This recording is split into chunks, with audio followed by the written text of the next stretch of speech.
This is The Waco Tragedy, produced by James Hill. I'm Scott Horton. I'm the director of the Libertarian Institute and the editorial director of antiwar.com. I'm the author of the books Fool's Errand, Time to End the War in Afghanistan, and Enough Already, Time to End the War on Terrorism, and I'm the host of The Scott Horton Show. The Waco Massacre was a huge influence on me as a teenager and the evolution of my politics, from anti-government to very anti-government. I learned many important lessons about power and media and the bloodlust in the hearts of and malleability of the minds of my neighbors. Later on, I got to know a few of the surviving Branch Davidians, Clive and Edna Doyle, Catherine Madison, Sheila Martin, David Thibodeau, and now Paul Fatta. I mean, a little. And I helped, marginally, to rebuild their church in 1999. This is Free Radio Austin 97.1. You're listening to Say It Ain't So. We're talking to David Thibodeau. He's the author of a new book called A Place Called Waco, A Survivor's Story. I guess, David, we should just start at the beginning. Who are you? Where are you from? And how'd you get to Waco? Well, I grew up in Bangor, Maine. And, after I was a small-town high school kid, I just wanted to get out and make it to L.A. and start pursuing my dream of being a drummer. I also learned how easy it is to learn the truth about things like this and how important it is to win these fights. We are simply not going to let lying murderers have the final say about the history of this catastrophe. The dominant narrative the government and media told us in 1993 was that the Branch Davidians had committed mass suicide like the Jim Jones cult, only by fire and firearm. They might have gotten away with it too, if it hadn't have been for Mike McNulty and Dan Gifford and their 1997 film, Waco, The Rules of Engagement. Introducing Dan Gifford.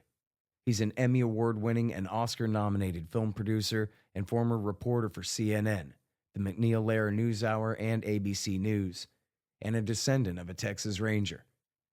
He produced the 1997 film Waco, The Rules of Engagement, which raised huge doubts and questions about the government's entire narrative of those events. Having immediately assumed, correctly, that in fact the FBI had murdered the Davidians, I was there on opening night at the Dobie Mall in Austin. Introducing David Hardy. He is a lawyer from Tucson, Arizona. He's the former editor of Arizona Law Review, a gun rights activist, and in 1999 to 2000, he helped force the Department of Justice to launch an entire new cover-up of the Waco Massacre by helping Mike McNulty gain access to Texas Ranger evidence lockers and humiliating the FBI's chief spokesman on ABC Nightline. Hardy is the author of the books I'm From the Government and I'm Here to Kill You, The True Human Cost of Official Negligence, Dred Scott, The Inside Story, and This Is Not an Assault, Penetrating the Web of Official Lies Regarding the Waco Incident. Back to you guys in a minute, but I've got to finish up my introduction to the story here. Bottom line first. The goal of the discussion ultimately is to show that the government killed a bunch of innocent people and got away with it. Despite all their recent work along these lines, including new books and documentaries, we will not let the government and its courtiers succeed in writing a false history, a whitewash of what happened at Waco in April 1993. Despite the fact that the liars have gotten out ahead and have the mighty government and TV PR machine, ultimately, the truth will be the official history of the Waco Massacre. This is crucially important because the federal government set the precedent at Waco that they can make a foreign nation out of a group of people on a piece of property in the middle of Texas and go to war against American civilians. And if they could do it to them, they could do it to anyone. And they have. What was so notable about Ruby Ridge and Waco was not the paramilitary assault and the deaths of innocent civilians. It was just that the victims fought back effectively on the first day, leading to prolonged sieges, negotiations, and media hype. Government and TV narratives can be very powerful, however, as we will be discussing. David Koresh may very well have been guilty of statutory rape. However, in context, this is little more than a red herring. The Treasury Department and ATF had no jurisdiction over that issue, and it had nothing to do with the question of how the ATF conducted the initial raid, the subsequent failure of the FBI to de-escalate, or their involvement in the final conflagration at the end of the 7-week siege.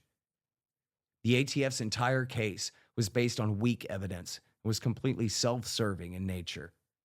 They were interested in protecting their agency and increasing its budget and fame.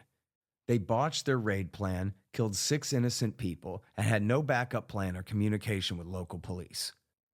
During the subsequent standoff, the FBI negotiators failed to do their job, and they made trust between those inside Mount Carmel and those outside impossible.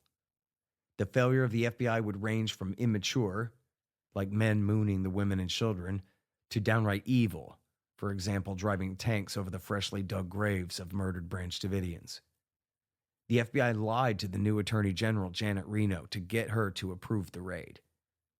The cause of the fire is hard to confirm, but all evidence seems to indicate that the FBI played a major role in the fire and that there's no reason to believe the Branch Davidians had deliberately done so. The FBI asserts that no FBI agents fired any weapons on the final day, but FLIR, forward-looking infrared video analysis, showed otherwise.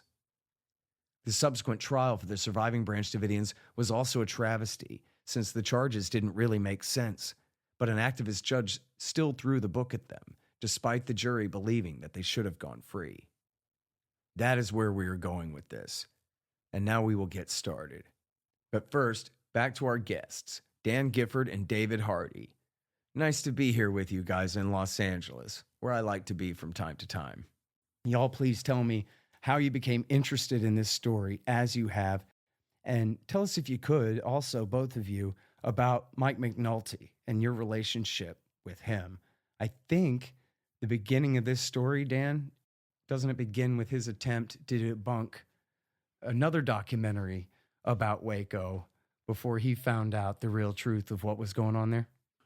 Well, yeah, I don't know when he settled on what the real truth was, but I had just moved here from New York, and I met Mike someplace, I don't remember where, but he was spinning these wild stories. And like everybody else, I had seen the Davidian standoff. I mean, it was on 24/7. It was nothing. It was, and the story was completely believable that the government was promoting, because we had seen Jim Jones. We had seen, well, you have the fictional Elmer Gantry. You have all these characters in our culture, folklore, about preachers that get control of a group and do nefarious things. So,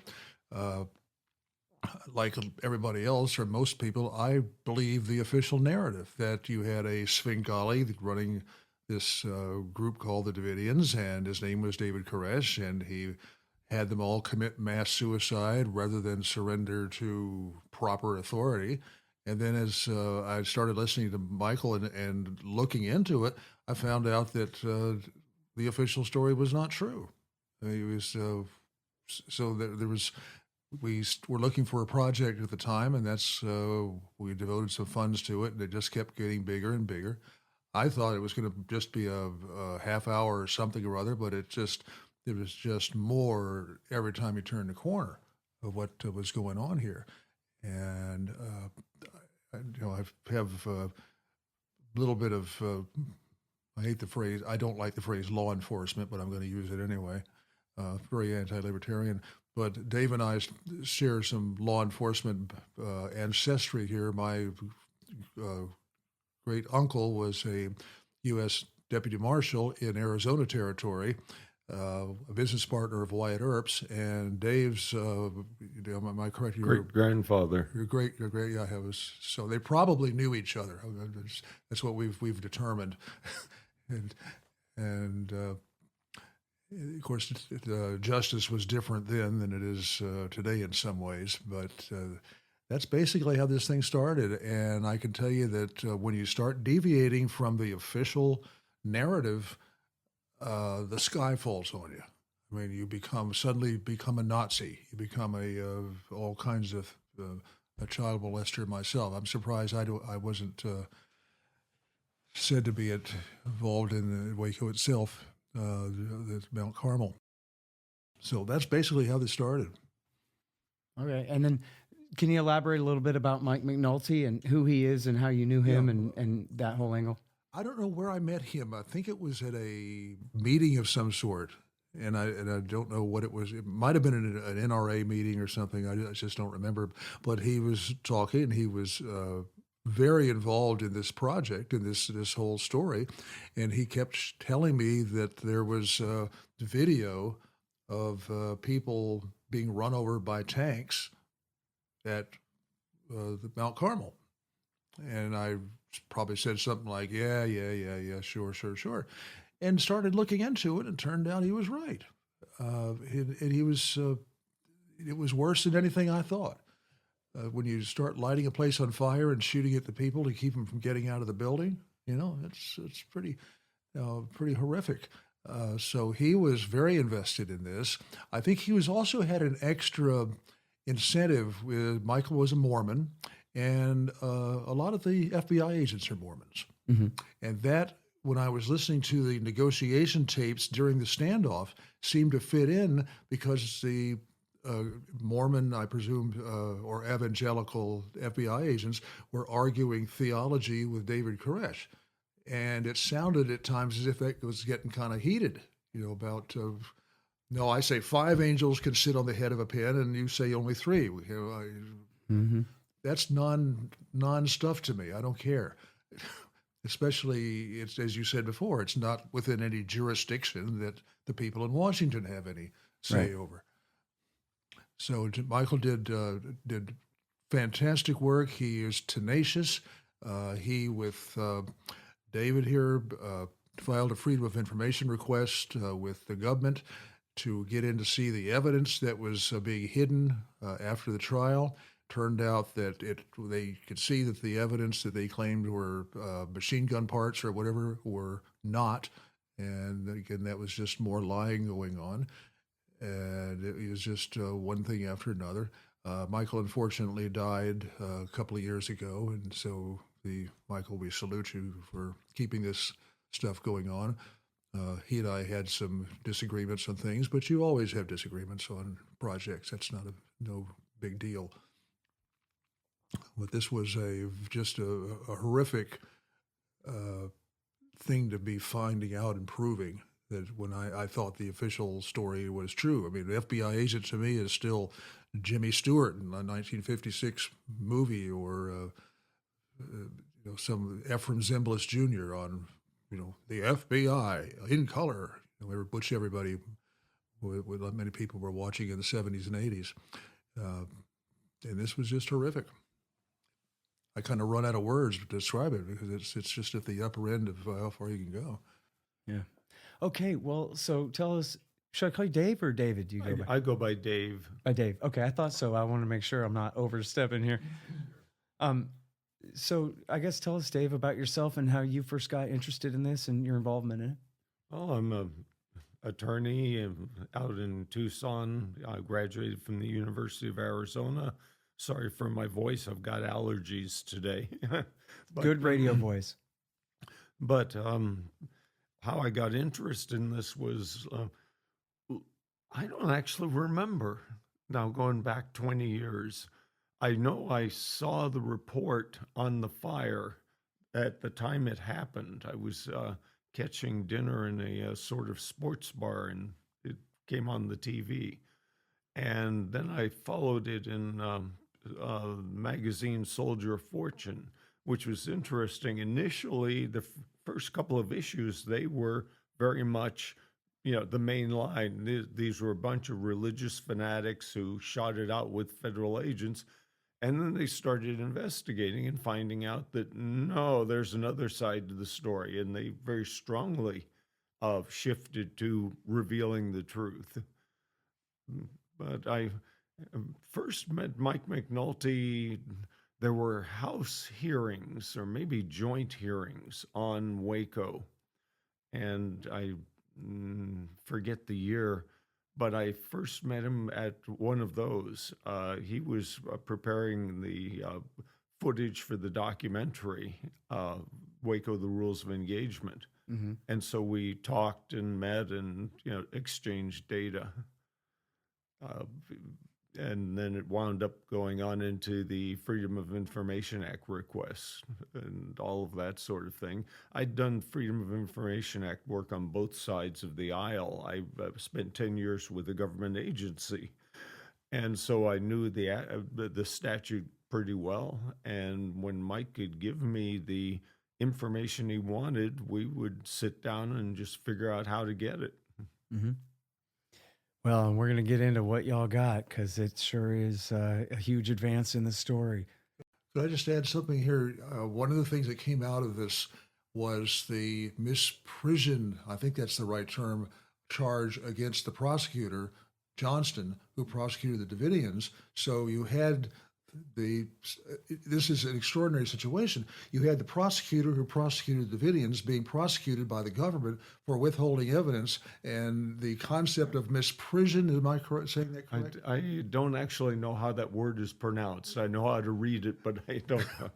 But it basically says that he should have stepped in and stopped the Freedom of Information Act request, as I remember the thing, so that the information that the government lied would stay hidden. And that's, I mean, think about that. From the standpoint of a guy who was a GS-14 bureaucrat, the only unforgivable sin is embarrassing your agency. Mm-hmm. Anything else is acceptable. And in that case, the prosecutor had allowed Mike to see the evidence, which led to the whole thing blowing up. Yeah. So after the Danforth investigation, the prosecutor was the only person who was charged with anything. Mm-hmm. And I thought it was interesting that I think he finally pled out to a felony. Danforth's people sent the report to the State Bar of Texas, and the State Bar of Texas sent back a message that amounted to a politer version of "get bent." Mm-hmm. You know, we know you screwed this guy over. Enough tangents on the lawyers for a moment. It's time to talk about the Branch Davidians, and who's a Branch Davidian and what's a Branch Davidian, and how could anybody know? And I have here a lengthy clip from an interview that I conducted in the last couple of weeks with James Tabor, professor of religious studies at the University of North Carolina and expert on the Book of Revelations and on the Branch Davidians. And so here's that. Koresh came in late in that sense. The movement itself is a break off from the Seventh-day Adventist Church. And you really have to go back to the 19th century.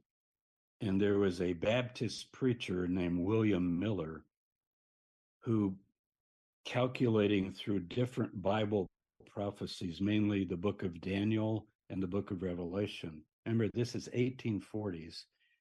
He came up with this idea that the coming of Christ, the return of Christ, would be, first he had said 1843, and then he figured out that he was a year off in his math, and he said 1844, nothing to do with Adventists. They didn't even exist then. He wasn't a Adventist. Seventh-day Adventist means seventh day, keeping the Sabbath, what Christians would call the Jewish Sabbath, in other words, Saturday. And Adventist means you think that the Advent is soon coming, the Advent not being the birth of Jesus, but the second coming, as Christians call it. So it goes, the movement actually goes back to that prophecy movement of the 1830s, 40s, 50s, and even people like Joseph Smith, who began the Mormons as we know them today. He was kind of swept up in that as well. But there's one particular woman, Ellen G. White, and she's the one who actually founded and incorporated what we would call the Seventh-day Adventist Church. And that was after Miller's failure, because obviously we're sitting here talking here in 2023 and Jesus didn't return. But she came up with the idea that that actually that date was correct, but Miller had the wrong event. And she was very allegorical, which is really going to help us to understand David Koresh way down the line.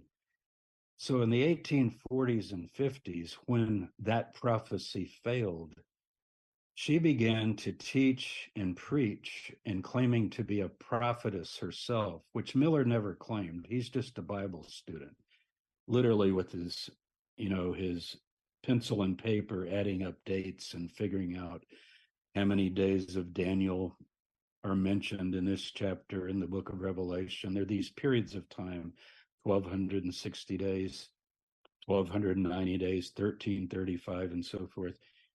And people all through history have played with those, and many of them have thought, well, a day is a year. So if we could figure out, the years until Christ comes, then we might come up with a date. But what she said was the date was correct, but Jesus had been doing what is called atoning for the sins of the world in heaven. I guess it took a long time. In other words, he's up there in heaven paying for all the sins in some kind of way. And he had left the sanctuary, which is the heavenly temple, and now was opening the books. So Miller's date was correct, she said. It was in October 1844.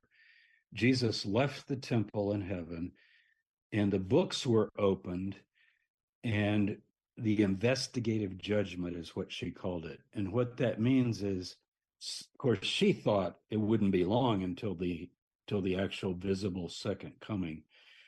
But she was very keen on saying that was not wrong. That date wasn't wrong. It's just something that happened in heaven, not on earth.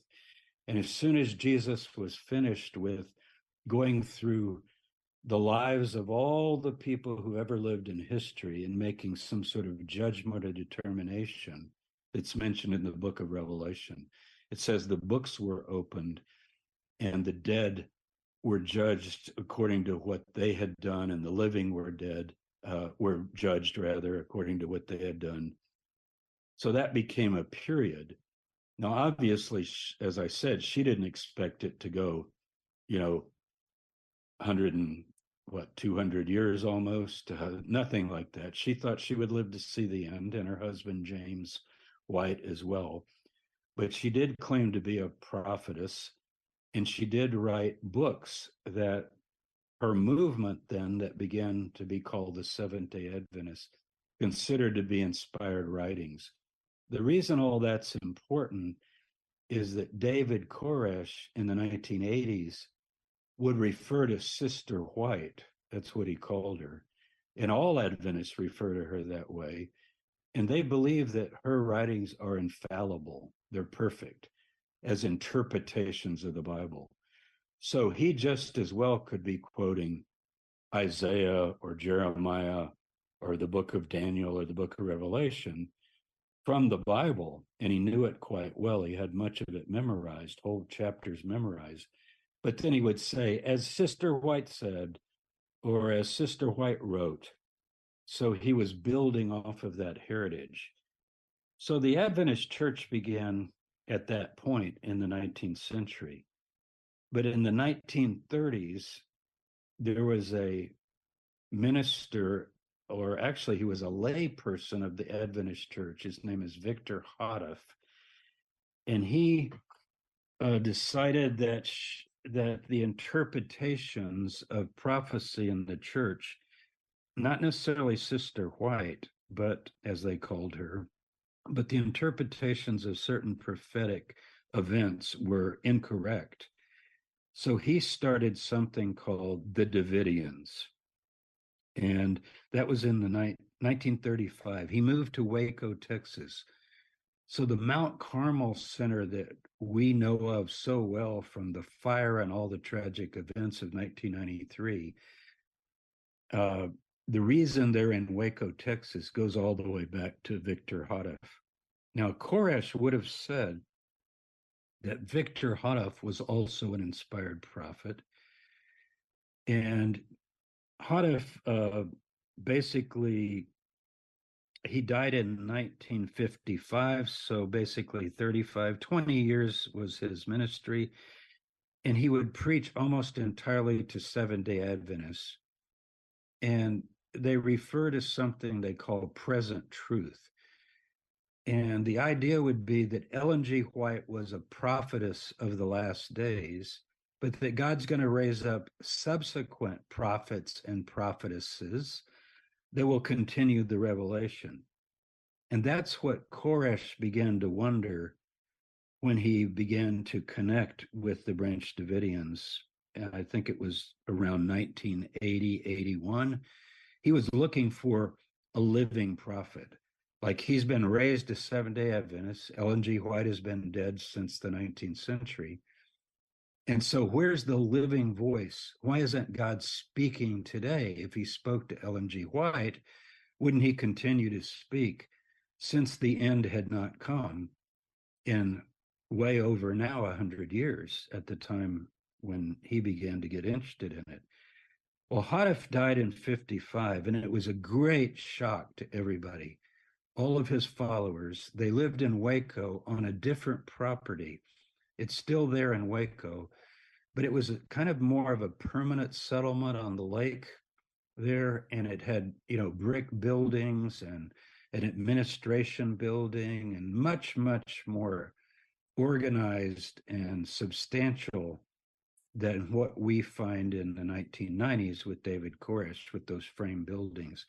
And it's a different property. So when he died, his wife, Florence, sold the property and bought this new property. They call it New Mount Carmel, and that's where David Koresh ends up. And she set the date of the end 4 years after her husband's death. She had her own calculations. And she literally said, on Passover, they keep the Jewish festivals as well as the Sabbath day of 1959, which would be in the spring of 1959, Jesus is going to return. And hundreds of people came from all over the world and all over the country. I'm not sure how many. When I say hundreds, more than David had, maybe 400, 500, 600 people might have gathered. And they're coming in cars and they're traveling in various ways. This is the 1950s. And they're camping out and they're waiting for the end of the age to come, for Jesus to return. And of course, they call it the Great Disappointment. So Miller was the one who first coined the term the Great Disappointment. He said in his diary, "We wept and cried all night, thinking Christ would come." So now in 1959, it's getting repeated. So Florence basically just gave up. She disappeared. She went to California. She no longer had faith that the movement was correct. I don't know anything about what her personal beliefs were. But there were two members of that group, Ben and Lois Roden, Roden, who took over. And they had joined in the 1950s when Hadif was still alive. And Ben actually, he died, I believe, pretty shortly after that. I didn't write down the exact day of his death, but he did add the word branch to the Davidian name. So Hadif said, "We're Davidians." And the reason they call them Davidians is they believe there would be a literal reign of Jesus Christ on the earth when he returned in Jerusalem, and there before the millennium. And all the nations would start coming up and learning the way of God, and it would be the kingdom of God set up on earth. And there would be a branch of David sitting on the throne of David, ruling and reigning. And so you get this term Branch Davidian, that there's going to be this final messianic age. But remember, they're not claiming, as Vernon Howell did, also known as David Koresh, that was his birth name, Vernon Howell. They're not claiming that they are the Messiah. That was something that he claimed, that Koresh claimed it was something new. Anyway, Ben died, and then Lois, his wife, took over. And both of them claimed to have this gift of prophecy. So when David Koresh arrived in 1981, Ben was gone, he was dead. George, the son of Ben and Lois Roden, was around, and he very much wanted to succeed his father. So he resented this Vernon Howell character showing up, and he very much saw him as a rival. And we won't go into all those details, but there was a rivalry. But Lois favored Vernon, to make a long story short. She felt that, she was getting older, and Vernon Howell, later to be David Koresh, he changed his name, I believe. Not sure I wrote down the time that he changed his name. 1991. I did write it down. So you can see he doesn't change his name for 10 years after he's come and joined them. So he joins the Branch Davidian group of Seventh-day Adventists, a break-off group, and they believe that Christ is still coming very soon. So literally there have been this, I guess you could say, 3 disappointments. First of all, way back, Ellen G. White, 1844, and then not coming and not the end, and or William Miller and Ellen G. White. And then Hadef thinking that he would certainly live to see the end, and he dies. And then finally, the Rodens taking over. So when the Rodens took over and Ben died, Lois was a prophetess. She very much had prophecy. She published a magazine called Shekinah, S-H-E.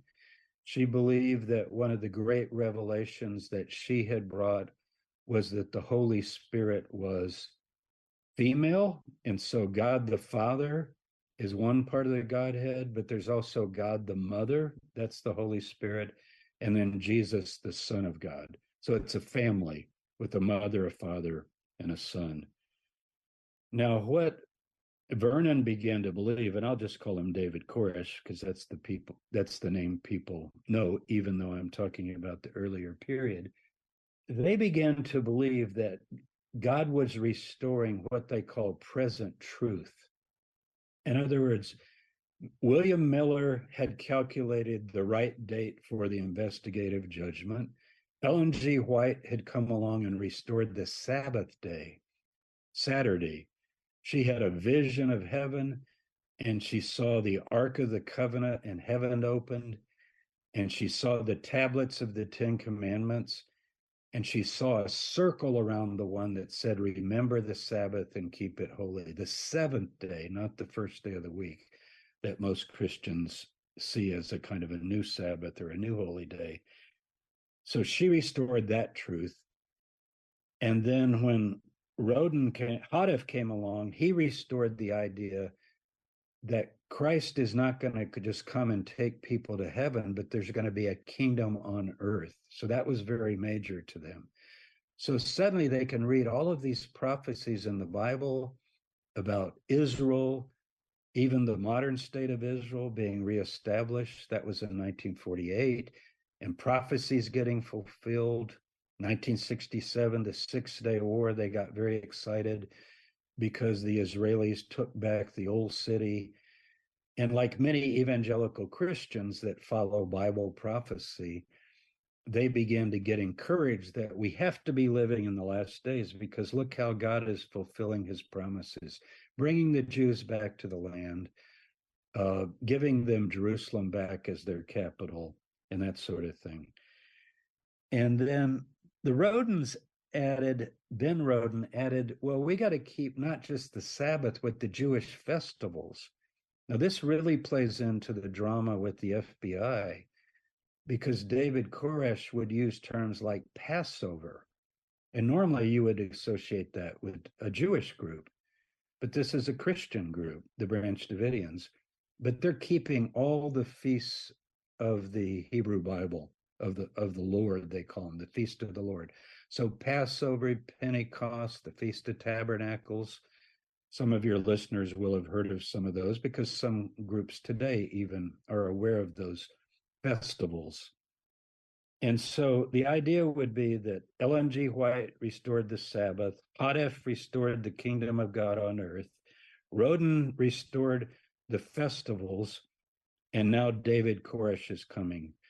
And he also is claiming to have the gift of prophecy.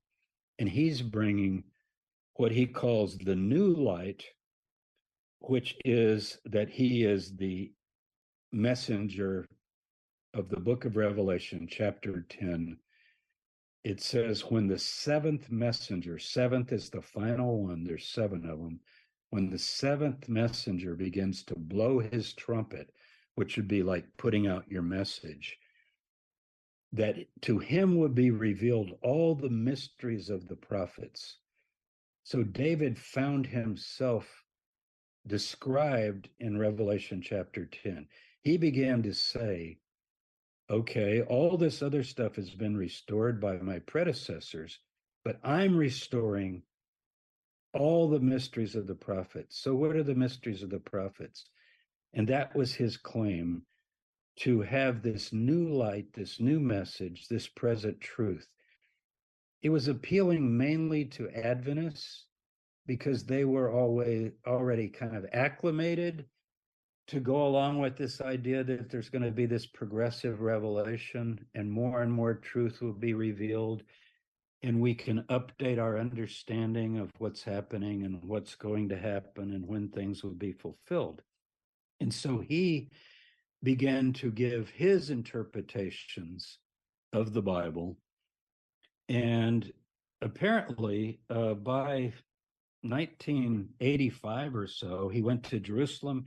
By the way, he traveled with Lois a couple of times to Jerusalem. They did have a sexual relationship. So he became, her husband's dead. She's free to marry. She's the prophetess and he becomes the prophet. I think some of the members were pretty blown away by that because they thought, well, this is really strange behavior. I mean, Lois, I don't remember her exact age, but she's an older woman in her 60s, I think, at least. And David is in his 20s.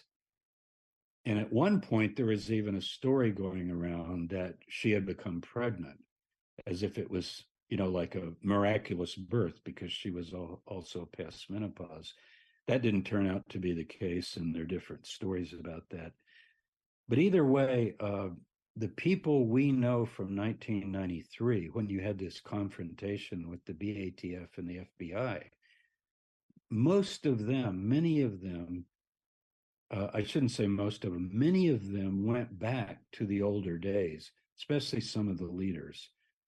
For example, Clive Doyle, I know you've probably talked about him a lot, and Perry Jones and some of those members, they had known the Rodens, and some of them had even gone back further than that, and would consider themselves Branch Davidians. But then David began, by his new teaching, his new light, to attract more and more people. And he at first just claimed to be the prophet.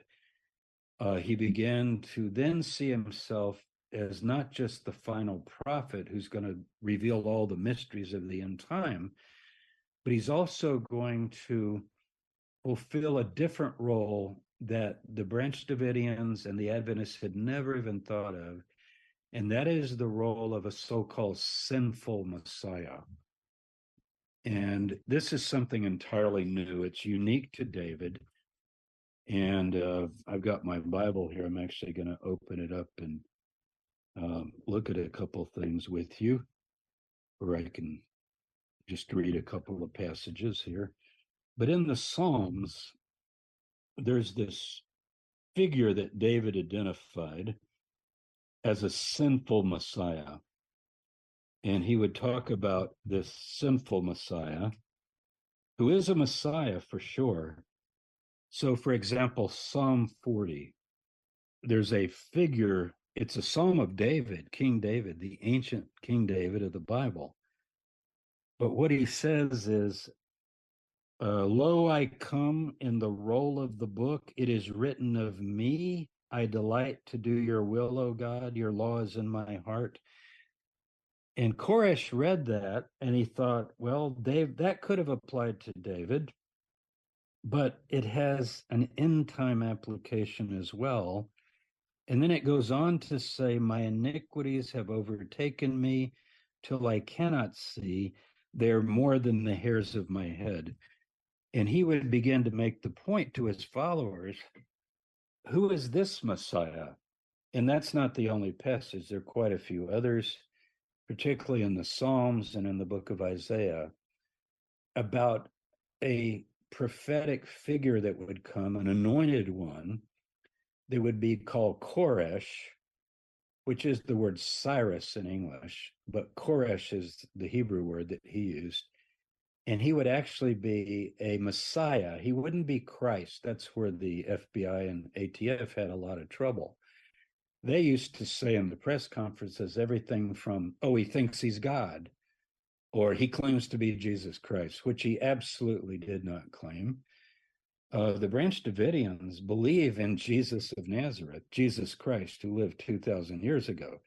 They saw him as their savior. He died for their sins. They have all the standard teachings of the Adventists about faith in Jesus. So they are a Christian group. What they've come to is the Sabbath day, the festivals, the Holy Spirit as the female side of God.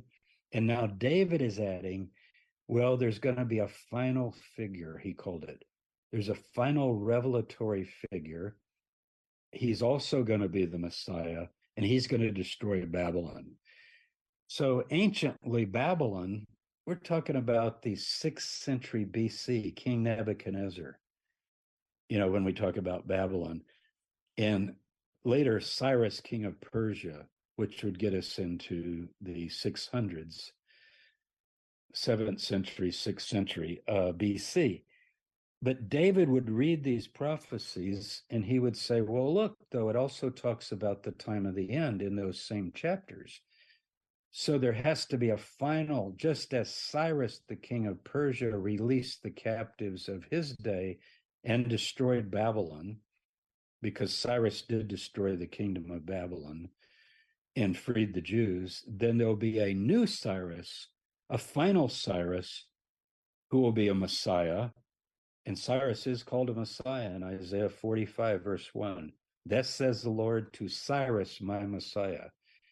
But David's now saying, well, it's called type and antitype. I know there's a former meaning in history, but then there's a second meaning at the end time. And he began to believe that he was that one. He did claim to hear voices, to get revelations, that God would actually tell him things, such as during the siege on March the 2nd, when he had promised to come out, he heard a voice that said, wait. Just wait, one word. Don't come out. And he, of course, reported that to the FBI. They got a big kick out of that because they said, there he goes, he broke his word and so forth. But to the Davidians, when you listen to the tapes, it's as if, I wouldn't say God's speaking, but God's prophet is speaking, and God, through that prophet, has said, wait. And he was connecting it to a prophecy of the book of Revelation called the 7 Seals. And it's in the chapter 6 of the book of Revelation. I mention sometimes in interviews that the FBI, some of them thought that the 7 seals were animals. But I don't know how many thought that, but I think I opened my book by saying when the FBI arrived at Waco and checked into the Hilton Hotel, they really didn't think to bring their Bibles with them. This wasn't the idea of the hostage barricade rescue team.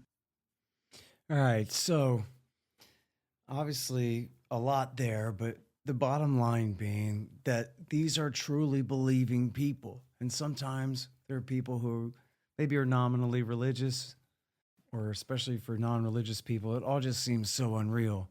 But these are people who are literally living in the pages of the Bible every day. And whatever you make of that, degree of faith. It was an honest one and a deeply held one. And the point being that it was the only way that they saw the world that they were living in. It was all biblical prophecy unfolding around them and so forth. So I have a few more clips here to play. This one is fairly important. This is of Tabor on Koresh. I asked him about apocalyptic movements in the 1990s. It was kind of all the rage approaching the millennium and that kind of thing. And so I asked him to sort of compare and contrast, if he could, Koresh with the other popular millennialist preachers of that time. Some real similarities and some real differences. The Adventists themselves tend to allegorize anything about the Jewish people or the people of Israel. And I'm talking about the Adventists, not the Branch Davidians. And they would tend to say that's the church. We're the new people of Israel. We're spiritual Israel. They would go with the Apostle Paul, who began to say, anybody who follows Christ is the seed of Abraham. But you're exactly right that it really begins in the 1920s and 30s with what are called dispensationalists, is the technical term. They follow a guy named John Darby from England, who is one of a group called the Plymouth Brethren. But by the time we're talking about, it really gets ramped up in the 70s, 80s, and 90s by people like Hal Lindsey. Hal Lindsey was a Baptist.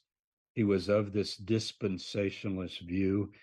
And the big difference is that the dispensationalists, the Darbyites, they often use a Bible called the Scofield Bible. It's the King James. Koresh did not use it. It wasn't his belief. He just used a straight King James. But the Scofield Bible has all these notes. And it was published in the 1920s.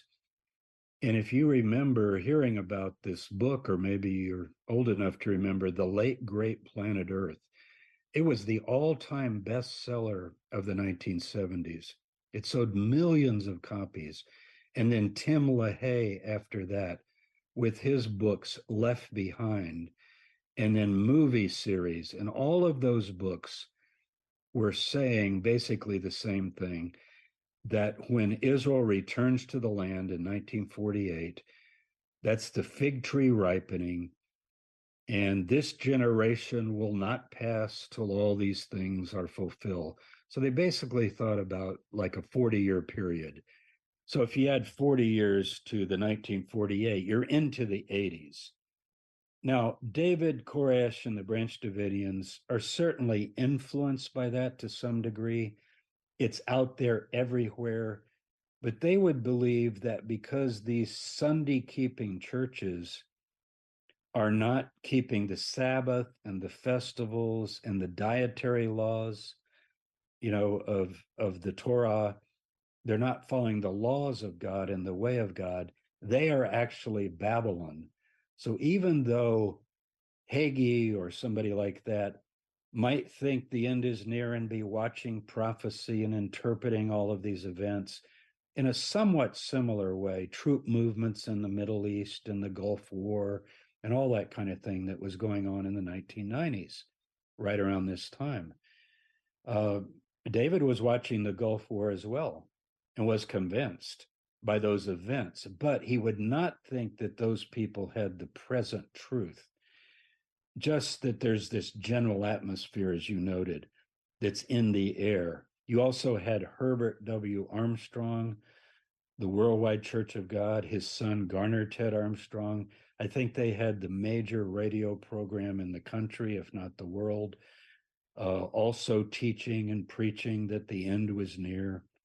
So back in the 70s, 80s, 90s, I remember following this and hearing about it very heavily.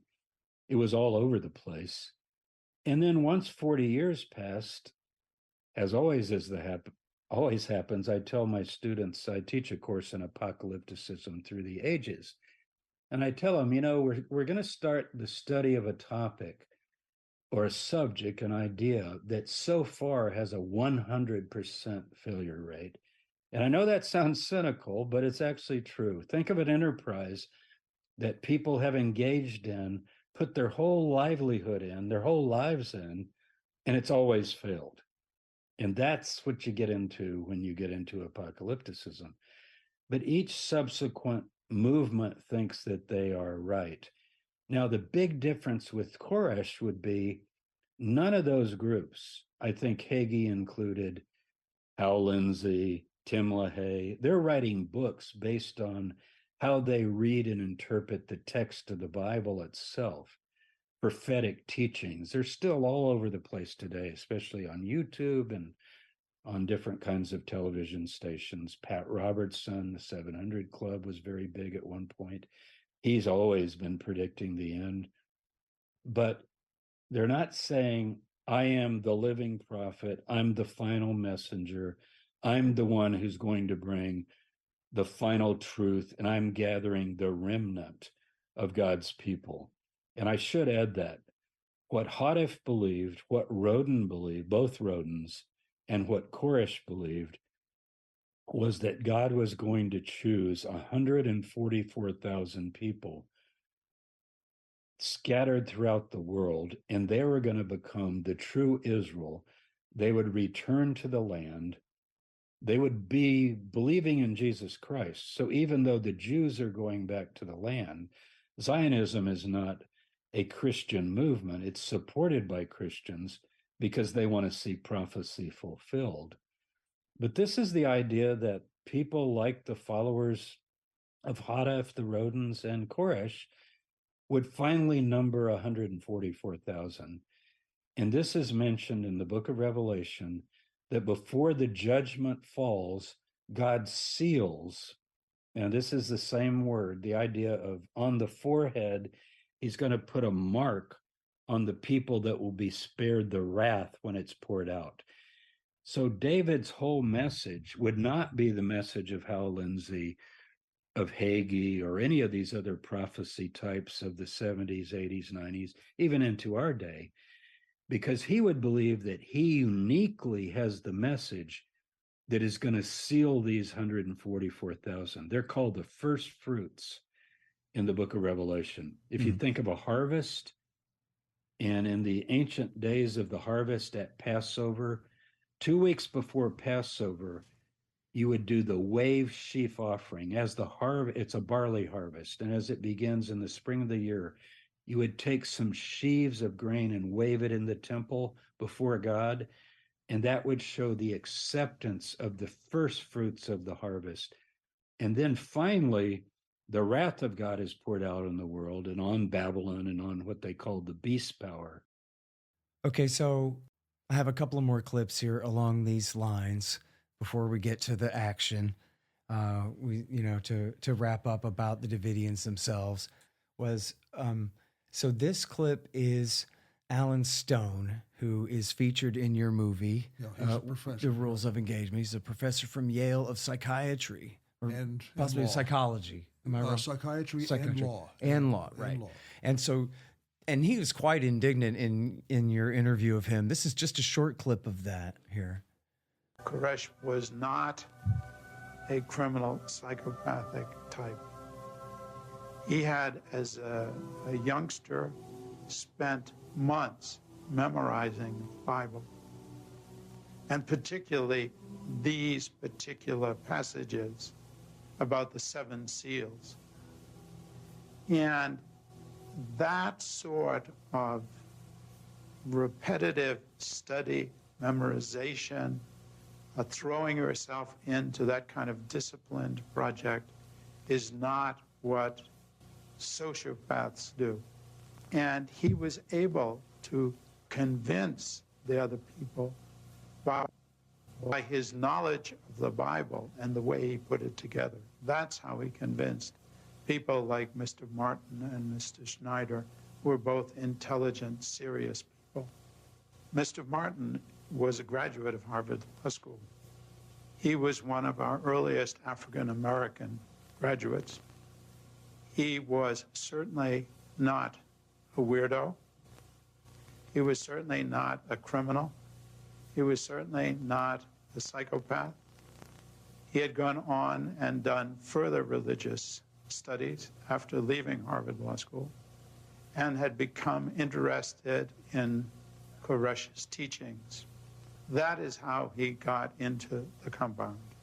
So the idea that these people like Snyder and Martin were somehow criminal types, or people who had just been sort of buffaloed by Koresh, I think, is a most unfortunate mischaracterization. Okay, and then here's one more, and it's lengthy, but I think worth it, from James Tabor. Yes, of course, but it all connects to the 144,000 because the person who gathers the 144,000 is the figure that he claims to be, who goes to Jerusalem, a young man, and measures it. So he's found himself in the text of the book of Revelation and then these other scriptures. And what he has convinced them of is that there is this final lamb, this LAMB, this sinful lamb who's going to come and open the seven seals.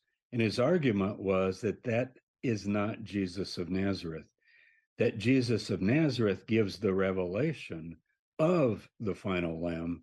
So who's the final lamb? And what Steve Snyder, who was one of the seminary guys, what Livingstone Fagan, who also had an advanced degree in theology, what they would say is exactly what you ask.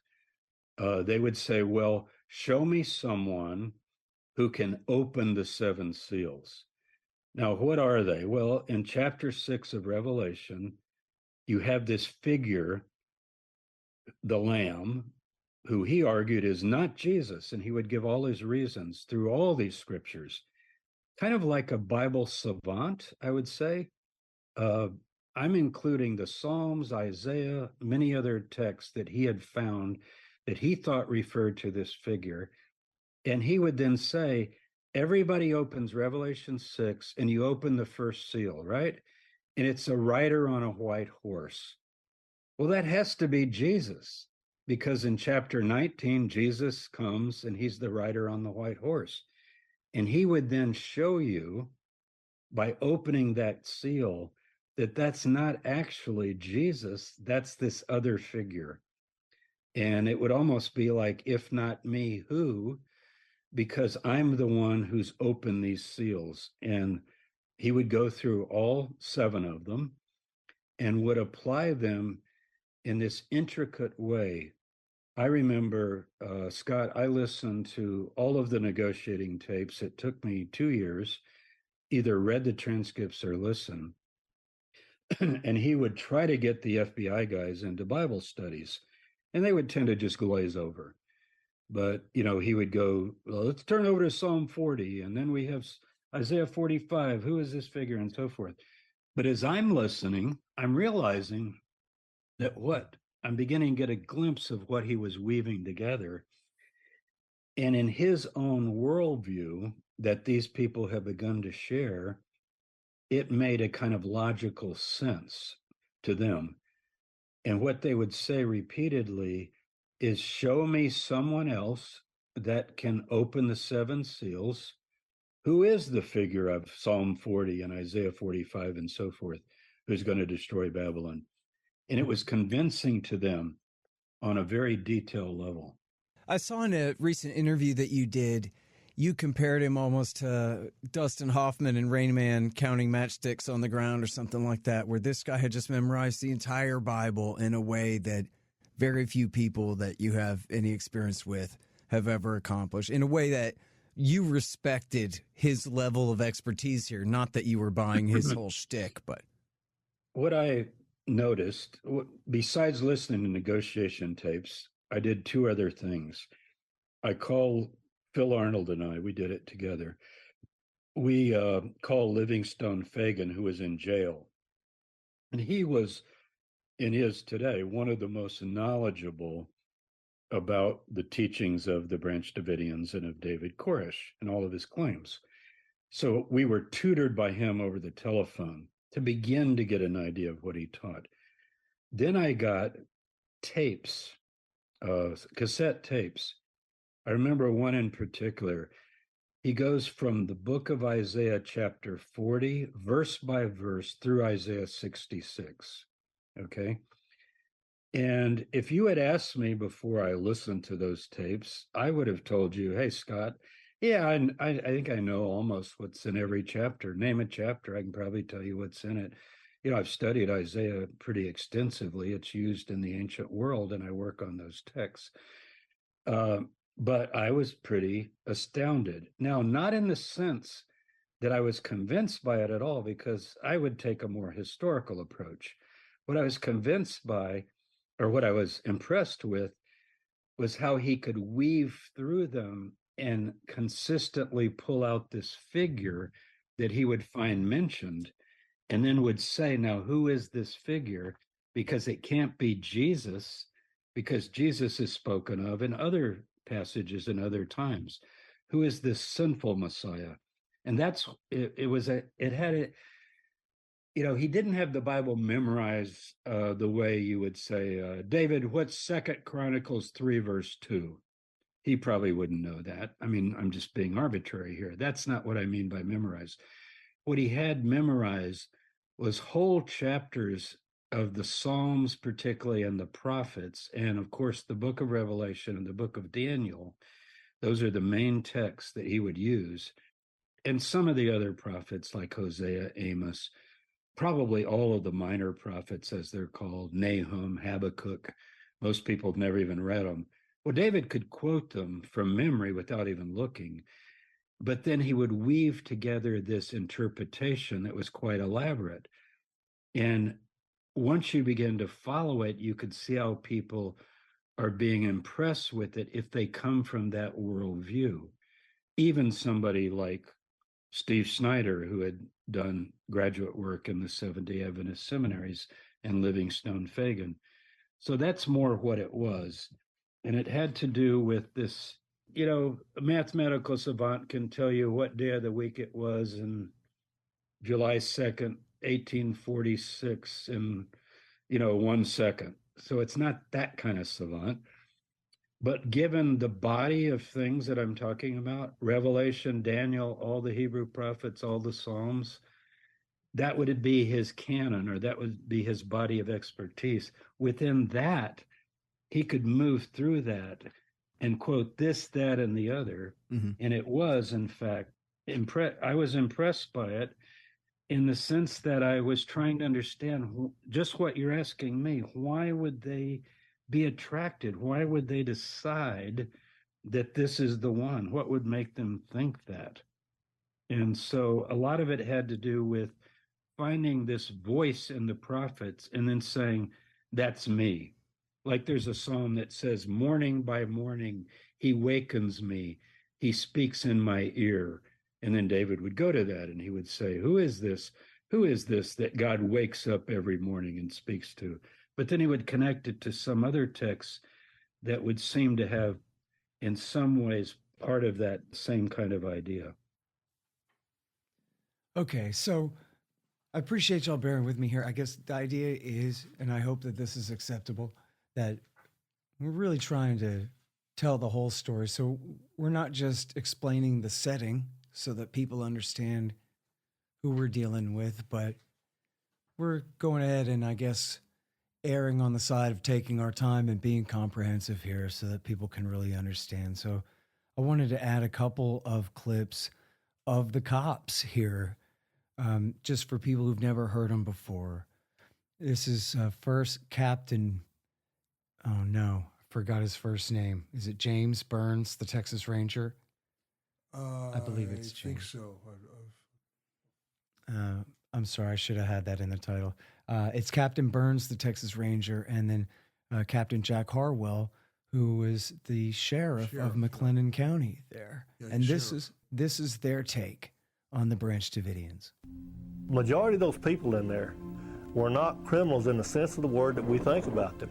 They were truly believing people. I believe 99% of those people, their sole purpose was the attainment of eternal life, which is, after all, what I believe all of us that, at least that are Christians and believe in. Well, you had a bunch of women, children, elderly people. They were all good people. They had different beliefs from others, different beliefs than I have, maybe different beliefs than you have in their way of life, and especially in their religious beliefs. But basically, they were good people. I was around them quite a lot. They were always nice, mannerly. They minded their own business. They were never overbearing. They were always clean and courteous. I liked them. Okay. And now, so here's where we start talking about guns and the Branch Davidians. Obviously, this is where the controversy begins. So, first of all, I finally had the opportunity to make the acquaintance of Paul Fatta this last April 19th in Waco at the remembrance there for the 30th. April the 19th, 2023, Scott Horton. I'm here with Paul Fatta, surviving Branch Davidian. So here is Paul Fatta talking about Koresh and his talent and his influence and, control over the people and all of that. As Tabor explained, it's not the average minister who claims to actually be in the Bible, right? So there's a little something extra here. We're all free moral agents. I make my own choices. Nobody forces me to do anything. You get a certain amount of credibility talking about David through his message. I witnessed him debating with scholars and people with PhDs, and I was amazed. I don't think he couldn't learn this. He couldn't have got a book and went and researched to have the knowledge he had. To me, it was impossible. I saw him when he was, I can't remember, it was some ministers or some leadership of the Adventist church. He was talking, it was almost like he was a megaphone. That's what I'm saying. Like God was actually using him to talk. He often said this, prophets are like Dixie cups. They're disposable. God uses who he will. I never felt like I was following David, the fleshy, whatever you said you saw. I felt like in every generation, the Bible says that that you be established in the present truth. The question is, in my faith and being in the Adventist church, there is a present truth. God uses people to put his truth forward. So, you have a right to make a choice. That gate was always open. People weren't shackled to their beds.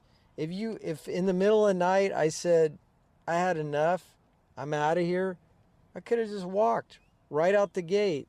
And anybody could at any time. Nobody was held hostage.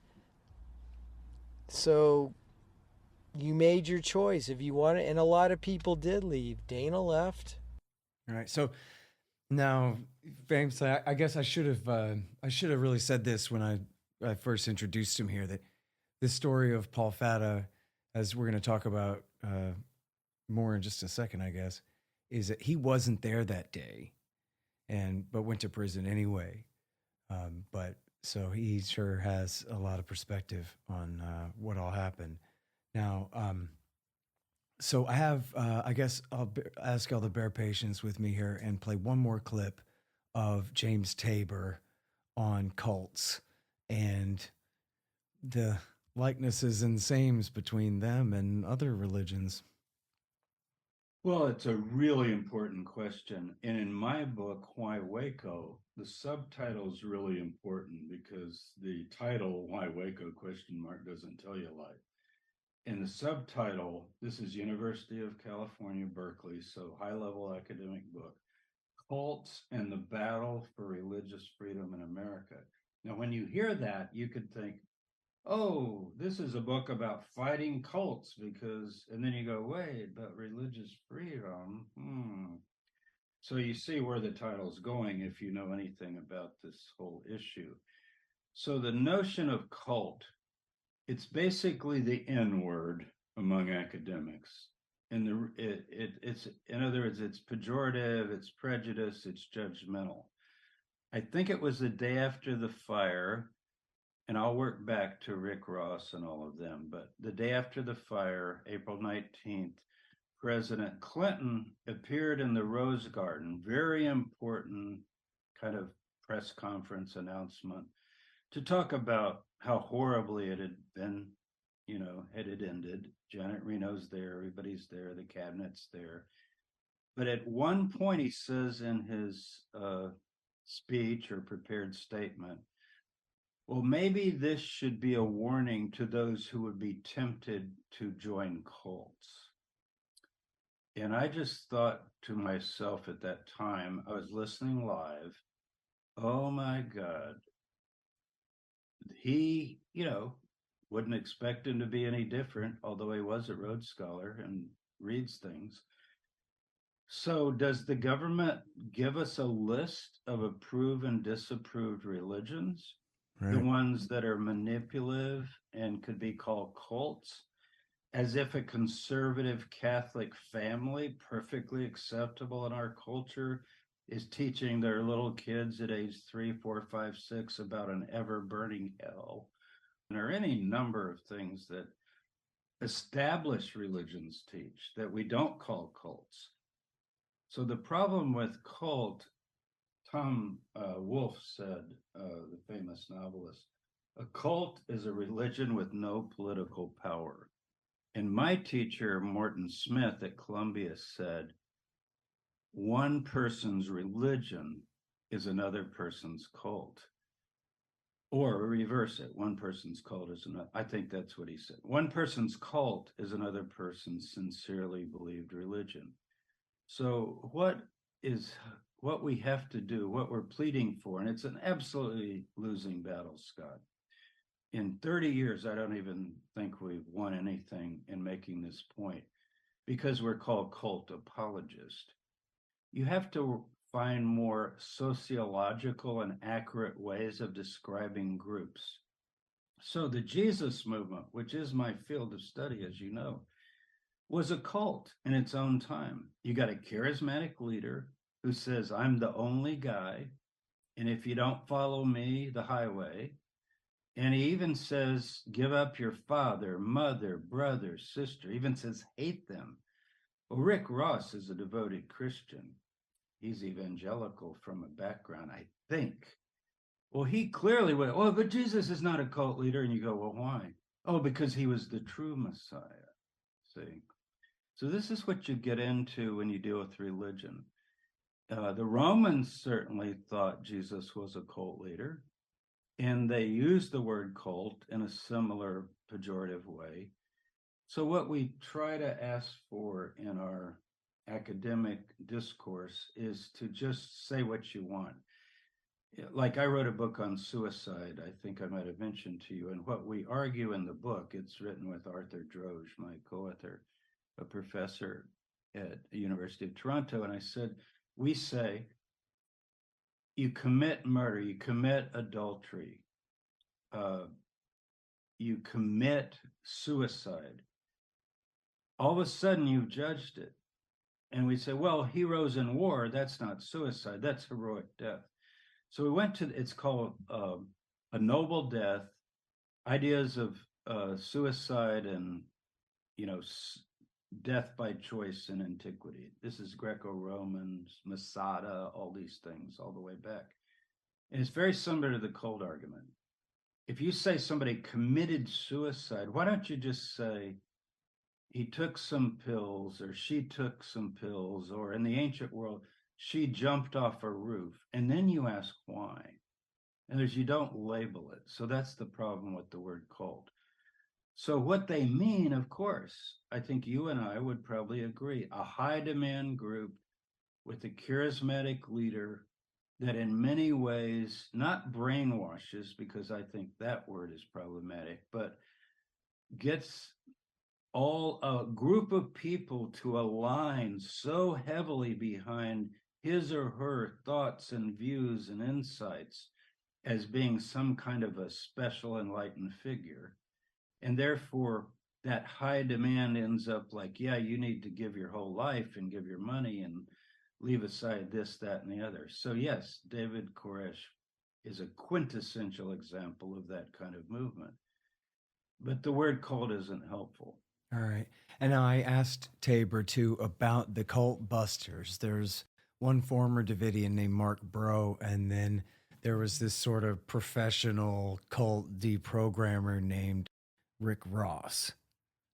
If you read Bro's book, which is out of print, but well worth reading, it comes across very much like David Bunz's broadcast that he's doing now, in pretty well reporting anecdotes and stories that have a ring of truth to them. You know, like Koresh did this and Koresh did that, and this happened and that happened.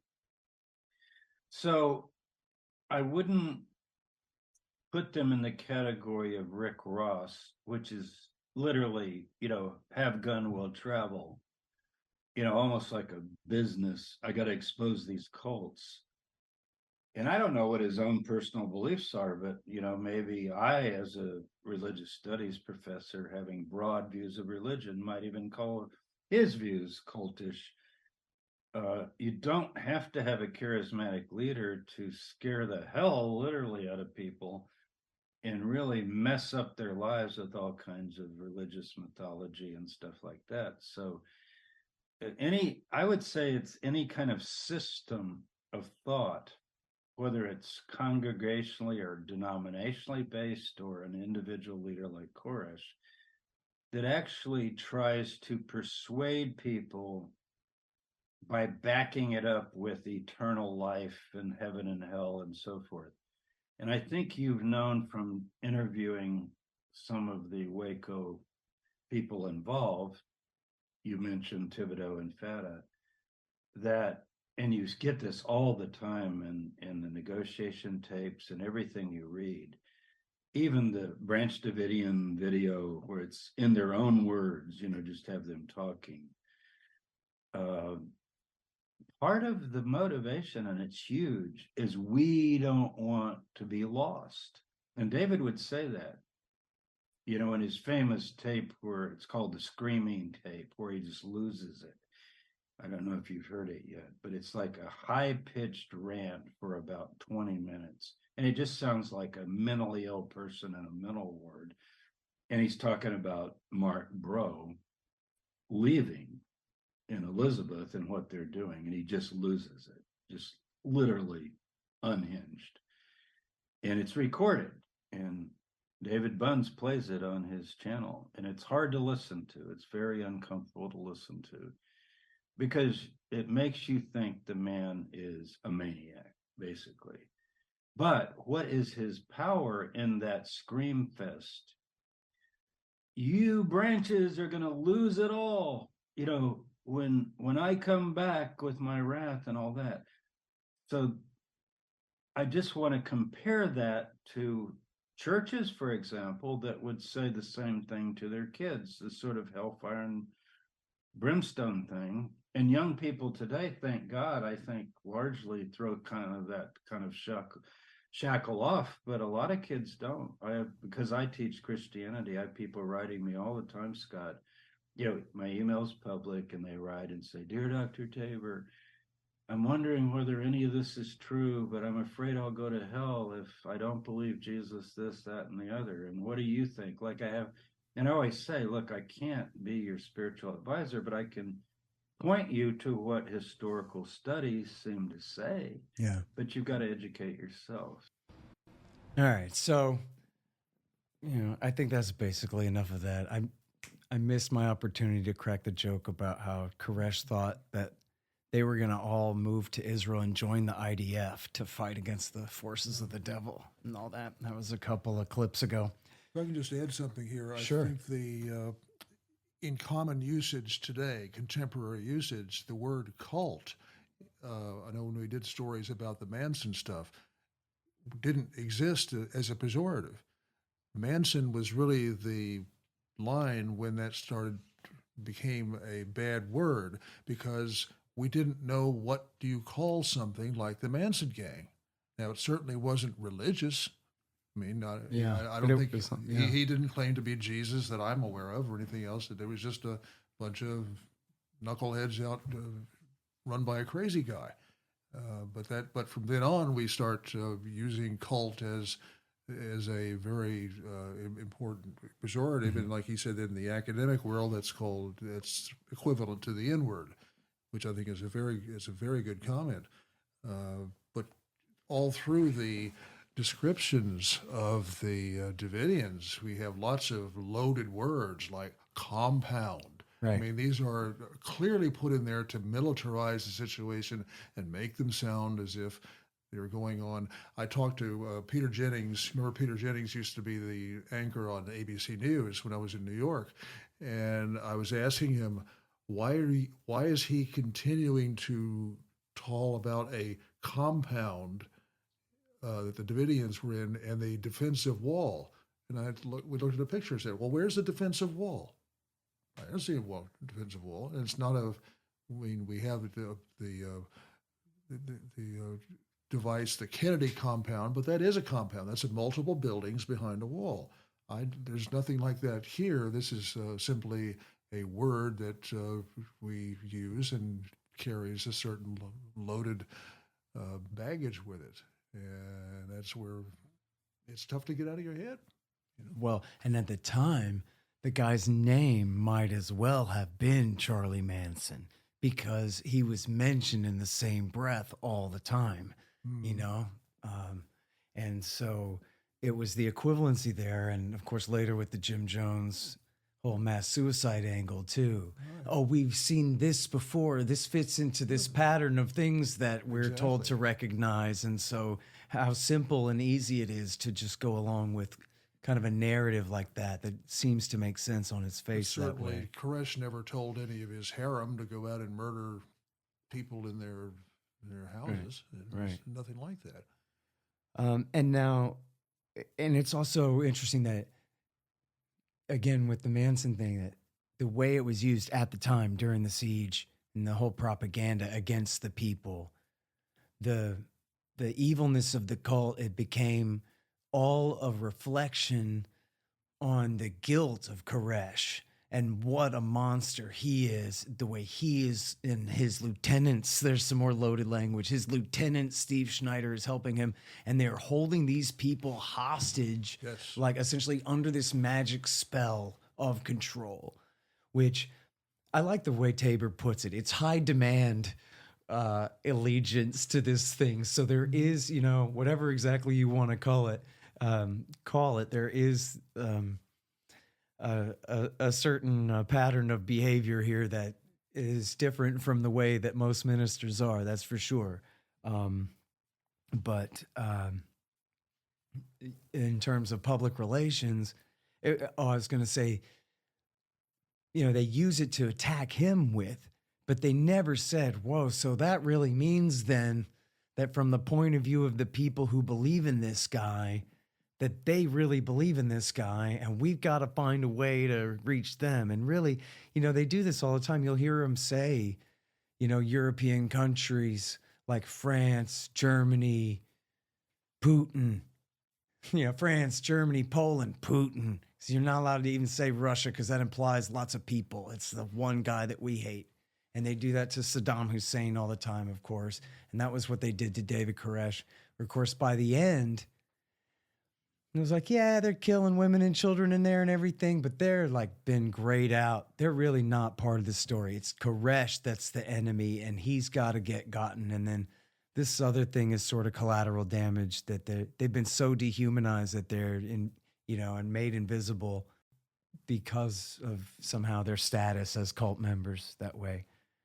Is again, it's the story of Waco is the story of Waco. And how wrong it is, just in every way, and how how misled people were in the way that they considered that thing at the time and as it all played out. Okay, here's where we start with the guns as first in terms of what it meant to the group and what they were doing, and then, of course, how that caught the attention of the ATF and leads into our real saga here. So this is out of order from the interview, but this clip is Paul Fatta, who was nominally in charge of running the gun business for the Branch Davidians, talking about, and we get more into the business later, but this is him explaining the context of the Davidians and their position on guns. You know, I try to think of the exact year, probably 91, somewhere in there. Okay, I mean that's actually a huge revelation, in fact, right? So if Because the community always have guns before that, but just not in quantity and not as a business, right? the only guns we had were those leftovers from that incident. So That's it. So whatever was there was no there- particular interest in firearms among the Branch Davidians until McMahon got y'all interested in this side business. Is that Yeah, that's true. maybe go plink cans sometimes, or not even that? They just sit there in the corner. Well, I mean, obviously, they were put away somewhere. I don't know exactly where, but in a safe place. I mean, we had kids there, and I mean, I have to say, Paul, I don't think. Well, look, it's been a long time since I read all about this. I admit today's the 30th anniversary we're talking here, right in so Waco. You're refreshing. That's right. I'm trying to remember, but you know, of course, the official story is that the firearms themselves were integral to the religious apocalyptic view that someday they're going to have a shootout with the FBI and this kind of thing. Where you're telling me that here this religion's been founded in the 20s and 30s and has lasted this long, and here in the 1990s, finally in 1990, 91 sometime, a guy who is a Christian but not a member of the group, who is considered by the ATF, we know, to be a legitimate gun businessman in town, the very same one that y'all are dealing with. Yep. He's the one who recommends that you guys do exactly what he's doing. Participate in the legitimate gun business on the open market in the state of Texas, just like everybody else. Yeah. And that's the origin of the beginning of the collection of any kind of remarkable quantity of firearms is simply, Exactly. as you're saying, because he saw the Democrats coming in and said, buy low now and sell high when they pass the assault weapons ban, which is exactly what they did, right? Exactly. Okay. That's exactly it. All right, I'm sorry. That clip is mostly me talking to him, but still the point made. And they didn't even start buying guns in any quantity until 1991, and it was strictly just to resell them. But so this one is also, go ahead. Smart. Yeah, absolutely right. That's because that's I've explained this to many people that as soon as Washington says we're going to ban child safety seats, you can bet they're going to jump and or ban anything for that matter. During this period, when we were doing the film, I actually got myself a dealer's license from the ATF because I wanted to see how they operated. I've been hearing all this from people, and this is a period when you had a lot of people doing business over kitchen tables around the country because there was a period when the ATF had encouraged everybody to get a license, otherwise they'd get prosecuted. You know, say you've got an old gun your granddad owned and you sell it to Dave, and well, do you have a license? Did you pay your fee? Did you pay your taxes? Did you whatever? I mean, we have a smorgasbord of laws here that can be just hammered on people for that. Yeah. And you're a gun lawyer, you were going to say? Well, the original Gun Control Act of 1968 encouraged people to get a dealer's license. The idea was that if you're a dealer, you have to keep records, and today you have to do background check. If you aren't, you don't. So why not make it I think the initial licensing fee was $10 a year. The idea was get everybody licensed. And of course, in that, there is also the attempt to give the ATF something to do. Mm-hmm. I mean, if I go back when I was a child and back in the woods, and I was at Ridge Run in Peckerwood, North Carolina, if you went in and bought a bunch of mason jars, you had to fill out a form, your address and everything else, because that's what the moonshiners put their stuff in. And your mom might be putting up peaches or something, but they wanted to know if you secretly make it shine in the basement or something. So, and then that went away, and it's progressed. So when the Gun Control Act of '68 came about, I think there was a period there they were talking about questioning, why do we even need this agency? What, should we get rid of it? And somebody said, hey, well, let's let them out there. And so, but I mean, that's what a disjointed thing: alcohol, tobacco, firearms. What is it now? Explosives. Yep. They got liverwurst. I'm just waiting for it to turn into a convenience store rather than a government agency. I've actually seen a couple of pictures of old country stores called Tobacco and Firearms like that. Yeah. They get the joke. This is interesting to me about Paul Fatta here. Well, when the trial, they kept using the term that I was the blood merchant. Blood merchant. I'm serious. That's what the prosecutor kept saying. Mm-hmm. That my main goal was to buy firearms with the intent of killing federal agents, and that's totally not true. I'm not. I think a lot of people were disappointed that I'm not some gun expert, and I'm not. I really don't like guns. I mean, I'm telling the truth. Now I wish I could own one. If I have a gun and I get caught with it, I'm going to prison for 8 years. Yeah, don't bother. No questions asked. Too late now. So for you to begin to like guns, Paul. No, I know. So I'm sorry, this is highly relevant to me. And it was great to meet this poor guy. He did 12 years in the pen. I'm skipping ahead, but that's who we're talking about here. And I'm going to get to his role a little bit more. But here he is. He says he's not even a gun guy. And even when Koresh said, hey, listen, I need you to help run the gun business here, he was like, all right, whatever you say, pal. But he was not, I think, I was under the impression that, of course, he must have been a gun guy. Otherwise, why was he the gun guy? But it turns out, nope, it's just because David Koresh had asked politely, and that was it. That was not even necessarily his thing at all. And then, so I asked Paul about the Hellfire triggers, which seemed to cause so much trouble here.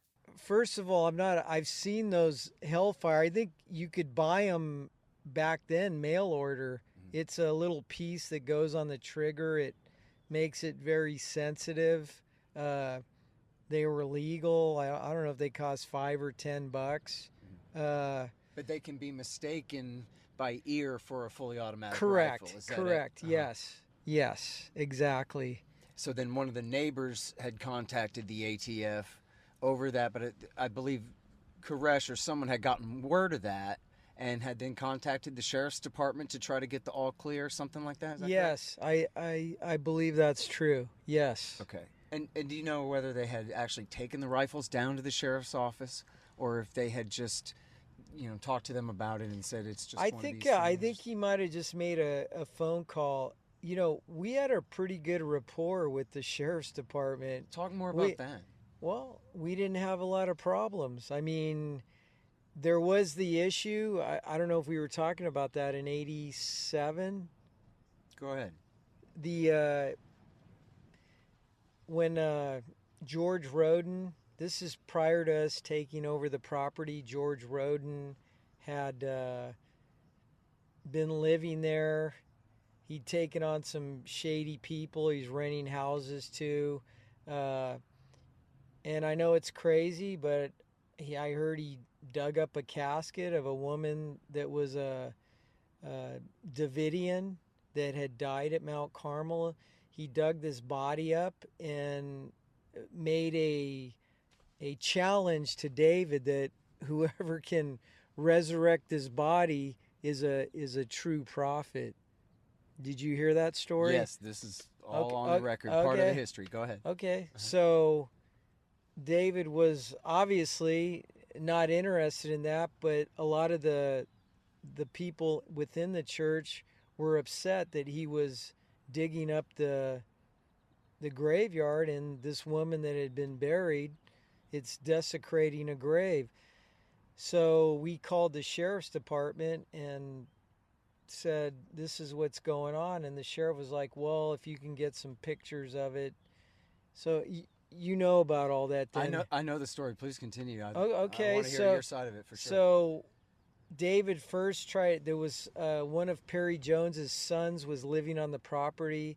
I think he paid him like 20 or 50 bucks. He goes, hey, can you just go get some pictures of that casket? And you were with Koresh around this time? Yes. Okay, go ahead. He said, if you can get pictures of that casket, take a picture of them and give it to us so we can take it to the sheriff and they'll go out there and deal with George.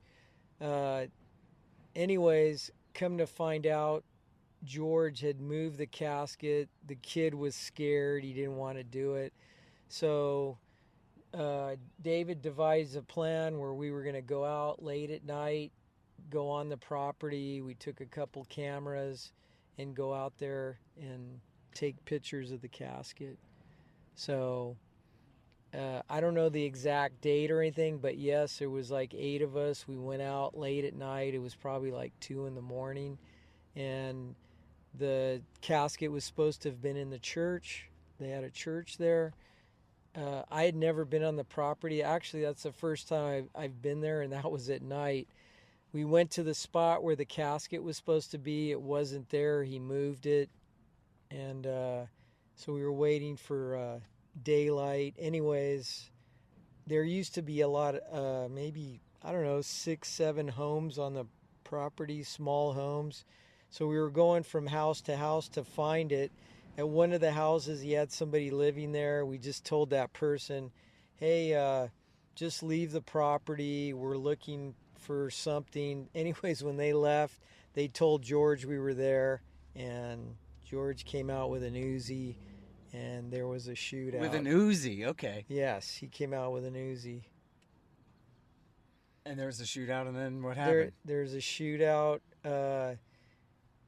I never fired at George. I mean, I had a Ruger 223, I think, and we had some different firearms, but the main part was to get the picture of the casket. The whole goal was to get George off the property, but get him off legally. And the sheriff's department knew we were going there, and they even told us it's dangerous, but we said we're going to try to do this.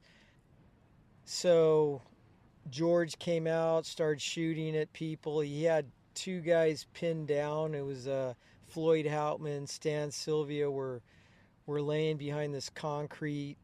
And another miracle, David took some shots at George. He went behind the tree, and he was sticking his arm out around this big tree.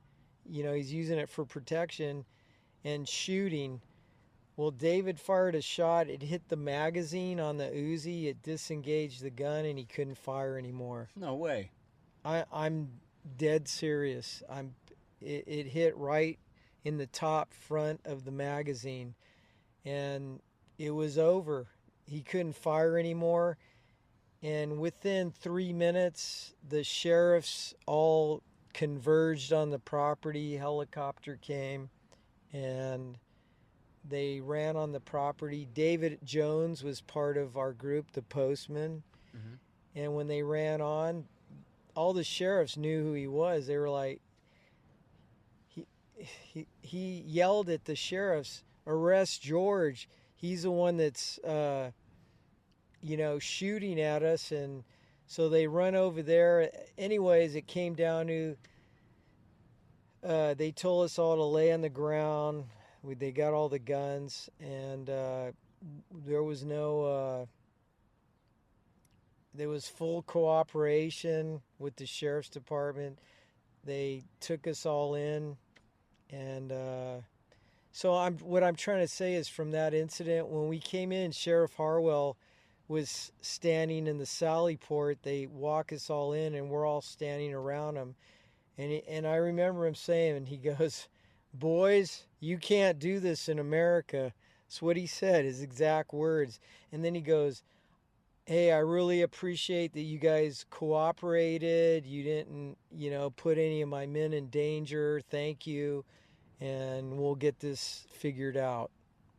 And we ended up doing we were held at the county jail, and then we were indicted, and we went to trial. 8 of us.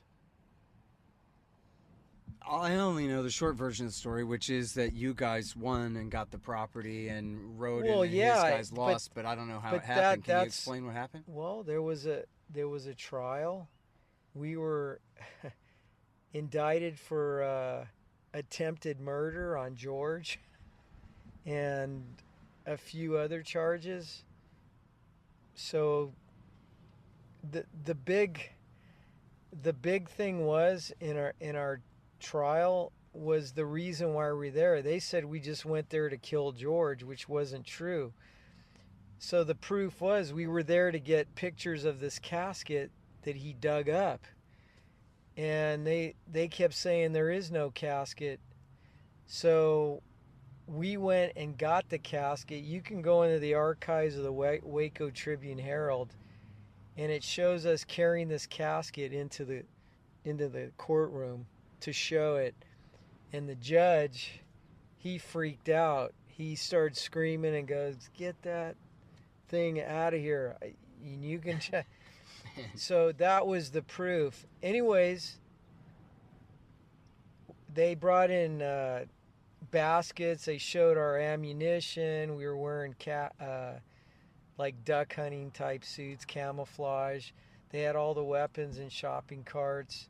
So they just made it look like we were there to murder George, which wasn't the truth. Anyways, the jury acquitted all of us of all the charges, except for David. David got a mistrial. And they decided not to, retry him. And so once y'all proved that about this... Well, that was the point. So what I'm saying is, we had history with the sheriff's department. We had history with those people. And I think after that incident, there was peace. I mean, there was... Was Roden then charged with digging up the corpse? Well, what happened was, and you can look this up, he went in and told the judge he was going to curse him with AIDS and herpes or something like that. Judge found him in contempt of court and put him in jail.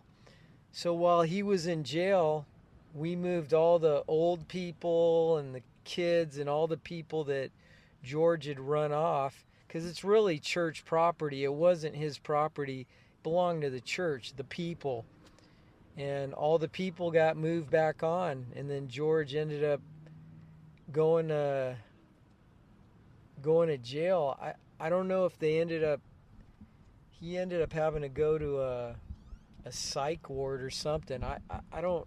I believe he was convicted of murdering someone else on an unrelated matter, right? That happened later. The guy's name was Dale Adair. He was a member of an older Davidian. That's before my time, Okay. but yes, you're right. And then he escaped. He escaped from and I remember the sheriff called us and he said, "Hey, George escaped." He goes, "It's dangerous." He goes, I suggest you guys have guards or you're looking out because he might come there. And we had the guns from that shootout. We had those leftover guns and ammunition. And the sheriff, Harwell, he knew we had guns. He knew we had ammunition. And he said, "You need to be ready to protect yourselves." He told us that. All right, so there you go. Never mind their natural rights and their Second Amendment rights. They had the explicit recommendation of their local sheriff. You guys better arm up because everything is not secure out there. Oh, that wouldn't happen in Los Angeles. Right. Well, you know what? I'm glad that you said that. 'Cause this is a very important point. We ought to go ahead and get into it a bit now. I know you have some opinions about this. I'm sure you do as well. Dave's from Arizona. I'm from Texas. And you're from all over the place, I guess. But let's talk a little bit elaborate on what you just said, that some places in America, this sounds crazy that people would have guns. It does. Some places in America, people wear guns on their hip like it's nothing. Yeah, sure. So, but I guess maybe to both sides, the other side is a bit unbelievable and incomprehensible. Maybe if you live in LA, maybe you never go to Tucson and you never see someone wear a gun on their hip. And if you did, you might have a panic attack or something. And then the people from Tucson can't imagine why the Angelinos can't understand. But this is a real important thing, right? Is that even if in certain cultures in America, people really don't have guns a lot, you got to accept the fact that others really do. And to them, it's not a murder weapon and it's not a big deal. But you guys are more and better gun guys than me. So why don't y'all have a bit of a discussion about that? Well, I don't know that I'm a gun guy, but I respect the Second Amendment, and it's got 4 reasons for existence, which are all still valid. And this is, when I hear things like this, somebody heard what was a rapid fire and they thought it could be a machine gun. Well, it's Texas, and there are legally owned machine guns out there, and God knows how many there are. I should remind people, this is Dan Gifford talking now. Go ahead, Dan. And people could order machine guns out of comic book ads until the mid-1980s, about 85 or 86, when the law was changed. You've seen the ads that you could... Yeah, May 19th, 1986, I think. But yeah, it had to buy them from a gun dealer or another private person after getting licensed and all that. But yeah, in 1986.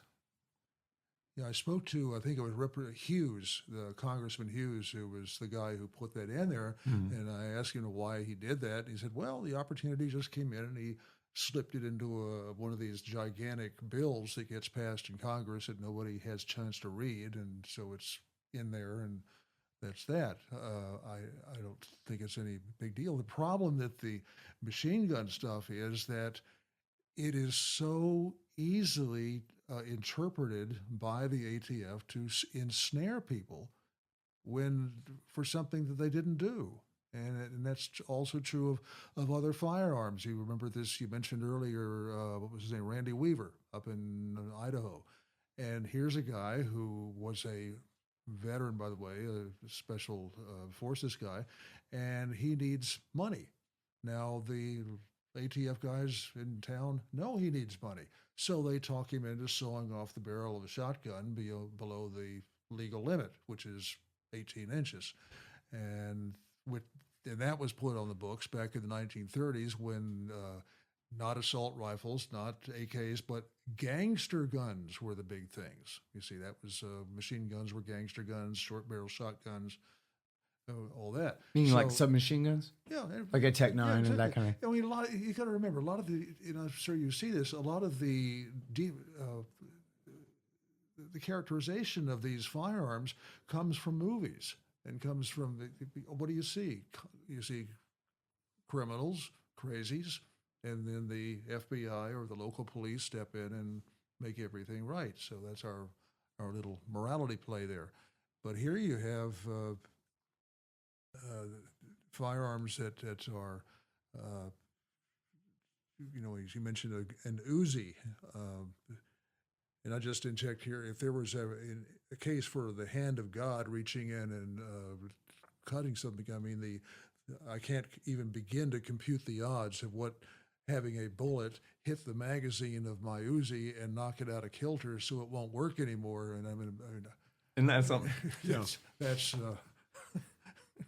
I'd say that's a case for Yahweh, maybe. There you go. But these things are really the triggers, the trigger mechanisms, the bump stocks, which came up about that was Las Vegas. The questioning whether the guy was had a machine gun or not, and to people who, like myself, who've always been around them. This is nothing new. Even North Carolina, everybody had a gun. Houston, when I lived there in the 80s, I think every pickup truck downtown had a gun rack with guns in it. I don't know if you can still do that. They probably... Well, it used to be the law that you had to have a gun rack if your weapon in Texas. If your weapon was accessible, it had to be observable. Yeah. Well, try that in Los Angeles. No, can get you in some trouble it's just no big deal. Yeah. But interesting, like okay, so about the Branch Davidians now, this was not really a gun culture at all. And so you had a funny anecdote there, Dave, about Clive Doyle. Yeah. I was present when the government took Clive Doyle's deposition in connection with the civil case, and the government attorney asked him if he'd ever gone shooting with David Koresh, and he said yes. I think he said once or twice. And the government attorney asked him, what type of gun did you shoot? And he said, a black one. And the government attorney was an AR-15 or an AK or something else. And Clive just said, it was a black one. I don't know what it was. So, I mean, that was literally his state of knowledge as to firearms. Mm-hmm. There's another addition to that, which was that the Rodriguez, the guy inside. The ATF undercover informant. Yes, alleged. Or undercover agent. Yeah, who everybody knew he was an undercover agent, was talking about they wanted to see how well the Davidians could shoot. And that's what he went out there. They wanted to see what they could do, which tells me that I think it's rather obvious they wanted to have a safe gunfight or something as much as you can. They didn't want to see if all these guys had been crack shots. It might have been a different leavening on what their plans were. But this stuff is just. It was set up. I mean, that's what it reeks of. It was set up by intent, and that's what happened to the guy in Idaho. So he saws it off. He's given the wrong date for his court date, I was told. So he didn't show up on the day of court. You have the marshals come out. His son kills one of the marshals, or maybe it's two, and then they have another standoff. And his wife is standing in the doorway holding a baby, and an FBI sniper kills her, while she's holding a baby. And she has nothing to do with any of the stuff going on. Well, slight correction, the son was actually just shot in the back and killed. It was the family friend who supposedly killed the cop, but it was quite likely, according to Alan Bach's great book, Ambush at Ruby Ridge, that it was actually friendly fire. It was federal marshals that first day.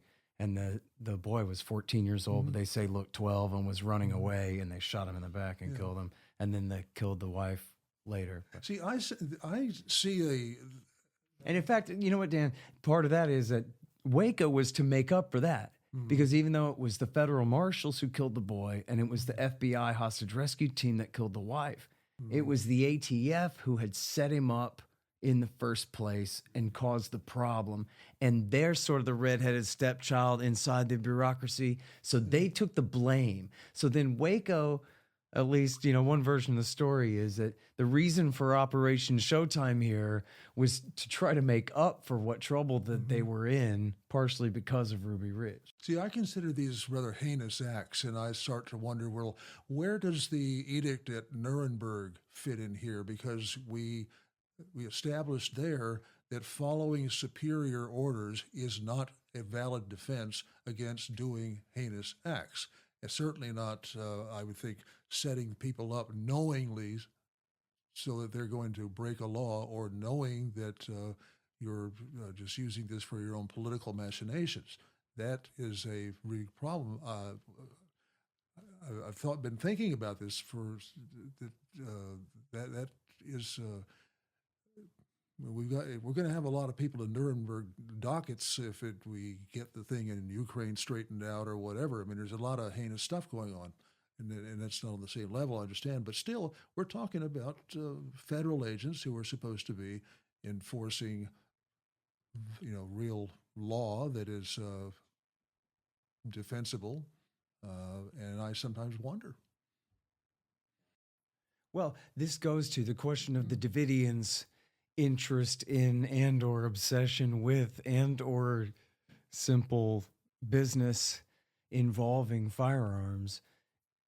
Again, this goes to the government's entire theory of the case, right? Is that their belief in this apocalyptic religion, this is the conspiracy charge at the trial even, that believing in this religion at all meant that was essentially a conspiracy against federal agents because it demanded this eventual violent confrontation with the forces of evil, the government. But then, importantly, as James Tabor explains there, that wasn't the idea.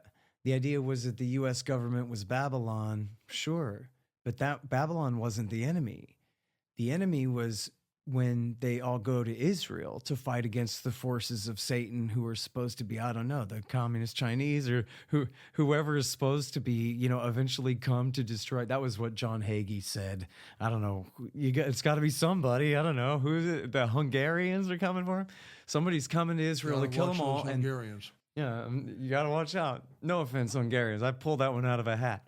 But the whole story was Koresh was to help lead the 144,000 true believers to Israel, where they would join the Israeli Defense Forces. Poor Palestinians stuck in between this thing. And then they would fight against the forces of Satan at the Battle of Armageddon. So this had nothing to do with fighting the federal government and luring them into an ambush and a trap and a confrontation to fulfill prophecy in the middle of Waco, Texas.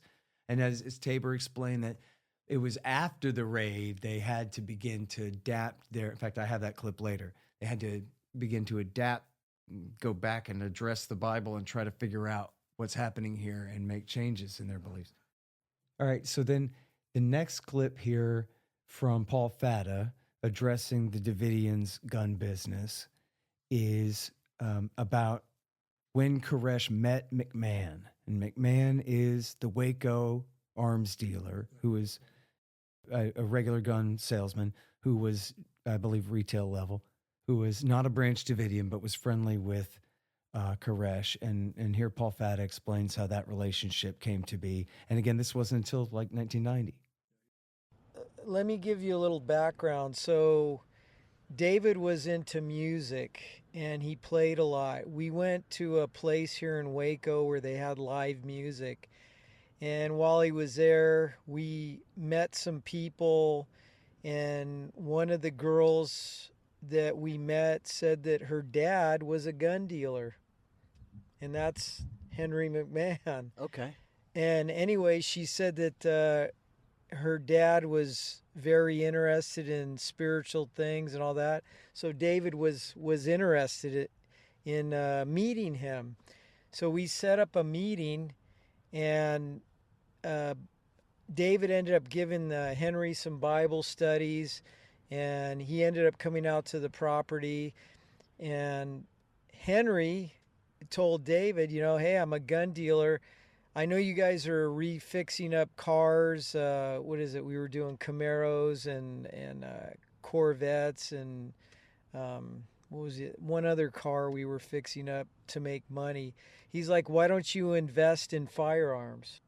So he brought that up to David. He goes, this administration, they want to disarm America. They want to take guns away. You could probably make a lot of money by investing in firearms. So that's how this whole firearm thing started.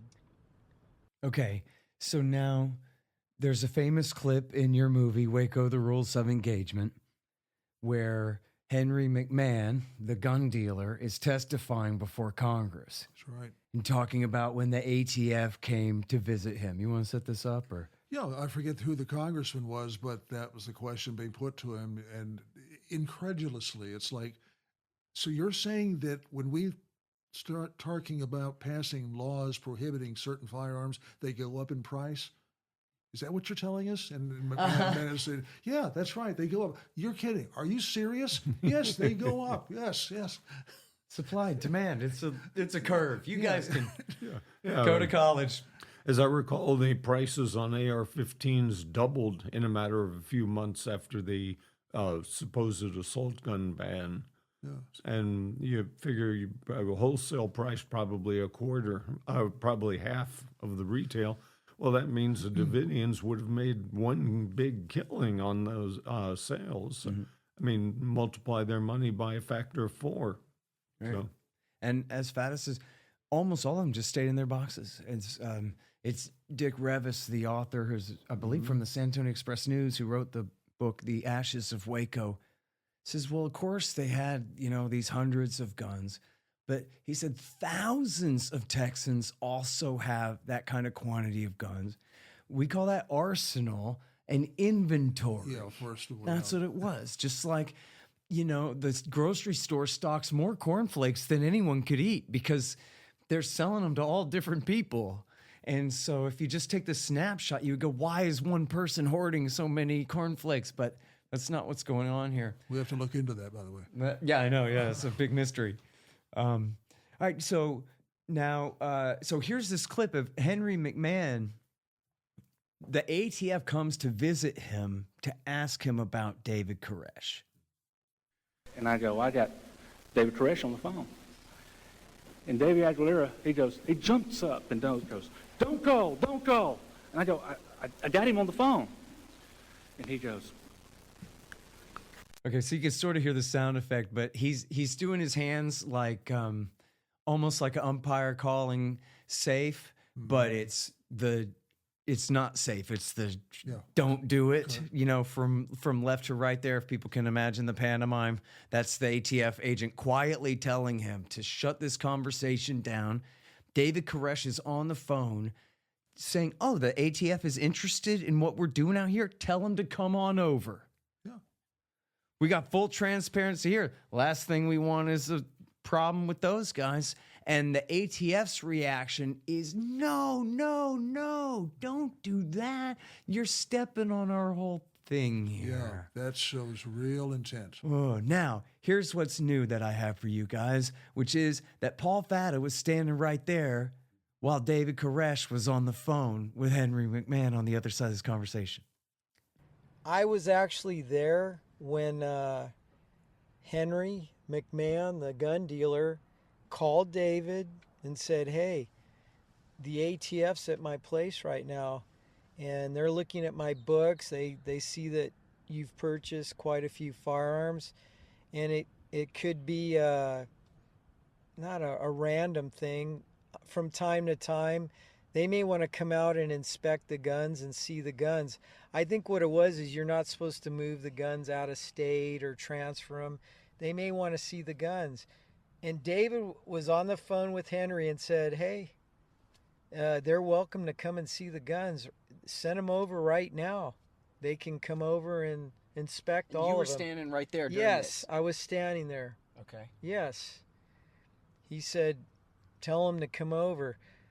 Well, we found out from Henry, when Henry went in the other room and told the agents, hey, I got David on the line. David says, you're welcome to come over and inspect the firearms right now. They started yelling at Henry. They said, what did you do? We didn't tell you to tell him. They said, we don't want to do it that way. And you can verify that with Henry if you can get in contact with him. But he testified to that to Congress. He told Congress the story. It's in Rules of Engagement. People can see him explaining his side. We'll play the clip. So I'm telling the truth on that. So my thing is... Which is actually really great, Paul, that you didn't even know that the clip of Henry telling that story is out.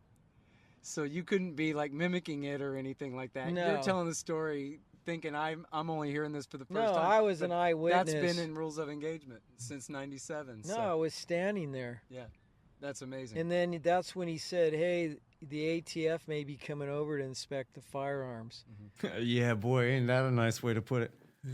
Yeah. Okay, and now here's one more clip of Paul Fatta about the guns, and I forgot exactly the point, but it's a minute long. Most of those firearms were brand new in the box, in the case, being kept for resale. That's what they were being bought for. Right. I know you bring up about this apocalypse and shootout. Texas is a big gun state. I met people, families that owned 100, 200 firearms in this state. That's right. So it's not unusual for people to have guns. I personally wouldn't buy that many, but I just was learning it. I was getting to know it, and I was buying and selling firearms legally, proper paperwork, and then I would turn it over to Perry Jones, and he would do as he will with the money or that was made from the firearms. Okay, and then this last clip is, well, not last anything, but this clip of Fatta I think is important just because it shows his character and, you know, probably in contrast to what people might have been led to believe about this guy. So, you know, it is what it is. I feel like I'm a taxpayer. I'm a law-abiding citizen. I support law enforcement. I'm not against law enforcement. I'm not against ATF or FBI. I'm not against any of these guys. They have a difficult job to do, especially the local police department and sheriff. They're dealing with a lot of, you know, sick people, and they want to defund the police. I don't believe in that. Lawlessness. People are just going to take over. I mean, it's craziness. You know, they have a difficult job. But I do feel like those who are in management or positions of making major decisions, they need to be responsible for how they conduct themselves and their men and how they conduct their missions. There's got to be accountability. You can't just, you know, hey, we're going to go raid this place, and too bad if a bunch of people die, and we're not going to take responsibility. We're just going to blame it on them and move on. He hasn't even become a political radical in reaction to this happening to his people at his home. He's still essentially a conservative center-right Republican take on law and order right there, right? Yep. So this is a clip of, I'm almost certain, I'll have to check this, but it's an ATF agent named H. Jeffrey Moulton on, you know, essentially summing up the narrative, the government's narrative about the Branch Davidians here. In addition, it had reason to believe that Koresh and his followers might pose a danger not only to themselves, but to the surrounding community. And so that was the threat, was that these people not just are arming up and they're afraid that Babylon's going to get them and they would fight back if that ever happens. So we better fulfill that. But not even that, but geez, they have guns, so they must be preparing to use them against someone, which is essentially just a completely unreasonable prejudice that they had just decided on when, as we're discussing, this is a society in Central Texas where people own firearms, and having many of them is not an indication of an impending massacre at all. A city in Boston or Brooklyn or someplace or Seattle, this is horrifying. This is just the very thought that this is, what else would they be doing with these things? All right, so we're going to get to that alleged threat in a sec, but then, in fact, I guess that was out of order too, was this should be next. We have to touch on this, which is, so the child abuse allegations, as we talked about, essentially are a red herring in terms of the ATF's case or in the rest of the story until, you know, we get to the last day, it comes up again, but it's a lie then too. But it is true, as David Thibodeau told me, that there was spanking of children, which he found upsetting, but of course is completely normal and legal. But there was nothing like the beating of babies or anything like that, Thibodeau explained to me. And yet he does document in the book, or he explains in the book and argues about the sexual abuse of young girls. So Koresh, first of all, was taking the wives of his followers and essentially making them be celibate and found in the text where it was supposed to be that way somehow. And then he moved on to their daughters, and he married two of Clive Doyle's daughters, and one when she was 14. Rachel Jones was the first one. And then her younger sister, 12 years old, Michelle Jones, who I'm almost certain Thibodeau says bore him a child at 13.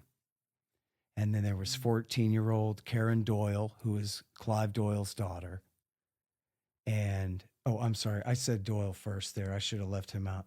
It's Perry Jones's, I believe, daughter and her sister. And then was Karen Doyle, who was Clive Doyle's daughter.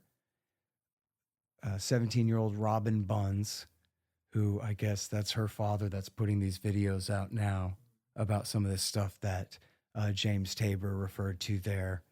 And 19-year-old Nicole Gent, though I think he married her before, or she became pregnant before that. I forgot exactly. Aisha Guyforus was somewhere between 13 and 16 when she married Koresh and bore him a child at 16. And then there was Michelle Jones's daughter, Serenity Jones, was 4 years old when she died. And since Michelle was 18 when she died in the fire, that means that she was likely between 13 and 14 years old when she and Koresh conceived Serenity Jones there. And then Carrie Jewell is the most famous of the abuse victims. And I know it was disputed by her mother and her grandmother, who said, who told the lawyers back then, Jack Zimmerman, and I guess she told you. Yeah, no, DeGuerin. Yeah, I spoke with her several times. She didn't. It's very important to remember she did not want to be on camera. And the Tom Lantos, who was the congressman from Northern California, knew that the grandmother disputed the story and said that the girl was with her when this incident supposedly happened, so it could not have happened. And then said the reason that she was out there appearing with her father was trying to use this as a way to get attention for himself for a show business career he wanted to get going. Yeah. He was a disc jockey up in southern Michigan, northern Indiana, someplace up there. So this was just completely baloney. Now, it's important to remember Carrie Jewell was put on in the testimony seat knowing all this background. So Lantos put her in there. And there's a history for this. If you go back to 1990 with Nurse Naya, who said she was a Kuwaiti nurse and she saw Iraqi soldiers come into her hospital and rip babies out of the incubators and throw them on the floor.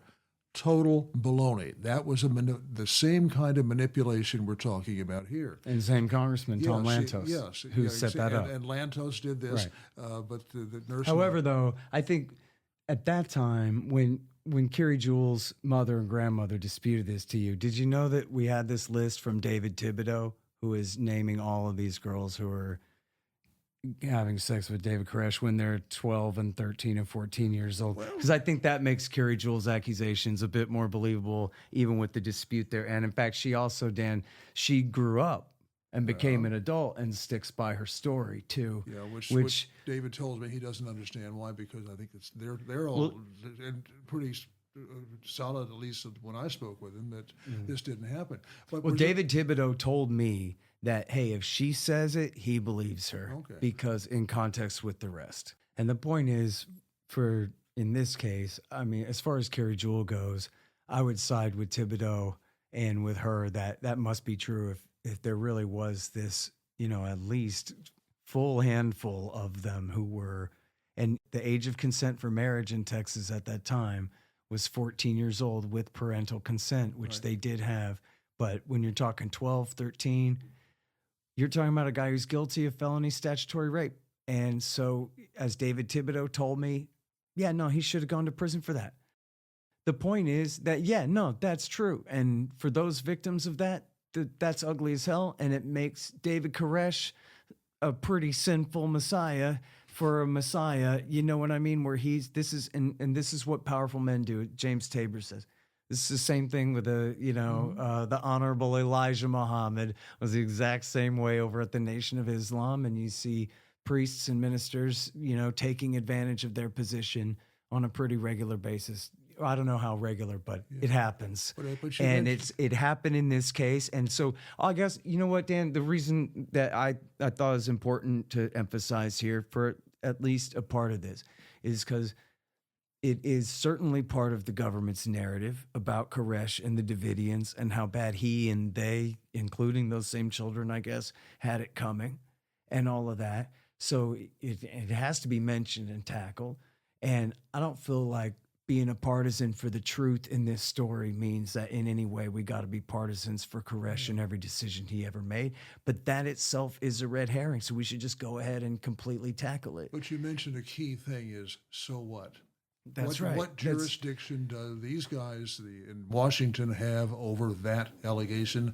That's a state charge, and the sheriff investigated it, and so did Child Protective Services, and they came up with nothing. But it's nothing that the ATF should be dealing with. Right. And in fact, I do have a clip of Sheriff Harwell from, I'm not sure, I'm sorry if this is from Rules of Engagement or this may be from McNulty's sequel, A New Revelation here. We're being pretty liberal with the documentary clips, Dan. We worked on that for a couple of years. In fact, we had the Department of Human Services go out and interview some of the kids and whatever they could do. I had people go out with them to interview. To this day, we don't have a case that we can make against Vernon Howell or anyone for child abuse. Even though the news media here and other people kept saying this is what happened. A man from Australia said this is what happened. But we could never get them to give us anything more than just, we know that's what happened. You have to have proof to go into court. Keep in mind, too, that most of the girls who were involved were at least 14 years old, and 14-year-olds get married with parental consent.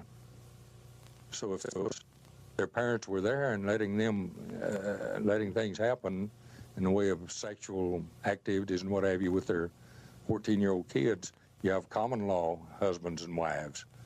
I don't say that I agree with that and that I approve of it, but at the same time, if parents are there and they're giving parental consent, we have a problem with that and making a case. Okay. That's from Waco. Yeah. And look, not to split hairs, because it's just as disgusting to all three of us at this table, and for it goes without saying, all of our listeners, but technically there's a difference between prepubescent children and young teenage girls, where this is clearly, statutory rape. It's clearly crossing the line. These are still people that we would absolutely protect our daughters at those ages and hurt someone who tried to cross that line. But it's not the same as saying that the guy was a pedophile. It's bad and wrong, but different for, because it does, if he was doing this to very young children and everyone in there is tolerating that, you're not going to find an interpretation of the Bible that makes that okay. You know what I mean? But that wasn't what was happening. So instead of, again, having some sicko Charlie Manson cult, you have a guy who, I guess the point is, right, he's skating the line at the edge of believable to his people. And I guess there's no reason to believe he was attracted to prepubescent children. But he's clearly crossing what we would consider the moral line there. And 12 years old is pretty young, 13. So, but anyway, the point being, one more here is, and this goes to the overall treatment of the children. And this is a clip, again, from your film, Dan, of Joyce Sparks from the CPS. And she's explaining to the press conference about the children who had come out of the compound after the initial assault and her assessment of those children. We have 21 children that have been released to our care thus far. The youngest of those children is 5 months old, and the oldest one is a 12-year-old. The children appear to be smart and well-educated, very sharp children. They seem to have been very well cared for. So it's... Yeah. It is what it is. That's the whole point. We're just being completely upfront and honest about all sides of that argument. as far as it goes. The guy, as he said himself, David Koresh was certainly no saint. So now I think we should take a break. We're at 2.5 hours, so I want to save some files and let everybody stop and get a drink of water or whatever, and then we'll get on to the next segment of the ATF. But if you guys are interested, I'm going to go ahead and play them for the audience here. I have a couple of clips from Bill Hicks for lighten the mood a little bit at a segue here. But I was in Australia, and the Australians had a big contingency at the Branch Davidian compound, and I'm from Texas, so they were very curious. They were asking me all about it, you know. Oh, this guy's so weird, isn't he? This guy, Koresh, is so weird. And I was thinking, well, wait a minute. Frustrated rock musician with a messianic complex, armed to the teeth, and trying to fuck everything that moves. I don't know how to tell you this. It sounds like every one of my friends in Austin.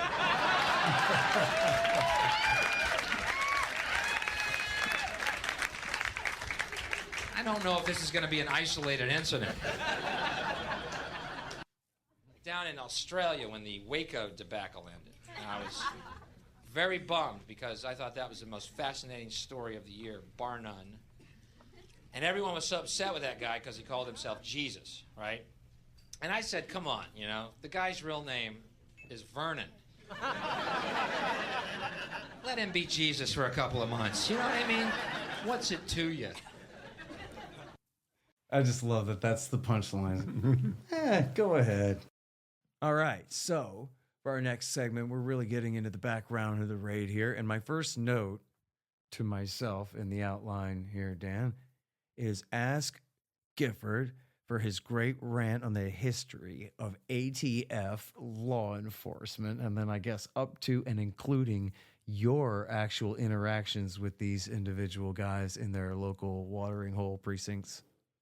ATF law enforcement. Well, ATF, the predecessors back in the 1920s, were referred to by H.L. Mencken, who was one of the best-known commentators and political columnists at that time, as legalized murderers with badges.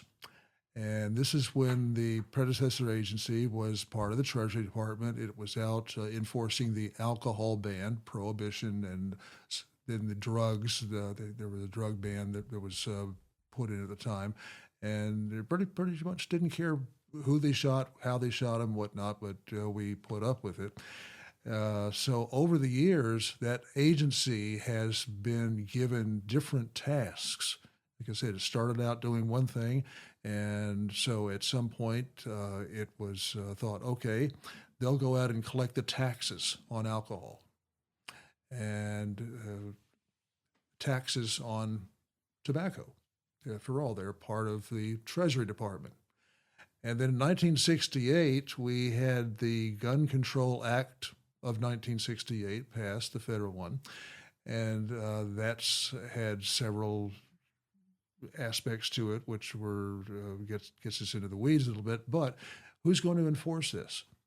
Well, the natural was the alcohol, tobacco, or what was becoming, I think it was just the AT then. Alcohol and Tobacco Tax Unit. Yeah, okay. So we'll slap firearms on there as well, since they're collecting firearms. And that's what that was already going on to some degree, because certain firearms, like shotguns with barrels are less than 18 inches and machine guns, which were legal for people to own, had the owners had to buy a tax stamp, and I think it was $200, which in 1930 was probably a lot of money. But the idea was to get them out of hands of gangsters, which everybody was freaked out about. And the phrase at that time, the big scare phrase, was gangster guns.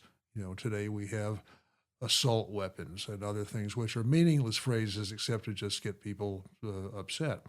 So fast forward, we're coming up here, and the ATF has several times been in danger of being done away with, because it's, can't the FBI do this? Can't somebody else go out and collect taxes? I mean, it's just not, and we're paying all these benefits, and it's causing trouble. And so they were tasked with keeping track of the firearms and collecting the enforcing the new laws that were put on the books, and it needs to get a higher profile, because most people in Washington had never heard of it, or most Americans had never heard of it. I think that people thought probably the FBI did that. In fairness, the FBI went through much the same period or kind of thing when it first started, and J. Edgar Hoover took over and started a public relations campaign, and that bumped it up. And I've been told that some of the people in D.C. who are head at the ATF are aware of that and said, well, we can do the same thing. We can pump up our image. We can get good, public relations. So down the road, we're talking here about the Davidians. And what's going to freak out people more is if we go in and save the country from a bunch of religious nutcases who are stockpiling weapons, these words again, and start hauling them off, and everybody will be safe again. And that's so you have a plan concocted that we know now about what happened at the Waco business. There were other incidents prior, at the Ruby Ridge incident, where the entrapped some guy to saw the barrel off a shotgun, and there have been lots of other ones. The whole thing about the machine guns is crazy because, as Dave can tell you, if you have the component parts of a certain kind of firearm, usually a semi-automatic, but you can be charged with having a machine gun. Semi-automatic, for people who don't know, is an action that fires one shot for each pull of the trigger. Automatic, it would fire as long as you hold the trigger back. So we've all seen movies, and that's usually where the freak things come and to get pushed up to freak out the public about these supposed people out there that have them, like Branch Davidians or like gangsters or drug dealers or all the negative things. And so we put all this together. Now, that's not the only reason, though.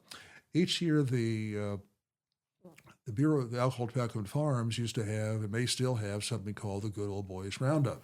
Uh-huh. And the reason they have that is a lot of the people in that unit used to go out and hunt for moonshiners out in the woods. So they're kind of like me before I learned how to talk right and wear shoes. So they got a definite attitude.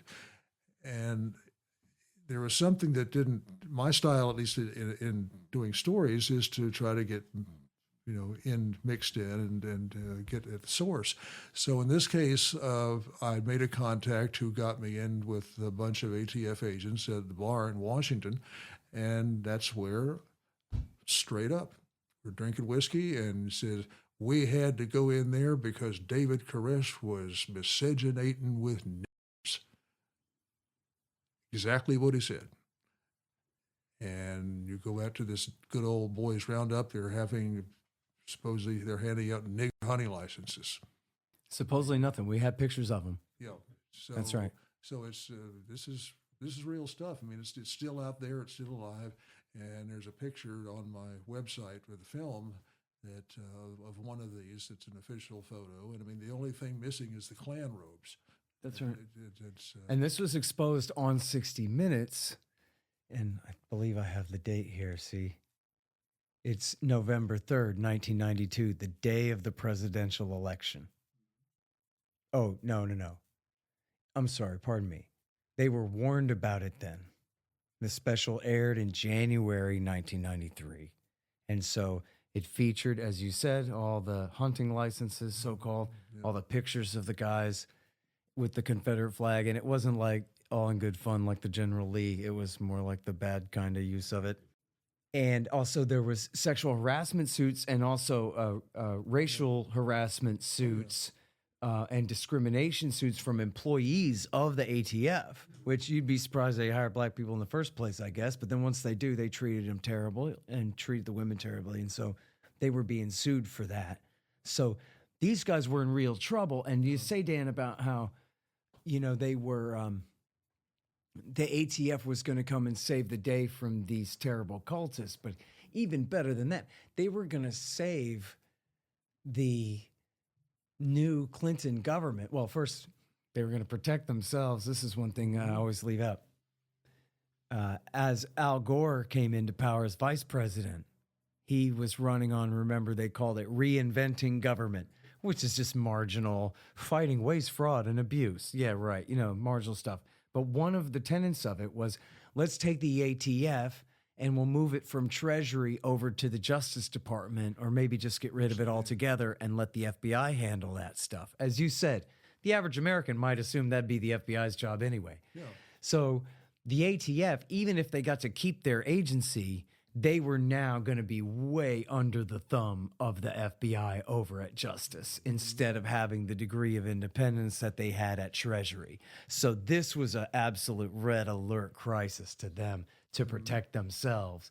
And then I remember this well because I was in high school at the time, and I don't know exactly you guys' time and place during this era, but I remember at the end of 12 years of Reagan and Bush, here comes the not just center-right, or center-left, but supposedly at that time anyway, he was defined as a more of a liberal left Democratic president, with his co-president feminist wife, Hillary Clinton, coming in. And this was all at the exact same time you had Captain Planet and recycling and, all a whole new phase of global warming and environmentalism and, baby blue flags and all of this stuff. So there was this, as they would say, the massive cultural, at least politically, the culture was swinging to the left right then during that time. And here the ATF are exactly the kind of even far right rednecks that you describe here, the meanest kind. And they know that they have to suck up to these Democrats. They have to stop this attempt by the vice president to ruin their agency or even destroy it. And so they've got to find some mullet-headed Trans Am driving rednecks to pick on.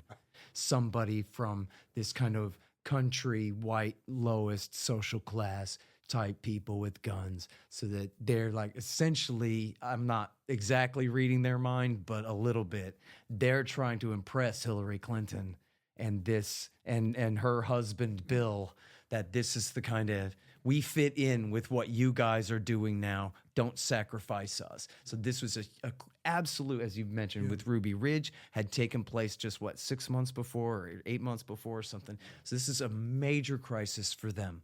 And they have to find a way to find somebody to beat up and make it look good. And somehow they pick way too big of a house with way too many people in it, full of guns, to target for their endeavor here. The intent can be seen just by the things we're talking about the going shooting with David Koresh and the undercover there. I mean, they had guys in there. They should have known that there was just nothing there. This is just pure public relations. And I'm sorry, because we hunted high and low for the 60 Minutes episode, but it cannot be located anywhere on the internet. However, we did have a couple of good quotes from it, including Agent Bob Hoffman, who had corroborated one of the female agents' sexual harassment complaints, told Mike Wallace of 60 Minutes, quote, "In my career with ATF, the people that I put in jail have more honor than the top administration in this organization." Ooh. I know it's a sad commentary, but that's my experience with the ATF. And that's, from the very inside there. Dave, this is Dave Hardy. Yeah. With regard to the ATF motivation, back a quarter century ago, I was a GS-14 in the federal government, and I represented a small law enforcement agency, much smaller than ATF, but like them, interested in growing. And we attorneys had a joke. Every year, their House appropriation cycle would start when Congress decides what their budget is. And every year, the agency would come up with Operation this or Operation that, something guaranteed to grab a bunch of publicity. And they would always do it just before their House appropriation cycle started. So one of my first questions when the raid went down was, when was their House appropriation cycle? And the answer was, I think, 11 days later. It was all timed for this. Very good. That's right. And very interesting, because I think that has been part of the sort of alternative history of this story all along. But it's interesting to hear that from you, that as a federal government police officer, that's exactly how it works, huh? Yeah. Yeah. And you won't say the name of your agency? Well, I was with Office of the Solicitor, Department of the Interior. Okay. Interesting. Conservation and Wildlife Division, Fish and Wildlife Branch. I see. Very interesting. This is, Ron Paul talks about. There are a lot more armed government agents than you would ever imagine. And so that's very, almost all the stories I've done was where somebody wound up getting screwed by the government. Started out very much like the Waco, but somebody picked up a phone and called the police or the newspaper and complained about something that fit in with a political agenda. One story I did, and it took place in Pennsylvania, and the guy's supposedly ruining a protected wetland, which it was not, but he got the largest fine, longest jail term in the history of environmental crime. And it all started because a guy across the street wanted to get in bed with his daughter. And she didn't want anything to do with him, so he figured he's going to screw the old man. And to get him out of the way. Yeah, huh? To get him out of the way. Yeah, well, punish him out. Or just punish him, yeah. So he calls the Corps of Engineers, and the Corps of Engineers calls up the people in Philly, at the environmental protection thing, and next thing you know, he's being hauled in on federal charges. He beat him. We got him out of prison for at one point, but he got put back in on appeal. The Court of Appeals, and Ken Starr was the Solicitor General, and he caved with, I am told, is brilliant lawyer logic, which was, there was a photo that supposedly showed water going from this piece of property into the Trenton River, and that meant it was polluting navigable waters. The only problem with it was Ken Starr had to admit to the judges it didn't show that at all. But he said, our presentation was so compelling, the conviction should stand. And it did. That was the argument. That was the argument. Why not? And it probably, I just was nonplussed about it. There are other examples I could give you, but that's just one that was, I wrote that was just terrible. All right. So, in fact, that's a great segue, Dan, into the next subject here, which is how the investigation began. This is not the same question as how did they decide to make it Operation Showtime, the massive paramilitary raid, but this is how they originally came to the attention of the ATF. And so there's a Government Accountability Office report that says it was originally the sheriff's office that called the ATF. And then there was the story of the UPS man who had said that, okay, the Davidians had this property, a small business called the Mag Bag that was run out of a property a few miles away, I guess. And he had been delivering a package there, and some fake grenades had fallen out. But he didn't know they were fake grenades, so he called the cops. And the cops had called the ATF. Hand grenade holes. Hand grenade holes. Hand grenade holes. Tell us about those. What's the deal with those, Dan? Well, most everybody's seen a hand grenade. These are going to be World War II. The pineapple ones from the Vietnam movies, right? Exactly. And but people use them for different things. And I guess you could put gunpowder in them and make them go bang, but that's highly dangerous unless you know what you're doing. I mean, it can blow up in your hand. But these were sold everywhere. I mean, here in Santa Monica, there was an Army-Navy store down at the corner of Lincoln and Santa Monica Boulevard, and when you walked in, there was a big box full of these hand grenade holes. And what the Davidians were doing with them is they were dressing them up and putting them on a plaque that said, complaint department, pull pin or something like that. Take number. Take number, yeah. And there are other people that advertise these things online, and it's nothing nefarious at all. Now, I was told by somebody that they were actually putting gunpowder in them, and that presents a problem because for getting technical here about how do you fuse this thing, because the kind of fuse that you have in a hand grenade is not something you can go down to Walmart and buy. And well, Dave, you might have a comment about that too. And so I tend to disbelieve this was going on, that they were planning to make an attack on their neighbors with hand grenades and other things. Well, they were practice grenades, and where you got those grenades from is you bought them off the government as surplus. Yeah. So the government is selling these things, and like you say, the problem is if you ever wanted to do something with it, you'd have to find the fuse, and the government doesn't sell you the fuse. Yeah, that's right, and that's just one story that was going around. I'm sure you've noticed that when you discount one story about bad stuff the Davidians were going to do, there's another one coming along, and there's another one. That's right. Like sequence. You know what? I'm so glad that you said that, because the comparison obviously directly is to the classic conspiracy theory, which the government, of course, quite unfairly uses that term against anyone who doesn't believe in their conspiracy theories, because they like to pretend that it's only a fringe thing that fringe right-wingers or fringe left-wingers or some kind of kook believe in. But the government has their own conspiracy theories all the time, like Saddam and Osama, or, for example, in this case, if you read the search warrant, it's total trutherism kookery. They go, well, you have this little strand of this little information and this little strand of this little information, and if you put it all into a mosaic, it all fits. But they don't have probable cause at all. They have, Judge, we were daydreaming, and we could imagine that if you combine these data points in just the right way, that you could conjure the possibility that something is going on here. That's what we're talking about here. And just like horrible. For example, well, I don't want to pick on any particular conspiracy theory group here, but conspiracy theorists let's say Russiagate, that's a good one.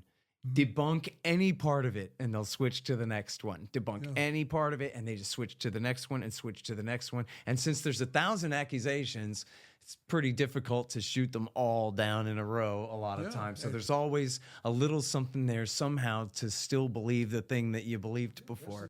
All right, let me make sure I'm not skipping too much here. So, and then we have this. Robert L. Cervenka. He complained to the sheriff's department that he had heard machine gun fire at Mount Carmel. So I guess I played a little bit out of order there, but this was the clip about the Hellfire triggers and the George Roden fight there that we played earlier. That should have been two separate clips. And this guy, Cervenka, offered to allow the sheriff to use his property as a surveillance post. And the Davidians had heard about that. So that was one of the ways that they knew that the ATF was interested in them. And as we heard in that clip of Paul Fatta, he says they had called the sheriff's department. And this story's been told a few different ways, including that they had taken their rifles down to the sheriff's department. But Paul Fatta says he doesn't remember anything like that. But they had called the sheriffs and said, well, we have these Hellfire triggers and we want to make sure that you guys aren't worried about it and whatever. And they had apparently straightened that out, although that wasn't the version that the ATF had told in the search warrant, where they pretended to believe still that this was machine gun fire. Well, it's an easy story to sell, and that's about the just end of it. In fact, even the New York Times had written that the Davidians, I guess they quote Paul Fatta then, saying that they had asked the sheriff that if you guys are worried about it, come on out and look. So they had told that to the ATF and they had told that to the sheriff too. You guys come look at our guns. The other reason they wouldn't have had probable cause from that is, we heard automatic weapons fire coming from the area of your house. Okay, was it on your land or not? Was it you or somebody you gave permission to, or somebody who was out there without your permission? Just knowing that sound came from a general area doesn't show anything. Mm-hmm. And we are talking out in the country where that sound could be coming from. Oh, sure. It wouldn't necessarily be that easy to tell exactly where. So we cover the Hellfire triggers and all that, and the reason that they had all those rifles at the Sheriff's suggestion. So let's talk about this for a minute. I'm not sure if either or both of you know a whole lot about this, but part of the accusation here, and this goes to the rules, as you were alluding to earlier, Dan, about the ATF can just change the rules. It's not the law, but it's the rules change about whether you can have this kind of arm stock or that, or this kind of pistol grip or not, or this and that. They do it all the time in a way that makes it very confusing. And sometimes it's retroactive and sometimes it's not. And so, especially if we're talking about, late 80s, early 90s here, there have been new laws that have gotten rid of, and I guess new rules that have gotten rid of some of the ambiguities since then. But essentially, I have an Army buddy who explained to me, and he showed me a little diagram about what it takes to convert an AR-15 semi-automatic rifle to an M16 or like an M4, and in other words, capable of fully automatic rifle. And he says, I think the quote is 6 parts, 5 swapped parts, and 1 added to make it fully automatic. But there's a thing also called a drop-in auto sear that is, specially machined to, compensate for enough of those parts to make it work. And they had some really screwy rules in the beginning of the 1980s that even having the auto sear itself at all was considered a machine gun part, or if it was on the same property as another rifle without the right kind of license, that kind of thing. Do you know a lot about that, Dave? Can you talk about that? Absolutely. A fair amount. The National Firearms Act, as it is in effect, it says that any part or combination of parts that is meant exclusively to turn a semi-auto into a full auto, that part is itself a machine gun. And it has to be stamped with tiny little serial numbers and registered. So that's its status. And for a tax stamp price to get it registered, that kind of thing. Yeah. Now, does that get into this is something interesting? I think we're talking about the Chevron case about agencies being able to have this wide leeway to interpret laws as they see fit. Does this fit into that? Well, in this case, it's in the statute. The statute says part or a combination of parts for this purpose. So it isn't quite the agency, seeing how far they can stretch it. And I've seen an auto sear type thing, and indeed, like you say, you have to put this tiny little serial number on it because we're only talking basically a trigger mechanism. Mm-hmm. Well, I was telling we were talking before you got here. When I was a kid, I remember somebody in my hometown did that to a 45 1911 45 auto, and by filing down the sear. Oh yeah. So of course the problem is when you pull the trigger, it rips off, but you can't stop it. Yeah. And so it's doable, and that may be doable on some other firearms as far as for what all I know. How many different types are there? But that's I don't know how you can. Do I understand this right, Dan? You're saying it's full auto, but once you pull the trigger, you have to essentially hold it down the whole until the magazine's empty. It won't release even halfway. Yeah, so the trigger sear comes down, and the idea is when you release the trigger, it goes back up and catches the slide. So in other words, even if you're messing with that, there's no utility to that other than screwing around, shooting at hay bales or something. Yeah, shooting yourself or somebody else. That's about it. Accidentally only, though, probably. Accidentally only, yeah. Right. And now, so this is where I was going to play the clip of that kook accusing these people of being dangerous, but I don't even think I really needed that. I brought this up to you the other day, I think, when we talked on the phone.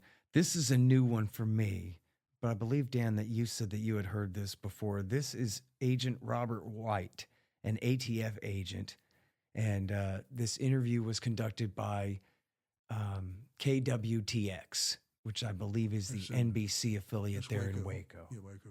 Right. And they interviewed him on this last February the 28th, the 30th anniversary of the raid. Well, I've had people tell me that, well, why didn't you just leave them alone? They just had guns out there and they weren't bothering anybody. But their plans were to bother people. They were putting together a plan to go into Waco which with they wanted to go into McDonald's and the bus station and places where there are a lot of people, and they were going to kill off all the non-believers, the people that didn't believe Koresh was Christ. Then they were going to come back into the compound where they were going to set up this shootout with police. Then they were going to all be killed, and then they would be translated to heaven and then come back and rule the world. And, you know, yeah, we could have left them alone, and eventually they would have come off their compound and followed through with their plans, and then everybody would have been yelling, well, why didn't somebody do something about it before this happened? That's the scare stuff. Scare stuff. Come on. That's Well, look, I'm not even putting any credibility in it. I mean, my question for you is, have you ever heard that before? Is that one from, they were going to attack the local McDonald's and the bus station? Maybe not the McDonald's, but I mean, I've heard they were going to come off and they were planning on wreaking havoc out in the world. But McDonald's itself doesn't necessarily ring a bell to you? I mean, because that sounds completely crazy to me. Yeah, it sounds like completely made up nonsense. You know, I don't know who made it up necessarily. Well, that was part of what I always used to hear, which they were making plans to go out and kill people in the neighborhood. You're going to kill the mayor and take over Waco, right? Turn it into the sovereign state of the Branch Davidians. Once you know anything at all about the Davidians, that just makes no sense. It's crazy. But it's the kind of thing that you could throw out there. It scares the public and enables you to do things that you outside the legal limits, and that is the image of Clive Doyle as a ruthless terrorist. Give me a break. Doesn't fit too well, does it? Exactly. All right, so we got to talk about drugs now for a minute here. The drugs. Of course, with my luck, this is off the air, so I don't have the clip. I asked David Thibodeau about the accusations of drugs, and he laughed and he said he would have strongly preferred if there had been some drugs there. Unfortunately, they were allowed to drink beer, but there was no alcoholism of any kind, no hard liquor, no cigarette smoking, and apparently Paul Fatta told me the other day on the phone, they avoided even taking aspirin. I think maybe if someone's having a real bad time, they'd take an aspirin or something. But these people were certainly not drug abusers. And as Paul Fatta told me on the phone the other day, they just absolutely wouldn't, that David Koresh would never have tolerated it from anyone. Smoking a joint one time would have got you kicked right out of there. It was just not the way he did things. And he said to me there was absolutely nothing. That's the exact quote from Paul Fatta. I had forgotten to ask him this when I interviewed him on the 19th. It was one thing that I had overlooked. So I had a follow-up phone call with him where he talked about this. And now the accusations about the drug lab, right? They said not just that they had drugs there, and this goes into the legalities as we're getting to with the raid here and the military involvement and National Guard and the rest, special forces, was that they had a methamphetamine lab there. And so one of the stories, you guys may have heard this, was that the Branch Davidian, obviously the official story was, they had a drug lab, but one of the versions of the Davidian side of the story was that the sheriff's department had sent out the hazmat team or somebody to come and take out the remnants of a meth lab that had been there under the previous leadership, this guy Roden. And so this is where I screwed up. The transition there was from Hellfire Triggers to Roden, and then the fact that Roden had allowed these two guys to live there. There are a few people who live there who evidently he had given them permission to create a drug lab, although Paul Fatta said that at the time they took it over, he doesn't think there was a lab there. He thought there was, first of all, the bad guys were gone, and whatever they had left was just the remnants of something. And he said he didn't remember the cops coming out to do anything about it, but he does remember that Koresh or someone had called the police and said, hey, now that we're moving back into this property, we're finding this stuff, and we want you guys to know that and come and do something about it. And then he said he wasn't sure if the cops had done something about it or if it all just went in the garbage. He said maybe it just went in the garbage. But that was the end of it. Yeah. And as he specified to me, the house where that allegedly was taking place at all did not even exist at the time of the raid in 1993. Mm-hmm. Once the Koresh followers had taken the property over from George Roden, they had torn all those homes down. I don't know how long after. I don't mean to say once they had, but after they had taken over. They tore those houses down and built what we know to be the compound there out of it. So the ATF was essentially knowingly pretending to believe that there was anything like a drug nexus there. They really had nothing. That's another thing about scaring the public. Well, that, and also the law is that military can furnish assistance to a law enforcement agency, but it must reimburse the agency. And unless it's part of the war on drugs, if part of the war on drugs, you get it for free. And so ATF had 3 military helicopters along in the raid. They probably had other support. And even after FBI took over for the siege, FBI maintained that same fiction so that they were getting the tanks, they were getting sandbags, weapons, night vision equipment, etc., all for free. Right.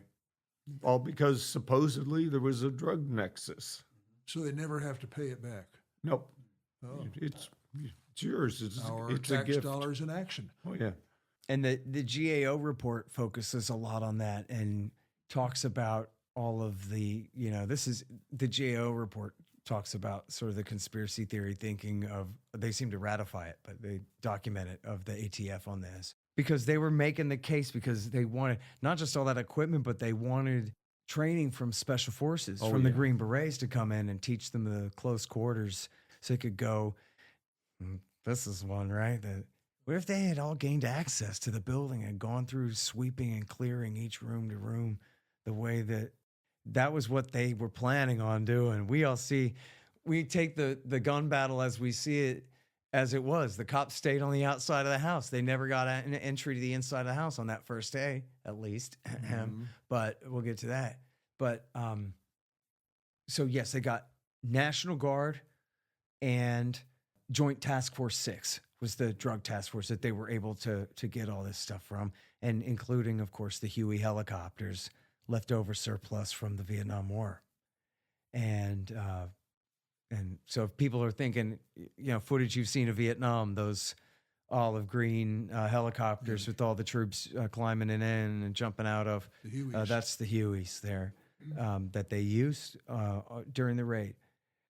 So then we have a list. I'm not going to read through the list here, but we have a collection of the list of the drug accusations that the ATF had compiled against the Davidians. And it was all like, got caught with a joint 15 years ago here, had a gram of cocaine 20 years ago there, was suspected of having pot, which I don't know, I guess means a cop said he smelled something, but nothing was found. And this guy, Brad Branch, had been arrested for pot possession. I'm not sure the quantity, but I don't think very much. 5 years before he joined Mount Carmel in 1983. And so the cops, they report this same list and they go, oh my God, right? Like this guy got caught with a joint and this other guy had some cocaine, but what are you talking about? That doesn't amount to anything. None of it has to do with their property or anything like that. It's essentially a smear to make it seem like this is a den of criminals. Again, Charlie Manson, not a group of devout, women dressed like Little House on the Prairie and they weren't waiting this for whole thing. thing. They weren't waiting for Jesus. Yeah, no, definitely not. This is all, they're just out there, doing drugs and committing crimes and this kind of thing, the way that they spun it in order to, I guess, have a good time with all that military equipment and get all that. So, well, that's a very erotic thing with some of these law enforcement agencies, have this military gear. That's real eroticism. I mean, it gets them pumped. Mm-hmm. Look, I think that's an important point. We might as well dwell on that for a minute. I remember when the cops started dressing in SWAT gear all the time, thinking that is so laughable. I mean, me and my friends, when we were 9 and 10, we played guns in the woods, and it was a lot of fun, but we were 9 and 10, and honestly, when we were 11, the girls looked at us and were like, you guys are dorks, and we quit. because we had turned 11.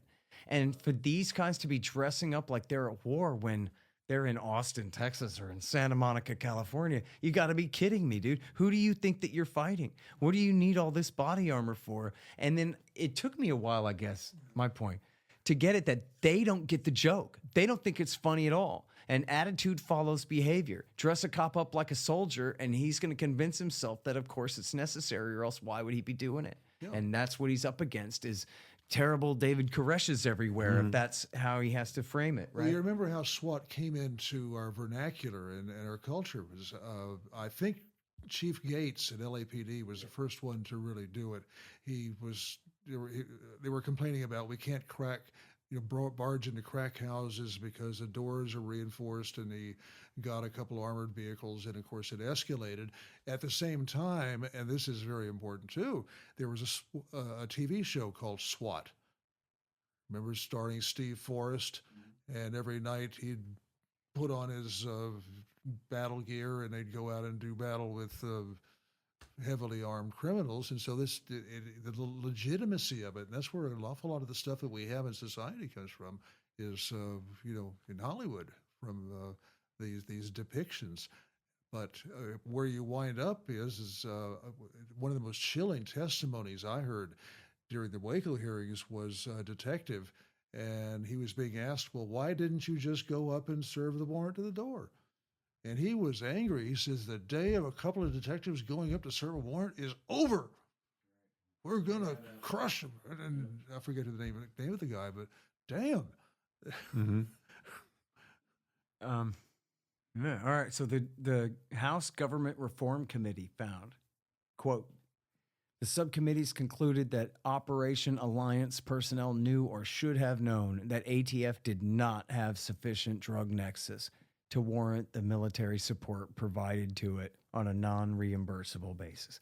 So I love that. Isn't it just like Brazil or THX 1138, where the reason that any of these agencies care is the dollars and cents. So you have the Government Accountability Office that used to be called the General Accounting Office, right? And so they're saying this agency owes this other agency money, and then we get to find out because, they spent it on this, lie-based activity, and that's how we end up finding out the details. And I love there. the bureaucratese phraseology of it. Exactly. Okay, and interestingly, that included support from the Alabama National Guard as well as the Texas National Guard. I hadn't realized that. Yeah, there's tanks. You saw their flags in there. That overkill, just ridiculous. I mean, that's somebody's having a fantasy. Mm-hmm. And then the Sinful Messiah series appeared, I believe, the day before the raid on that Saturday. And so that was a bit of a clue that, boy, something is really up there. And the articles, they were really a hit on him and had a lot of quotes from disgruntled former members and so forth in there.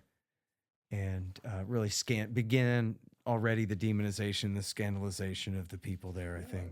Now, in my opinion, they pumped up the volume on this thing. Mm-hmm. Because that's... Yeah, I mean... I'd like to see the deep dive on where the newspaper got the idea to do that series, but I bet it came from the government in the first place that, we'd like for you guys to start setting the stage for this thing. It's my understanding the guy from Australia who had the falling out with Koresh or theological whatever's started calling with all these wild stories, the newspaper, and then they put him in there. And, of course, you put that in the newspaper and it's going to stir a call for action. Yeah. Do something. Save us from these people. Save the children, whatever it is. Yeah, and that is a huge part of it. So you had that guy, at least the one guy, Mark Bro, and I'm not sure if he's the Australian or not. Yeah, that's the guy I'm thinking And then there's Rick Ross is the guy, not the CIA back crack dealer of LA in the 1980s and not the rapper, but Rick Ross, an entirely different Rick Ross, the anti-cult deprogrammer guy that goes around, as Tabor called him, have gun will travel, and goes around making a living doing this. It's really important, those guys' roles, both of them, in setting the narrative and really demonizing. Again, Koresh, not just him, but Koresh in place of all those other people who were with him in that place, which is so important. That whatever sticks to him sticks to everybody else 100% for some reason, but that was the way that they would portrayed it. So, we covered how the warrant is essentially a mess. It's just conspiracy theory stuff. There is no probable cause in it. It's essentially, a pile of claims that any one of which falls short, and then all of them together also fall short. Just like a lot of these, just like Russiagate or just like the case of Saddam Hussein, it's 10 times 0 still equals 0. But it added up to the search warrant in this case. Now, so here's where we talk about Robert Rodriguez. Okay, so especially for people who've ever been out there to Waco, there's still there, I think, the small house across the street from the Davidian compound that the Davidians quickly called the undercover house, when these kind of young, obviously upper middle class white guys with nice haircuts and upper body builds and stuff moved in across the street there. They're like, welcome to the neighborhood. What are you doing out here in the country? Oh, we're going to college and this. So they knew that they were cops. And that included this guy's name was Robert Rodriguez, and he was going under the name Robert Gonzalez.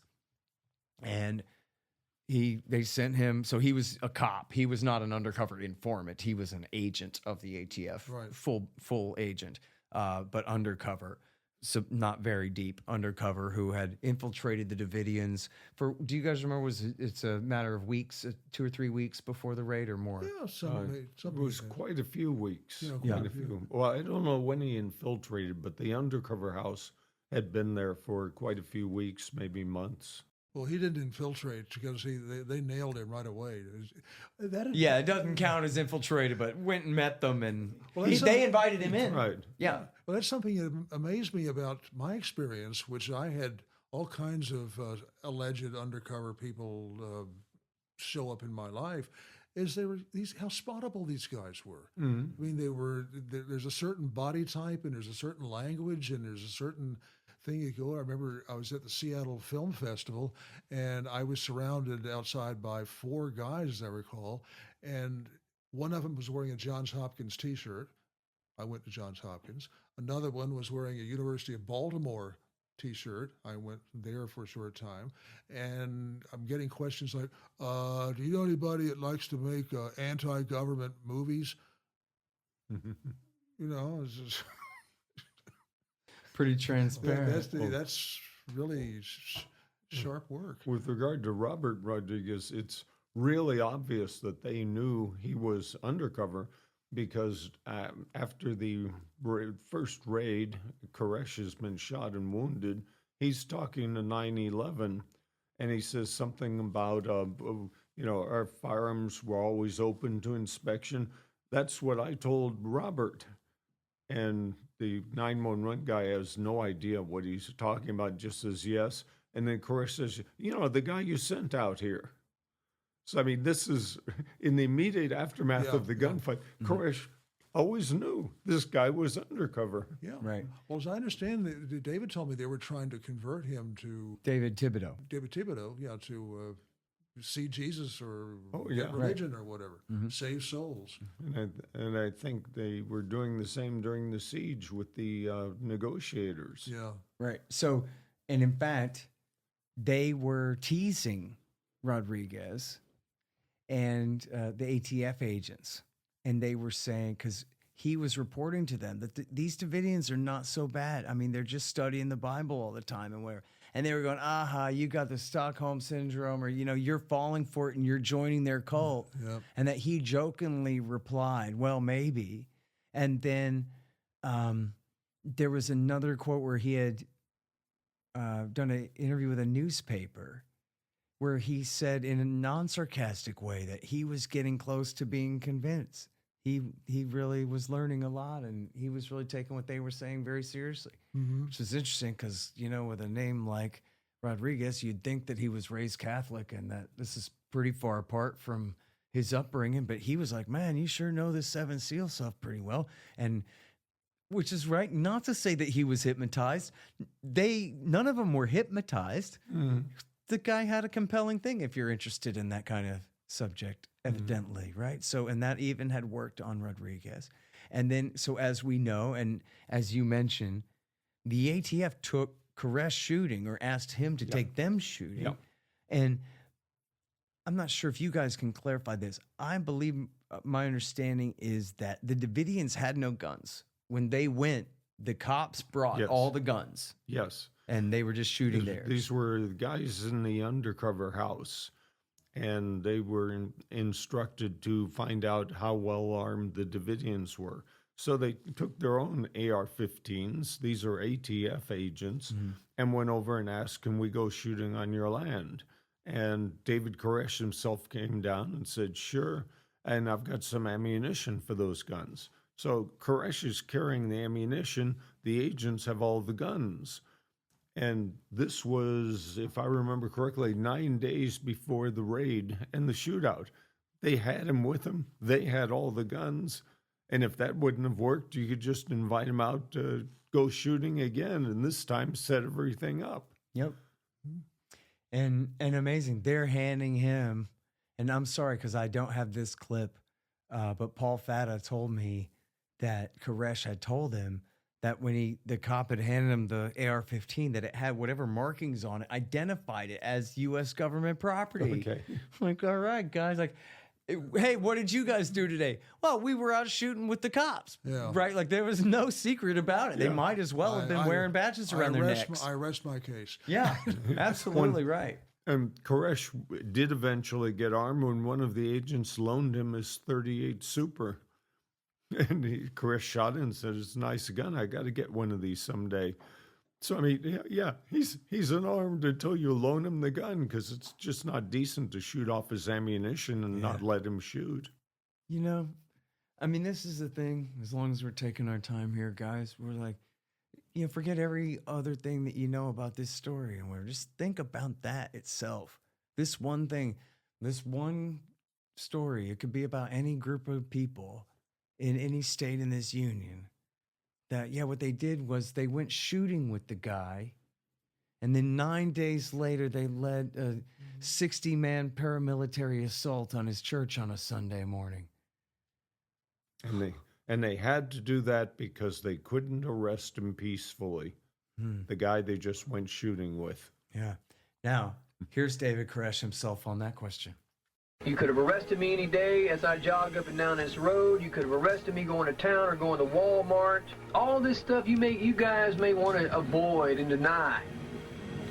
And I do not appreciate it, and never will I ever appreciate somebody coming here and pushing people around with guns. Hey, I'll meet you at the doorstep any day. You know, and somebody will get hurt. If you want to keep playing that game, I'm talking to you. Somebody's going to get hurt. Because this ain't America anymore when the ATF has that kind of power to come into anybody's home and kick doors down and things like that. And, you know, I guess I'm pretty happy to say, guys, that I think if anybody ever says Waco, that one of the first kind of general knee-jerk response sort of answers from John Q. Public is they could have arrested that guy while he was out jogging. They could have arrested him when he went to Walmart. Well, people know that. That's a real, like, widespread, widely accepted truth that this didn't have to happen at all. And wait, go ahead. No, I'm just saying, I'm not sure it's as widely known as you're indicating. And I've also noticed that when I'm writing articles on this 30th anniversary of things, I was having people ask it, the newspapers are not publishing them. They're publishing the stuff, the other stuff that tells the other story. Yeah, well, and that's why we're doing this, because it is, you know, definitely they're having their chance. And I'm going to play a clip for you guys that's going to flip you out in a minute along those lines. But now, so here's where we really switch to February the 28th, okay? And the start of the raid. Now, I have a correction to make for my audience, for going back probably for 20 years, for those of you who've been listening the longest, since the first time I interviewed David Thibodeau. This is in his book, and it's an error, and it's an error in good faith, but it's not right. And it's something that I made the biggest deal of because I thought it was so important. And honestly, the point stands. It's just not as good, and the anecdote doesn't hit as hard anymore. But the story was, as told by Thibodeau, and I think he told me on my show, that the morning of the raid on February 28th, 93, that Paul Fatta had left that morning with a pickup truck with a camper shell on it and towing a U-Haul trailer. I'm not sure where I got this version of it. Both full of guns. So that whole inventory of rifles that we're always talking about, that 90% of them had left that morning to go to Austin to the gun show. Yep. And that's too perfect, and I should have known better. So I asked Paul Fatta, this is actually the number one most important reason, knowing that we were going to do this. This is the main overriding reason that I drove up to Waco on April 19th to meet Paul Fatta and interview him about this, because I had to know what exactly was the truth of that. And the truth of that was that it was completely wrong. First of all, the show started on Thursday, not the day of the raid.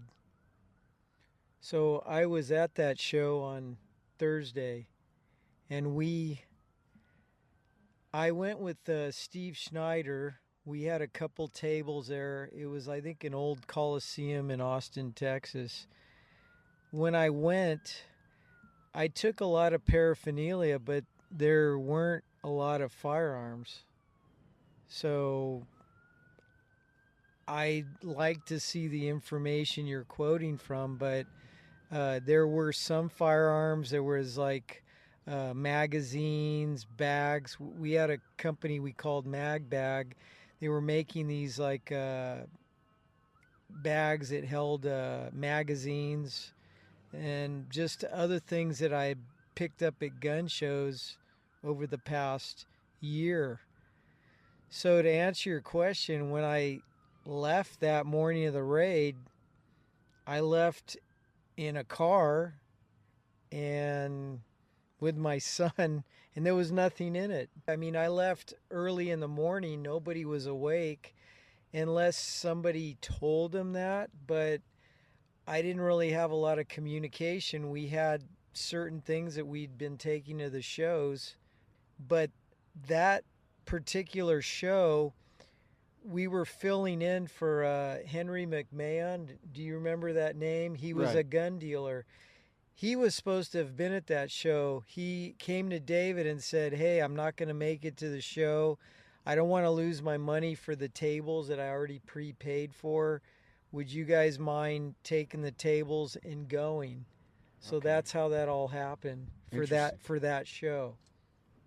All right. So the point being that really the inventory had already been moved to Austin on Thursday and was still there. So the too perfect story that he left with all the guns that morning, innocently and unknowing of the raid, just leaving to go about his business to go sell them at the gun show, is a little too good to be true. But the point is that though they did still have weapons inside the house, a good part of what they had was actually there at the gun show, and they were covering for McMahon and his thing there. So did the ATF yank McMahon's license?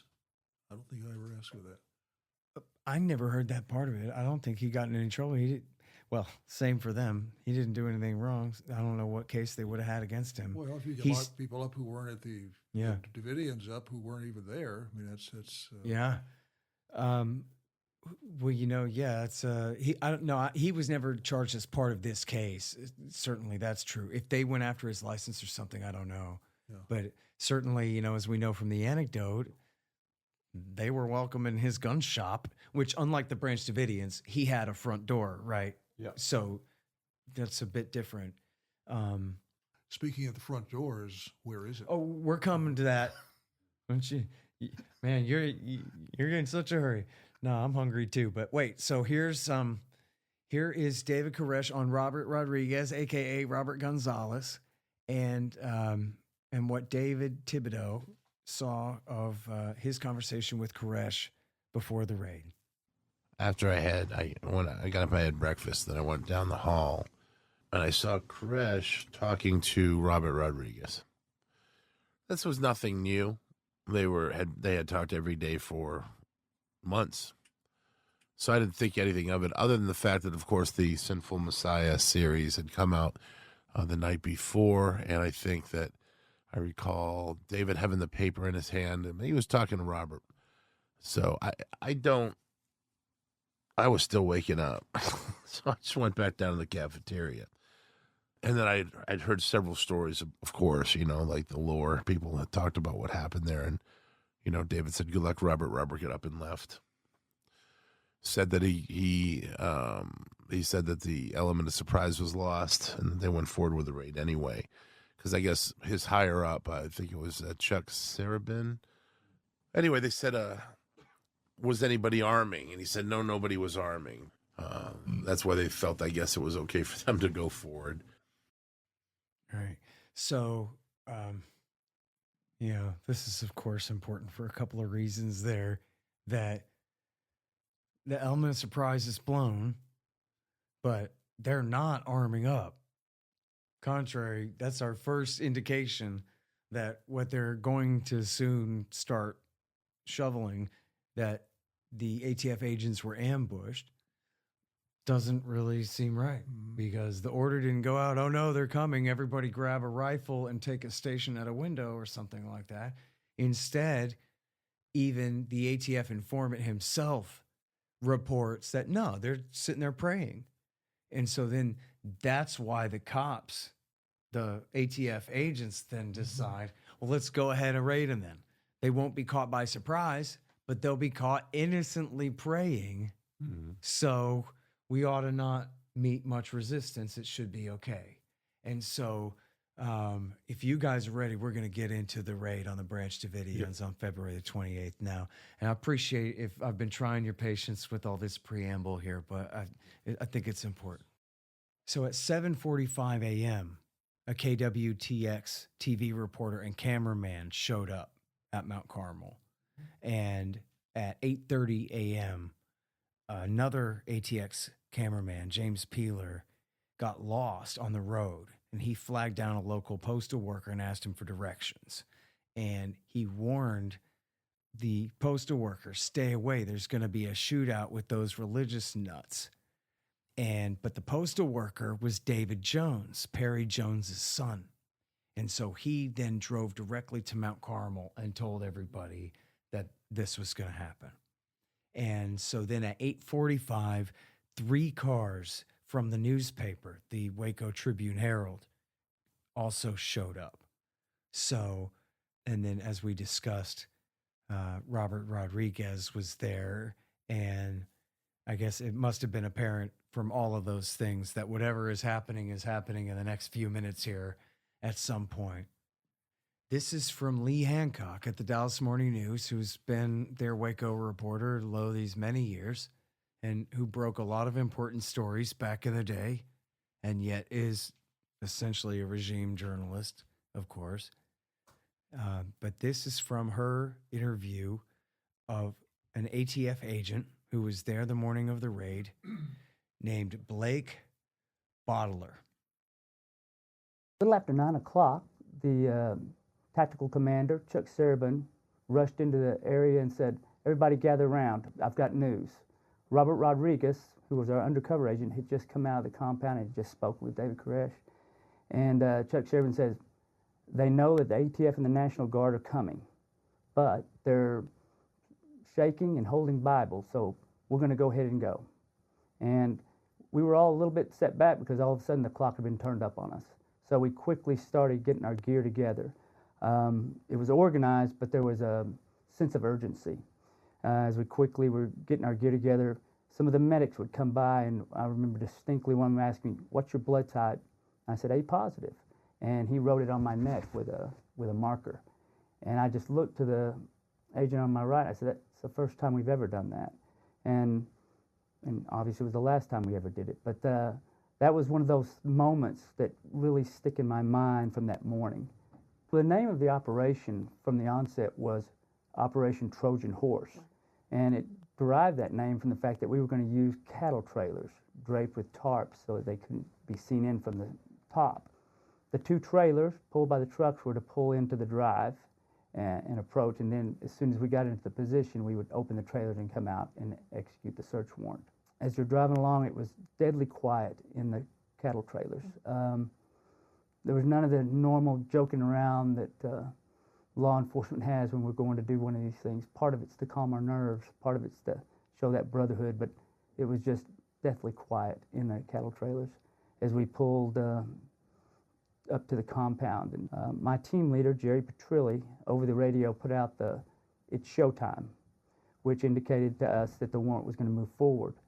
At that same time, he also put out, "There's no one on the compound grounds," over the radio. And I remember looking to my left saying, "That's not good." When you hear that news that he says the ATF and the National Guard are coming, did anybody ask any questions or say, "Hey, wait a minute"? And you heard a few rumblings about, well, they know we're coming. Is that true? Did I just hear that correctly? And right as we were getting on the cattle trailers, I distinctly heard one agent say, well, if they know we're coming, then why are we going? Once we'd lost that element of surprise, some people figured then it was time not to execute the warrant. And, you know, obviously the information that the tactical commander had was that they were not preparing for a fight, but were rather praying and shaking, holding their Bibles. So the thought was at that time that we could safely do the warrant in his mind. Obviously, it did not turn out that way. It seems really relevant there that the way he's talking about how afraid they were, right? In the cattle trail, we're deathly afraid. Nobody's joking. Everybody's deathly quiet. Somebody wrote my blood type on my neck. Yeah. So these guys are amped up. They're afraid, and they're, you know, they don't know exactly what's going to happen, but they're ready for, again, a shootout, not warrant service. They're ready for a fight. Is that right? Yeah, I think so. One thing I should mention, though, that going in, they were not equipped for a fight. I mean, they plainly thought this was going to be an easy job, a milk run, because you can look at their testimony, and quite a few of the agents mentioned having only one spare magazine for their gun, or maybe two spare magazines. They were not really prepared for a firefight. And so, yeah, then it turns around with this may be getting really serious. And now you're facing the fact that you've only got 20 rounds of ammunition on you. Right. Oh, I've had some people point out things like, you know, the building is like 100 yards off the road. Yeah. And in those days, the road was very much, the driveway up to it was very much, what do you call it, washerboarded? Right. You know, and so as they said, they come through with these agents and cattle trailers. If you're doing more than about 5 miles per hour, you're going to be bouncing them off the roof. So you're going to go 100 yards at somewhere under 5 miles per hour. Yeah. And the Davidians wouldn't notice a big cattle trailer coming up anyway. Yeah. But, you know, it's important, isn't it, Dan, that they talk about the element of surprise being lost all the time. Sure. But it's oftentimes, even if not deliberately, it's very heavily implied in there that, so the Davidians were ready for them when they came. The Davidians had their rifles and were ready for this ambush. But then, no, that's not right. And here we have from two different agents we've played where they said in their own words that they were told the Davidians were not arming up, they were praying. And, I guess one of those was Thibodeau quoting a guy. The other one was from this guy's own words saying the exact same thing. We were told by Robert Rodriguez that even though the element of surprise was lost, they were praying, so it was okay to go ahead.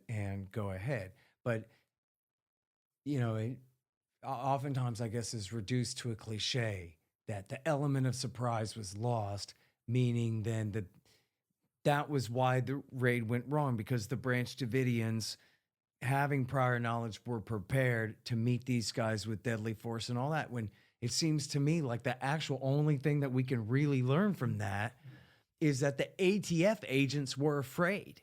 Yeah, but also that they expected to be ambushed because of the loss of prior knowledge.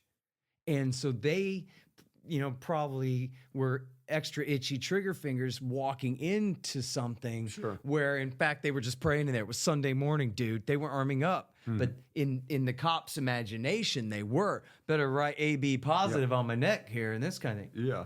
So it's pretty powerful, even if it ain't true, when it's in their minds at that time. I think a couple of things. One, Dave mentioned that they asked the postal worker and was told that there was going to be a shootout.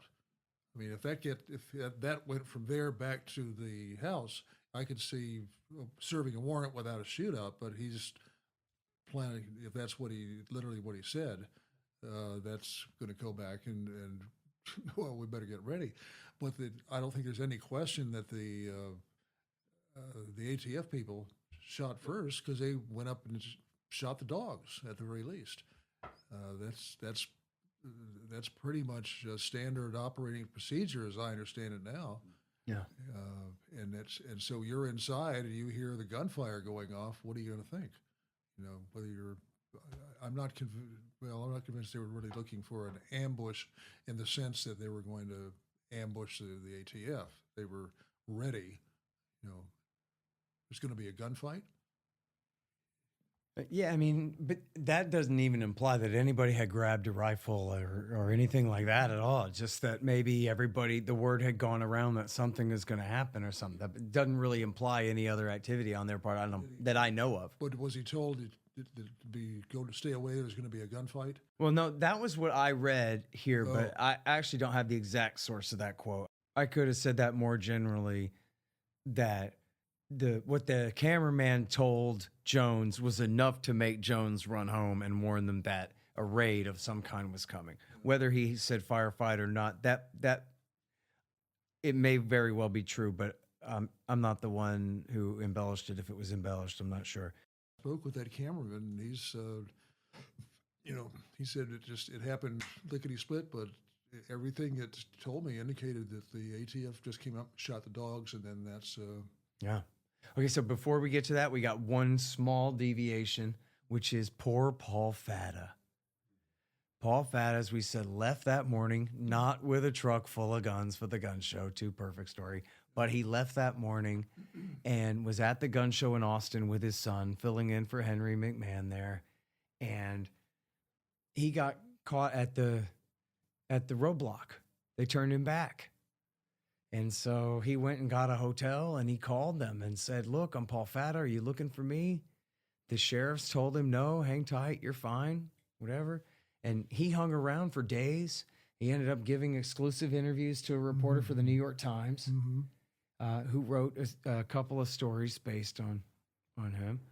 And he ended up being eventually indicted and charged with the rest of them on... I don't have the entire list of charges here on me, but they were separate and different. I think maybe the conspiracy charge, but not the murder charge. But then it was trumped up gun charges, gun handling and trading charges, I'm sure. And then, of course, enhanced with drug enhancements. So he ended up sentenced to 15 years and did 12. Christ. The whole business, you remember the Yawns, the husband and wife? Yeah. A lot of the stuff they were coming up with just didn't make sense to me. About this. How's a guy who's not even there even part of this? And that's just one story, but it's like, where do you put poor Paul Fatta's story in here? We might as well just cram it right here in the beginning, because he's involved that morning, but that's the last anybody sees of him until he goes to court with the rest. So the cattle trailers pull up. The cops jump out. Now, here's where we really get into the meat of things, and especially into your great book, Dave. And we have plenty of audio clips to play to illustrate different points from both sides of the argument and all of this. What we do know is the ATF left the trailers, and very quickly a gunfight broke out. So now let's see where we're at. I guess I want to play the sound of the battle right here.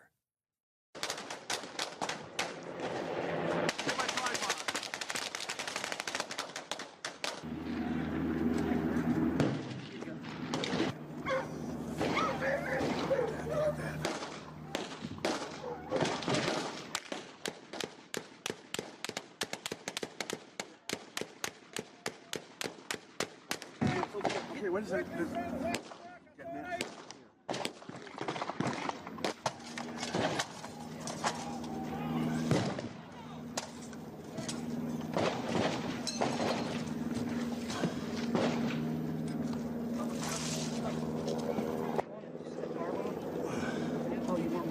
I'm rolling.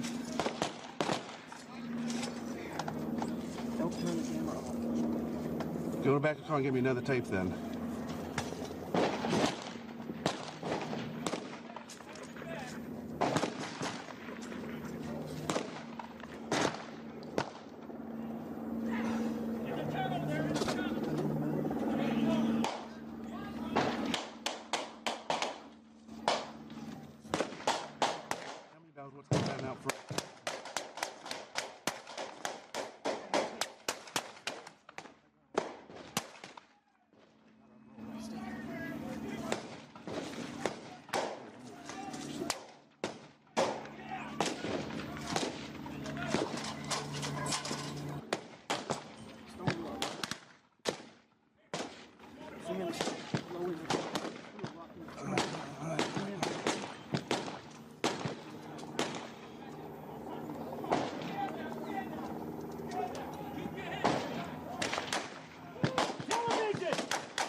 All right, so, and people can all see that scene is from Waco, The Rules of Engagement is where I got that audio from. And you can hear the dogs plainly in there. You can hear the dogs being shot and killed in their pens.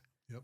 Although this would seem to detract from the narrative that those were the first shots fired, right? You hear the dogs a little bit further into it. You can't hear any discussion about, at the front door or not as far as that part of the story goes. But it is very noticeable that in that footage, the cops are not particularly taking cover. They sort of are.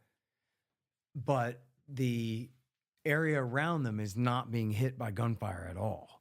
They're completely opening up with fire, but there's no evidence of gunfire hitting the ground, hitting the cars, breaking car windows, or ricocheting off any metal. You hear nothing. Virtually everything in that segment there is just them full unloading onto the house. It doesn't seem like there's much of any fire coming from the house at that point, which is very, very early there. And the range, as I recall, was only about 20 or 25 yards. So basically, if a Davidian was actually taking aim at you with a rifle, you're dead. Right. But the agents they're standing up. They're not bothering to have complete cover or anything like that. They're firing back. Right. Yeah, I think it's absolutely valid. And I think that they expected that. They expected just come in and everybody's going to fold. Yeah. Well, it came close to happening.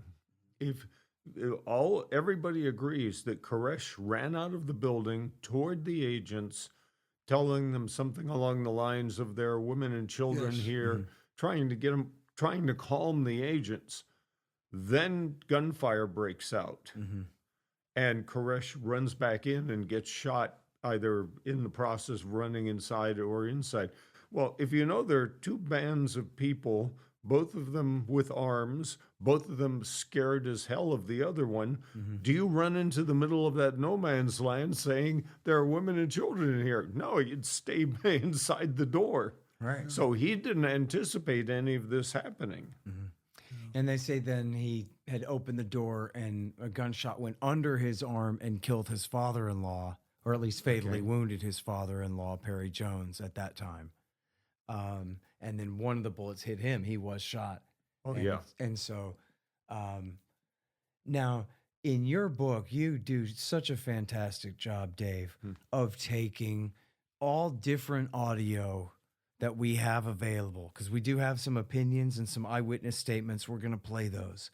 But you match up all different audio to say, here's what we can really verify of what we know of the timeline here. And this gets pretty complicated, but I don't care. We're going to take our time and go through it here. But so here's the first part of this, and this will be familiar with people who've seen Waco, The Rules of Engagement. This is the 911 call from Wayne Martin, and we're not going to play the whole thing, but I have the whole thing here, but we'll just play the first little bit of it. But this is, again, the second black man to graduate from Harvard Law School.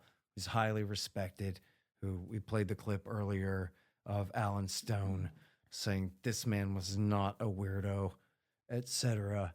So here's his reaction to the ATF raid. 911, what's your emergency? 911, what's your emergency? There are men, 75 men around our building. Okay, just a moment. This Lynch. Hello? Hello? There's 75 men circling. Hello? Hello? Hello? Yeah, this is Lieutenant Lynch. May I help you? Yeah, there are 75 men around our building, and they're shooting at us in Mount Carmel. Mount Carmel? Yeah, tell them there are children and women in here and to call it off. All right. Hello? I hear gunfire. Oh, shit. Hello? Who is this? Hello? Call it off! Who is this? Hello? Hello? I don't mind. Hello? He said there were 75 men circling. More than that. And they're shooting. I can hear the gunfire. Hello? No, he's hollering there's kids in here and everything. We know that. God almighty. That fucking newspaper. Hello? Hello? Wayne? You might page Barbara and tell him I've got an open line into the compound, it sounds like.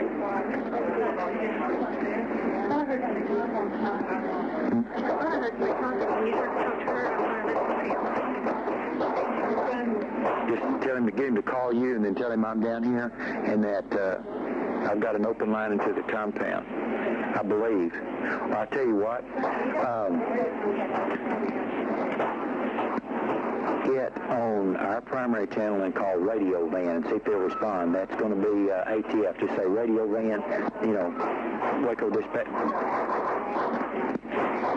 Waco Radio Van.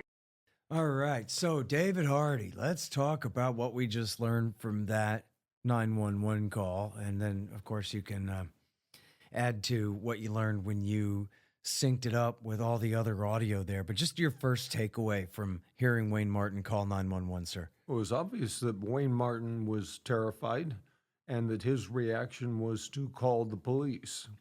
As far as, their attempt to depict the Davidians as criminals, criminals do not call 911. The one thing that has always mystified me, though, is that he says there's 75 people around our building and they're shooting at us. That's almost an exact head count of the number of agents. I forget the exact number, but it's in the mid-70s. How in the heck did he figure that out? I mean, some of them are going around the back, others are going around the front, and in the few seconds he could scope out, somehow come up with a remarkably accurate estimate. Yeah. So it's amazing. Yeah, he must have thought, but geez, that's just 50 right there. And there's a whole other group over there, you know? Yeah. Yeah. Amazing. Okay. So now, let's play a couple more clips here. We have a few more clips. We're going to essentially on who shot first here is what we're focusing on. And we have a few different sides of the story, and everybody's going to get to have their say here. And then I think we're going to get to your thesis from the book, Dave, about what you think really happened there to wrap this part of it up. So this is Sheila Martin, and she was at the front of the house.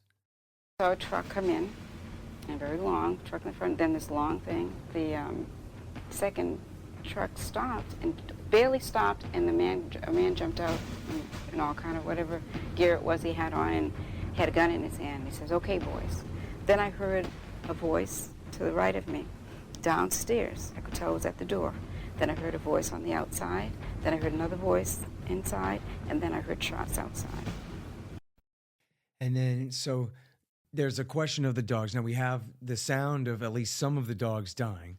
that doesn't preclude the idea that some of them had already been shot before that audio begins. It's not that that's one single piece of audio stretching back to when they first pulled up or something. So not exactly sure that, and there were definitely, I don't know, at least 4 or 5 dogs or something like that. But now it's interesting that there's an ATF agent named Ronald Ballesteros, and he testified that he believed that the shots fired were from his fellow agents directed at the dogs. Mm-hmm. He was the 4th agent out of the cattle trailer, and the 3 agents preceding him were tasked to deal with the dogs. The dogs were to be shot if they could not be put down with fire extinguishers, which they were in their pens anyway. Yeah. So they might have noticed that and just said, oh, well, forget it. They're behind chicken wire or whatever it was. So, but then, so this is an important point, especially right now, guys, because in the new documentary, they claim that they used fire extinguishers on the dogs. And that was in the TV movie, the fictional TV movie Ambush at Waco that they put out also showed that too, that the agents come up and pull up with fire extinguishers. But then Agent Ballesteros says that that is not right, that they were the ones who shot at the dogs first. He later changed his story, saying that the first shots came from the 2nd floor of the compound as they left their cattle trailers. And it's worth noting that he added in his second changed testimony that he could see Koresh at the front door. And he says, quote, he kind of smiled, then backed off and closed the door. But he hadn't said any of that in his initial debriefing at all. So you can take that for what it's worth. And now I want to play 2 clips here of, again, this is Agent Blake Bottler from his interview with Lee Hancock of the Dallas Morning News. This is just recently, 30th anniversary stuff here. Yes. The first shot was semi-automatic, but shortly thereafter, automatic weapon fire was intense. We were not armed with any automatic weapons. We had semi-automatic weapons, mostly 9mm, and the rapidity of the fire was definitely automatic weapons fire. And talk to me about what cover you guys had out there. Right. Cover was limited, and vehicles would not stop the rifle rounds that they were firing, so they were more concealment. As I came out of the gate, I remember telling my team leader, he was standing behind a wooden fence. I yelled at him, I said, that's concealment, not cover, which in our world means that concealment hides you, but it doesn't stop the bullets. So I went behind this red car, and at that time there was an agent there, and I met him for the first time, and Clay Alexander, and Clay was asking me if I'd been shot, and I said, no, I don't believe so. I said, have you been shot? And he said, yeah, I think I've been shot in the legs. So I felt the back of his legs, and I pulled back my hand. I didn't see any blood, so I said, well, if you're shot, you're not bleeding bad. And then you guys both went back to shooting. Went back to work, yeah. That was, again, the hail of gunfire was intense in those first 45 minutes of the gunfight. There was a van next to the red car I was behind, and there were 4 agents behind that van. One of those was Steve Willis. So, and Steve Willis, shortly into the gunfight, had been returning fire and ducked back behind the van, and I saw the glass on the side of the van shatter, and as I looked, I saw Steve Willis fall, and the bullet had gone through the side glass of the van, the back glass, and it struck him in the left side of the head, and he was killed immediately. The bullets, there were so many of them, and then shortly after that is when they started firing the 50 caliber Barrett at us. And several of the agents actually were wounded with one of those rounds. Were you close to where that happened? Did you see that? There were several agents that were behind a red and white truck, which was right behind me. We're trained in law enforcement to hide behind vehicles, engines, and tires, the rims of the tires, to protect us from gunfire. But a 50 caliber Barrett is a kind of a bullet that you use to shoot down airplanes and things like that. And that engine block did not stop that round. It went through there, fragmented, and wounded both of the agents that were behind that truck. Okay, so now here is where the same agent, Blake Bottler, insists that it was the Davidians who fired first. And as the vehicles came to a stop, just as our door became to come open, I heard the first gunshot. What kind of gun did it sound like? Because it wasn't the distinct crack of a gunshot, it was a more muffled sound. But immediately after that, it was followed by a cascade of bullets coming. Did you hear anybody from inside the compound? I heard someone yelling, get down, was the only thing that I made out. And then the gunfire started. We were in a dead run as soon as we hit the ground, running towards the front doors. As I was running and looking at the building, on the second floor, I could see muzzle flash in several of the windows as I was running. And the curtains, blinds, glass flying out towards us. And so I was returning fire to wherever I saw muzzle flashes as I ran. And you got fairly close to the front door before you were driven back, correct? My momentum carried me through the gate, and then as I looked down, anticipating the front doors to have been opened, they were shut, and rounds were coming through the front door. I can only describe it as looking like snow as the white foam inside the doors and the paint came off it. I could see agents to my right were trying to get away out from the opening area there. So I was giving them covering fire until I was pushed back by machine gun fire that hit in the sidewalk in front of me and hit me in the face with concrete and bullet fragments. Do you have a sense of who started this? The first round came from the inside, followed by a cascade of bullets. And then we returned fire, and in the end, I think the Texas Rangers estimated that the Branch Davidians had fired somewhere around 10,000 rounds at us, and that we had returned fire with around 1,100 rounds. Okay, so we have another clip from him about the order, but I think we better stop because there's quite a few points that he already made there that Lee Hancock offered no resistance to whatsoever, interestingly. But he claims, Dave, that the Davidians fired immediately upon them beginning to exit the cattle trailers. He claimed that they almost immediately added fully automatic weapons fire to the fire, and still tells the story of how him and his team made it almost to the front door and retreated and then just hid behind the little fence there and then made it back to their cars, and none of them were machine gunned to death somehow. Mm-hmm. It Yeah. seems a little strange to me. What did you think of that? Yeah, a machine gun firing on you at 20 yards distance and you escape. That might be miraculous. Hand of God again. Yep. Yeah. Well, a lot of divine intervention here on everybody's side, huh? As a part of the actually, there were several Freedom of Information Act lawsuits that I filed. And one of them got them to cough up the radio van tape.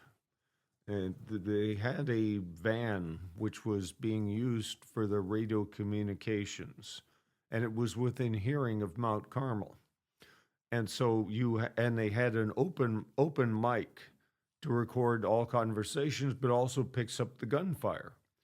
And you hear semi-automatic fire. I don't know how much ATF and how much Davidian, but you hear semi-automatic fire for, I believe, 12 and a half minutes.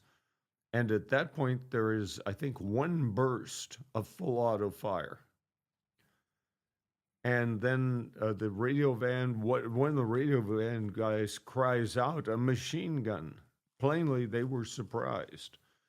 Then, maybe a minute later, one of the radio van guys receives a transmission, which you can't hear, and rejoices and says the snipers got him.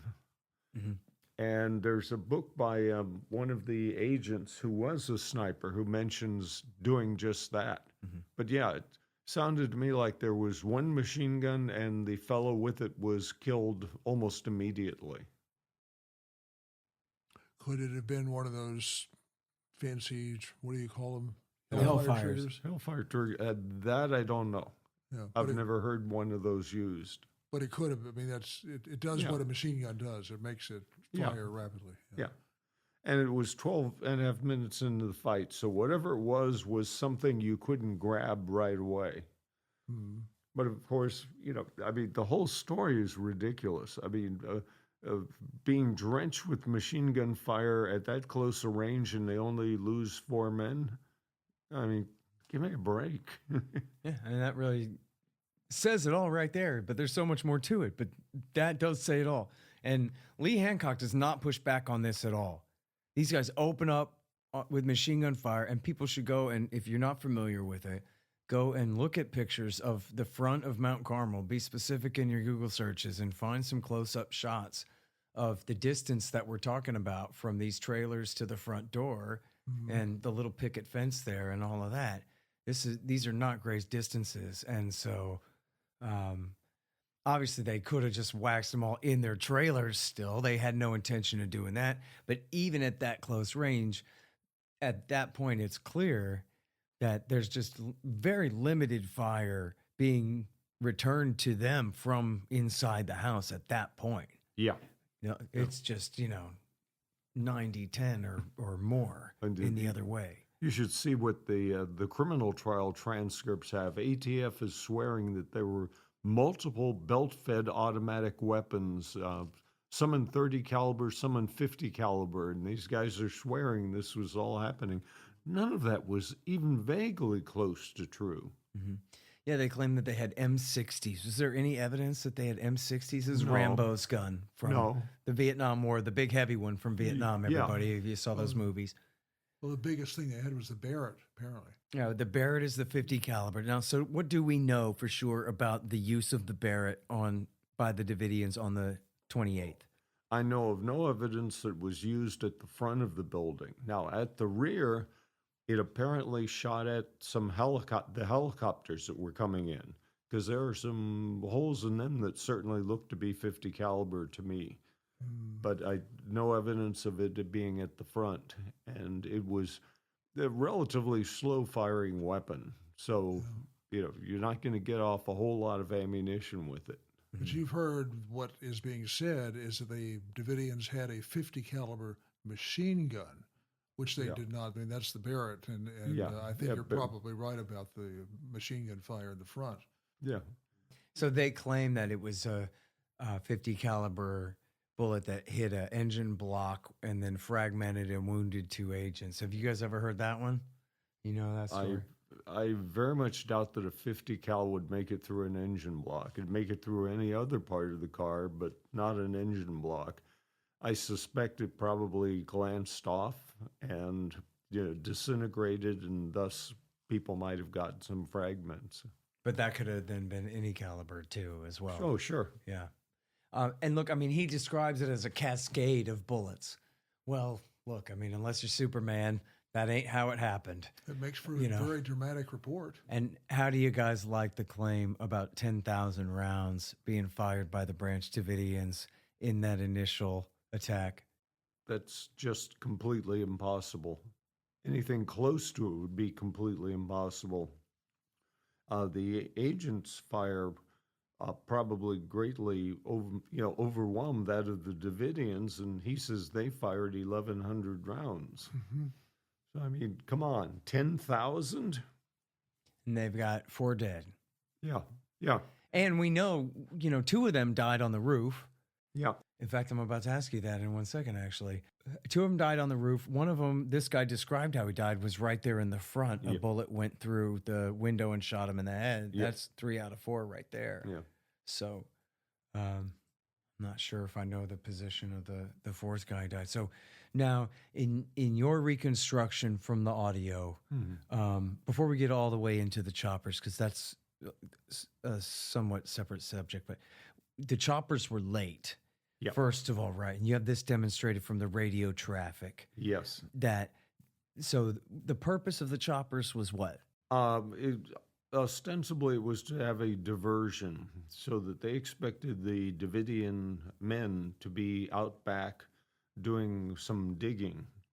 And so the choppers would sweep in from the back and keep them distracted while the cattle trailers pulled up to the front. I see. Personally, I suspect the helicopters were just, we can get them for free, let's have a little fun. I mean, really, why? Well, that's shown on the video. You seen the agents all giddy. Oh, yeah. Inside they were all happy. It was a lot of fun. Yeah. You know? Oh, yes. Heavy equipment. If you were born too late for Vietnam, here's your chance to fly around in a Huey. Oh, goody. You know? And so now, and it's also clear, of course, that there's no ambush. The reaction, as we discussed just from the Wayne Martin call there, is panic and to call 911.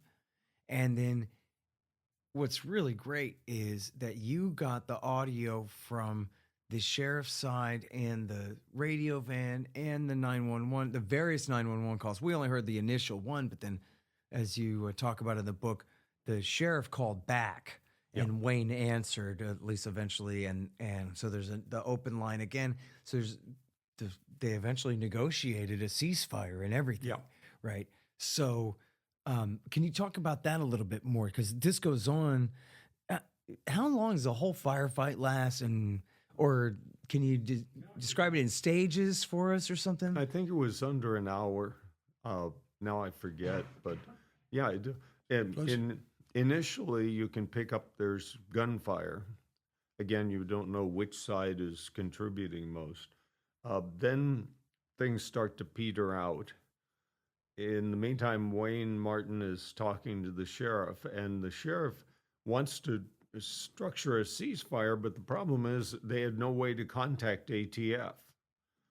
ATF apparently hadn't given them their radio frequencies or any other way to contact them. What they eventually do is a policeman from one of the local colleges is in the area, and he can go over to the ATF agents, and then they finally get contact established. And then both sides are, de-escalating, that sort of thing.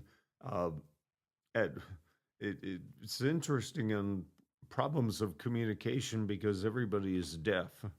And at one point, Wayne Martin, it's agreed there will be five agents can come on and remove one of the wounded agents. And then the 911 people, the sheriff's people say, hey, the ATF says they're hearing you shouting, they've only got 5 minutes to get the guy out. And Wayne says, what? Starts shouting, who said that? And eventually gets back on the line and says, okay, miscommunication. I said 5 of them would come in. Somebody thought they heard me say 5 minutes. Mm-hmm.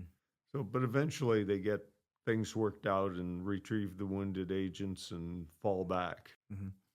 And you show in there too where there was a guy on the second floor who started firing after the ceasefire because he didn't know, or he was... Well, the problem is they were shouting ceasefire and he was, I'm sure, deaf as a post.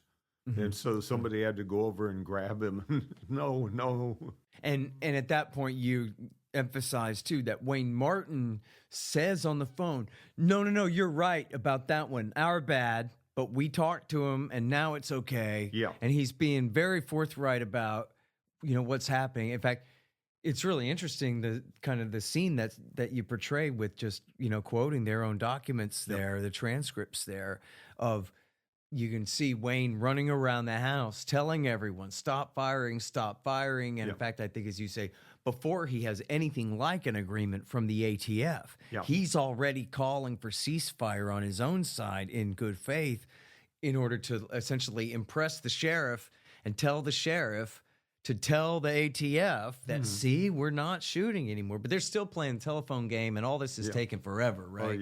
Oh, yeah. One little sideline, the fact that all that became public record was due, I think, in part to, in the Freedom of Information Act request, the Judge Marquez. I heard this years later from one of his law clerks. ATF said, we can't give up that tape. That's got confidential agent identifiers. It's got secret codes, all of which was BS. And Judge Marquez agreed he would listen to it in his chambers and make a judgment then. And apparently, at various points after the ceasefire was created, the ATF agents wanted to go in and retrieve their wounded, but their supervisor said, no, it's too dangerous. We got to work all this out and make sure. And Judge Marquez had been a U.S. Marine who went ashore on Okinawa and a few other sunny islands during World War II. And he had a different code of how you deal with your wounded. And he was reportedly heard muttering those cowardly SOBs in his chambers. Mm-hmm. And all of a sudden it was, nope, this goes out. You get the tapes. Yeah. So let me ask you about the two guys that died on the roof. You're the master of the footage here. And this is something that's always been frustrating to me, and I'm sure a lot of other people who are interested in this story, is you see the same short clips over and over again. And it depends on who tells the story exactly, but I think that the cops go up the ladders. They go up the ladder on the side of the roof to the window. Uh-huh, They break the window open. Uh-huh. And then one of them goes in and gets shot in there. That's what I was told. Now, I don't, you can't see it on the video, but I was told the guys actually on the roof that you see rolling around actually did survive. So, yeah, it is confusing about which ones were killed, because I think in your book, what you have on the radio there are two dead guys on the roof. And I think that must be not the roof of the chapel. That must be on the other side of the house, over above the cafeteria or something, or further toward the courtyard. Do you know? I don't know. Because you're right, in the footage, they're wounded, and one rolls down and then slides down the ladder. That's basically, what I was told is they survived, that they were not, the guys were not killed. But so I think that must have been a different part of the roof where the two guys were killed. Ought to have been. Yeah. Well, in the sequence, there's always an edit, but in the sequence, what I'm trying to get to is it looks like an agent goes in the window and then bullets start coming out that window and hit the fellow agent. They come so out the question, they come out of the roof too. Right. Somebody was inside shooting up. That's why I say it's hard to believe that those guys survived. Mm-hmm. But so was there a question? Did you ever think that there was a question of any friendly fire, that the ATF had accidentally shot each other up there? I've not heard about it, but it wouldn't surprise me knowing the competency of the ATF. I recall reading that one of the guys who went into in through the window took a friendly fire hit. He was wounded, not killed. Oh. The bullet that they had, now I forget what type of bullet ATF was using, a hollow point Hydra-Shock. Those were very scarce at the time. The Davidians didn't have them. ATF did, and what bullet they took out of this guy was a Hydra-Shock. Mm-hmm. And now you show in your analysis, Dave, of the audio that the first shots are not fired for 35 seconds after they leave their trailers. Okay. And so, which I don't know exactly what all you can conclude from that, but certainly you can conclude that this guy's story that he told Lee Hancock, with no pushback from her whatsoever, no follow-up question even whatsoever, that they just immediately opened fire on them. 35 seconds is not immediate. And then you also show that, I guess, the main part of the battle itself was only 25 minutes long, even though that seems to be always embellished, right? Yeah, and I might add that at the civil trial anyway, I was present there, the testimony from everyone was that Koresh ran out of the door, like I say, waving his hands and shouting, "There are women and children in here." And then the first shots rang out. They came around the back of the building. And at that point, he realizes, he's standing right in the middle of no man's land between two bands of people who are probably going to start emptying their magazines. And so he runs back in.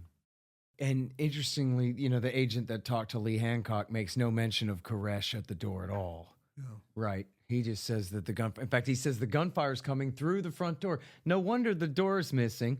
Because the FBI was covering for the Branch Davidians, who were apparently the ones firing blindly through the door, Dan. The attorneys that visited DeGuerin and Zimmerman said their polls were punched in.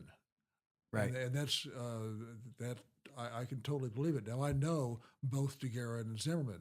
They're two big criminal attorneys in Houston and were involved in a lot of the stories that I did and others did there too. But if they said they were punched in, I believe it. Yeah, well, and Zimmerman said, hey, I'm a Marine captain. Yeah. I know what's an incoming bullet round in a metal door. Exactly. Yeah. Right? That's as expert opinion as you need right there. Yeah. So, and now I have to say, although I don't have my footnotes handy on this, Dave, but I guess the version I had always heard was that Koresh had opened the door. But I guess you saying this now is probably the first I've heard that he had run outside, you know, down the steps and out there to talk to them. He got outside, yeah. Okay, wow. So that's a much even larger omission than him opening the door. Yeah. And then this is when his father-in-law is shot right in the sternum too, Perry Jones. Well, it's the same story I heard. I hadn't heard he ran outside, but he just said he went out and said, hey, there's women and children here, and got shot. Essentially, like in the door jam was more or less the way I had taken it. But but either way, there was a reason that he had opened the door. It wasn't to ambush anybody. He wasn't armed. He went out there, presumably with his hands in the air, saying, hold it, everybody. Don't do anything crazy. This is a house full of civilians here. I don't know what you think. Because you can even imagine, right, where he is imagining that they must think it's all fighting age males in this house or something. They must not know that it's women and children in here. You know, he's like presuming, wow, they must really think the wrong thing about what they're up against kind of thing. And so he's telling them, whoa, whoa, whoa, there's innocent people, by definition, innocent women and children here. But I think it's another indication here. There's a later video of him, you might remember him with his wife and a couple of the kids.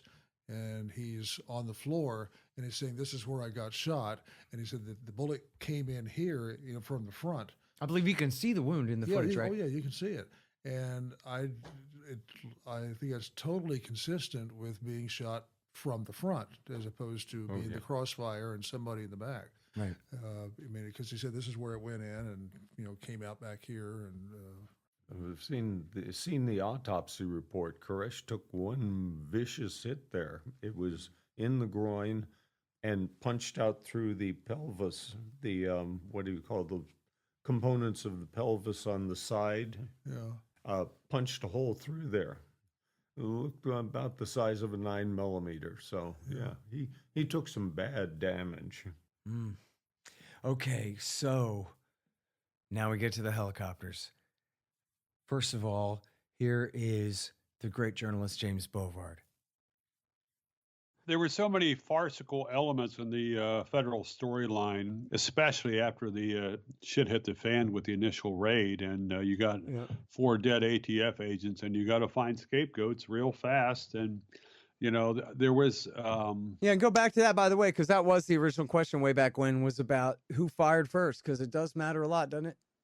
Yeah, and the telltale thing on that was that the feds said that the Davidians fired first. ATF claimed that they had a video proving that.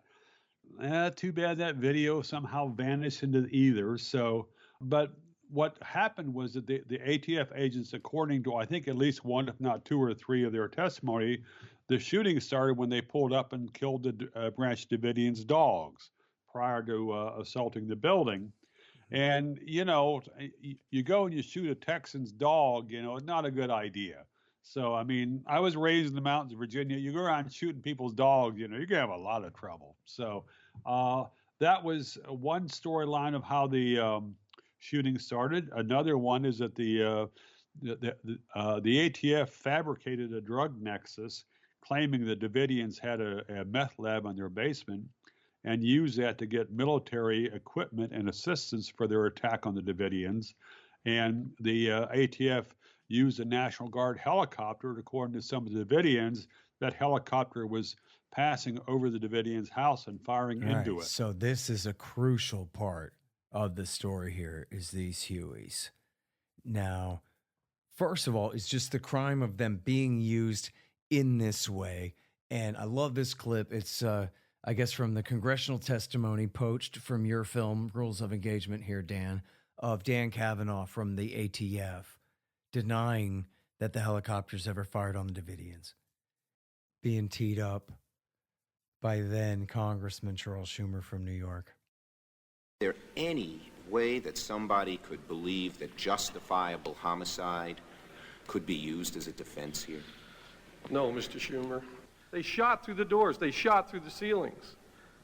Assertions that we had helicopters or men from Mars shooting at them is nonsense. Our agents were laying on the ground, shooting at a tower 3 stories high. Should we be surprised there's bullets in the roof? Of course. I agree with you, Mr. I'm sorry. Thank you. And, you know, I don't know. To me, it's a tell. I guess you can make of it what you will. But nobody had mentioned men from Mars until he brought them up. Oh, yeah. Helicopters were flying around with armed policemen on them and being piloted, presumably by National Guard pilots, right? And so that's within the realm of possibility, at least. Seems to me like invoking men from Mars is really nothing but a smokescreen and a panic there to try to just cast the sort of shadow or the smear of absolutely crazy conspiracy stuff on what is the obvious question. Hey, bullet holes in the roof. He's conceding bullet holes in the roof. Now we're arguing about how they got there. Okay, this is a perfectly reasonable discussion for gentlemen to have. You don't have to resort to all this UFO crap. Yeah. But I think it's a sign of desperation, isn't it, Absolutely that he had to say it is. that? And it makes me wonder, well, why does anybody believe anything the ATF, or given the recent history of the FBI, says anyway? I mean, when they swear I tell the truth or take an oath, does it mean anything? I'm seriously doubting it. You ought to see what happened in the Freedom of Information Act suits on that score. Among other things, they finally gave up the FLIR tapes, the infrared tapes, and they had no soundtrack on them. Excuse me, it was you barely make out some sounds at a certain point. Turned out they deleted the soundtrack in copying it because on the soundtrack you had a bunch of very incriminating statements over the radio. They gave an affidavit to the court saying, we've provided an exact copy of these things. There were affidavits they filed that said that no infrared tapes were made before a certain point in the day. It turned out, no, they were made twice that long. I mean, they were saying things under oath that were just plainly false. But do they ever get called this? Does any judge ever call these guys on perjury and file charges? Hey, you have to get the U.S. attorney to file charges. So guess what? Odds of anybody getting called on perjury is about 0. In fact, the Danforth report, the independent counsel report, mentioned that affidavit because I made sure to send it in and said something effective, well, it's sort of troubling, but it's sort of understandable that they made these mistakes. Oh, yeah, mistakes. Right. I mean, give me a break. The other thing was when they started coughing up tapes of the day of the raid, at first they coughed up one, and I pointed out, you can see 2 more people making videotapes in this footage. So where is that stuff? And they coughed up another and said, well, you've got 2 images, but they're of the same man. And I said, look at the bloody tape. One man is plainly an African American. The other man, you only see his arm, but he's almost albino. So if this is the same man, he's had a rather unusual limb transplant. And then they coughed up the next one. But it was that constantly. And the audio tapes, like I say, they swore to the judge. This was secret agent identifiers, secret codes and law enforcement techniques, etc. And the judge in his findings said the only agent identifiers are last names. And the only secret codes that I can't hear anything. So yeah, they were lying through their teeth. Something else on the tapes about those tapes about the way that governments and large corporations particularly lie without, saying a lie, is the tapes themselves, the FLIR tapes, were horribly degraded. They must have been second, third, fourth, fifth generation. Mm-hmm. They were not the same tapes that the congressman saw during the hearings because it was fuzzy. And this is something that I've seen. Well, Uncle Sam do, the large corporations, is let's say you request a certain amount of information and they send you train loads of it. It's more than you could ever go through. Mm-hmm.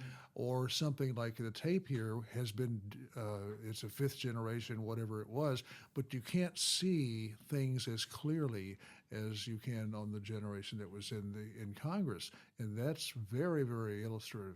That's what we got. We had to work with was the fuzzy wuzzies here on the And there was FLIR from the February 28th raid too, right? Or not Oh, overhead, but there was some kind of... There was one from a helicopter, and I got that one too. Uh-huh. It was pretty interesting. You see the helicopter. You pick up some of the radio traffic. You see the helicopter sitting down after the raid, that sort of thing. Mm-hmm. One of the local ranchers, they landed on his property. I talked to him. And so you have the FLIR images of a herd of cattle as they're coming in. Okay, so now this clip is from Rules of Engagement, and this is taken from the negotiations, or from the negotiation tapes. There's not much of a negotiation going on, but this is Steve Schneider, who I guess, you could call Koresh's right-hand man, and Koresh as well, arguing with Jim Kavanaugh himself there, of the ATF, who, pardon me, I don't know his exact rank, but he was the ATF commander on scene from the undercover house across the street. He was the highest ranking guy during the raid. So, and the same guy who we just heard invoke men from Mars as also preposterous, just like helicopters are preposterous. Well, I think we need to, set the record straight, and that is that there was no guns on those helicopters. There was National Guard officers on those helicopters. There was no guns on those helicopters. That's a lie. That is a lie. He's a damn liar. Did you hear that? I know what he said, but it's not true. He wants to talk to you now. Okay. Now, Jim, you're a damn liar. Now, let's get real. David? You listen to me. You're sitting there and telling me that there were no guns on that helicopter? I said they didn't shoot. There's no guns shot. You are a damn liar. Oh, you're wrong, David. You are a liar. Okay. Well, just calm down. And, let me tell you something. That may be what you might want the media to believe. But there's other people that fall, too. Now, tell me, Jim, again. You're honestly going to say those helicopters didn't fire on any of us? David? I'm here. Yeah, what I'm saying is that those helicopters did not have mounted guns, okay? I'm not disputing the fact that there's might have been fire from the helicopters. What I'm telling you is there was no mounted guns, outside mounted guns on those helicopters. I agree with you on that. All right, and that's the only thing I'm saying.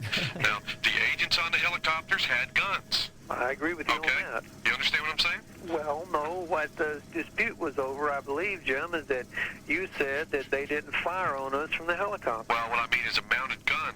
Yeah, but beside the point, what they did have was machine guns.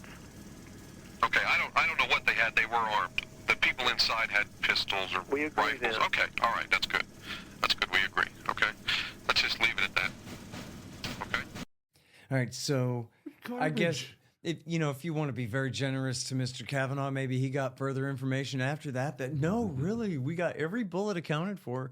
But his admission to Koresh there long precedes his testimony to Congress under oath that's completely crazy and a lie and not true. He didn't imply to Congress that there was even the slightest possibility that was true, where then you heard him back down to Koresh after Koresh just asked him nicely. Instead of yelling at him, Koresh goes, now, come on.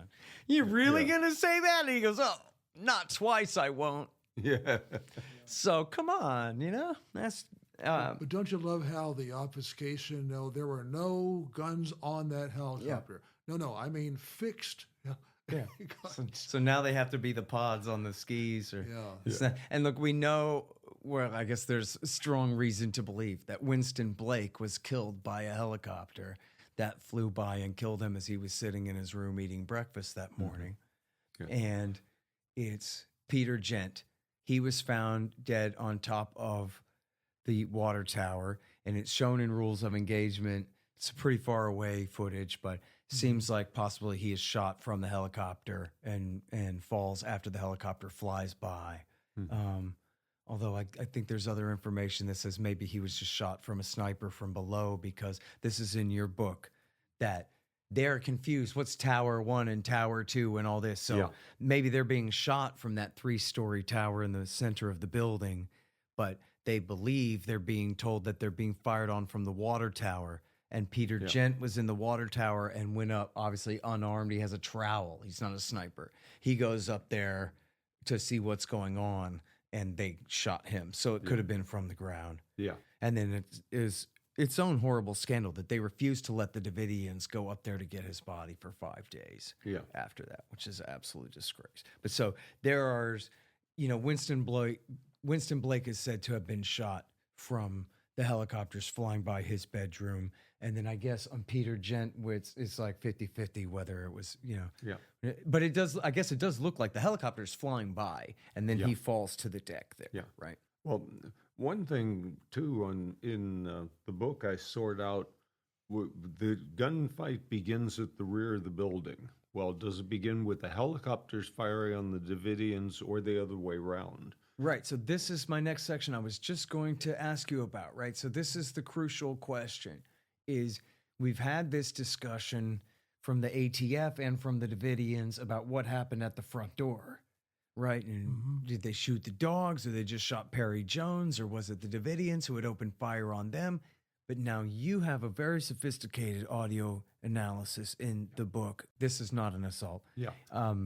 And you draw, I think, unique conclusions from the audio from the helicopter and also synced up with audio from the ground. So explain that for us. Well, there were a couple of agents making videos from the helicopters, so you can use those. And in particular, the soundtrack was very interesting, because you do hear, as the helicopter's coming in, you hear gunshots, pop, pop, pop, pop, pop.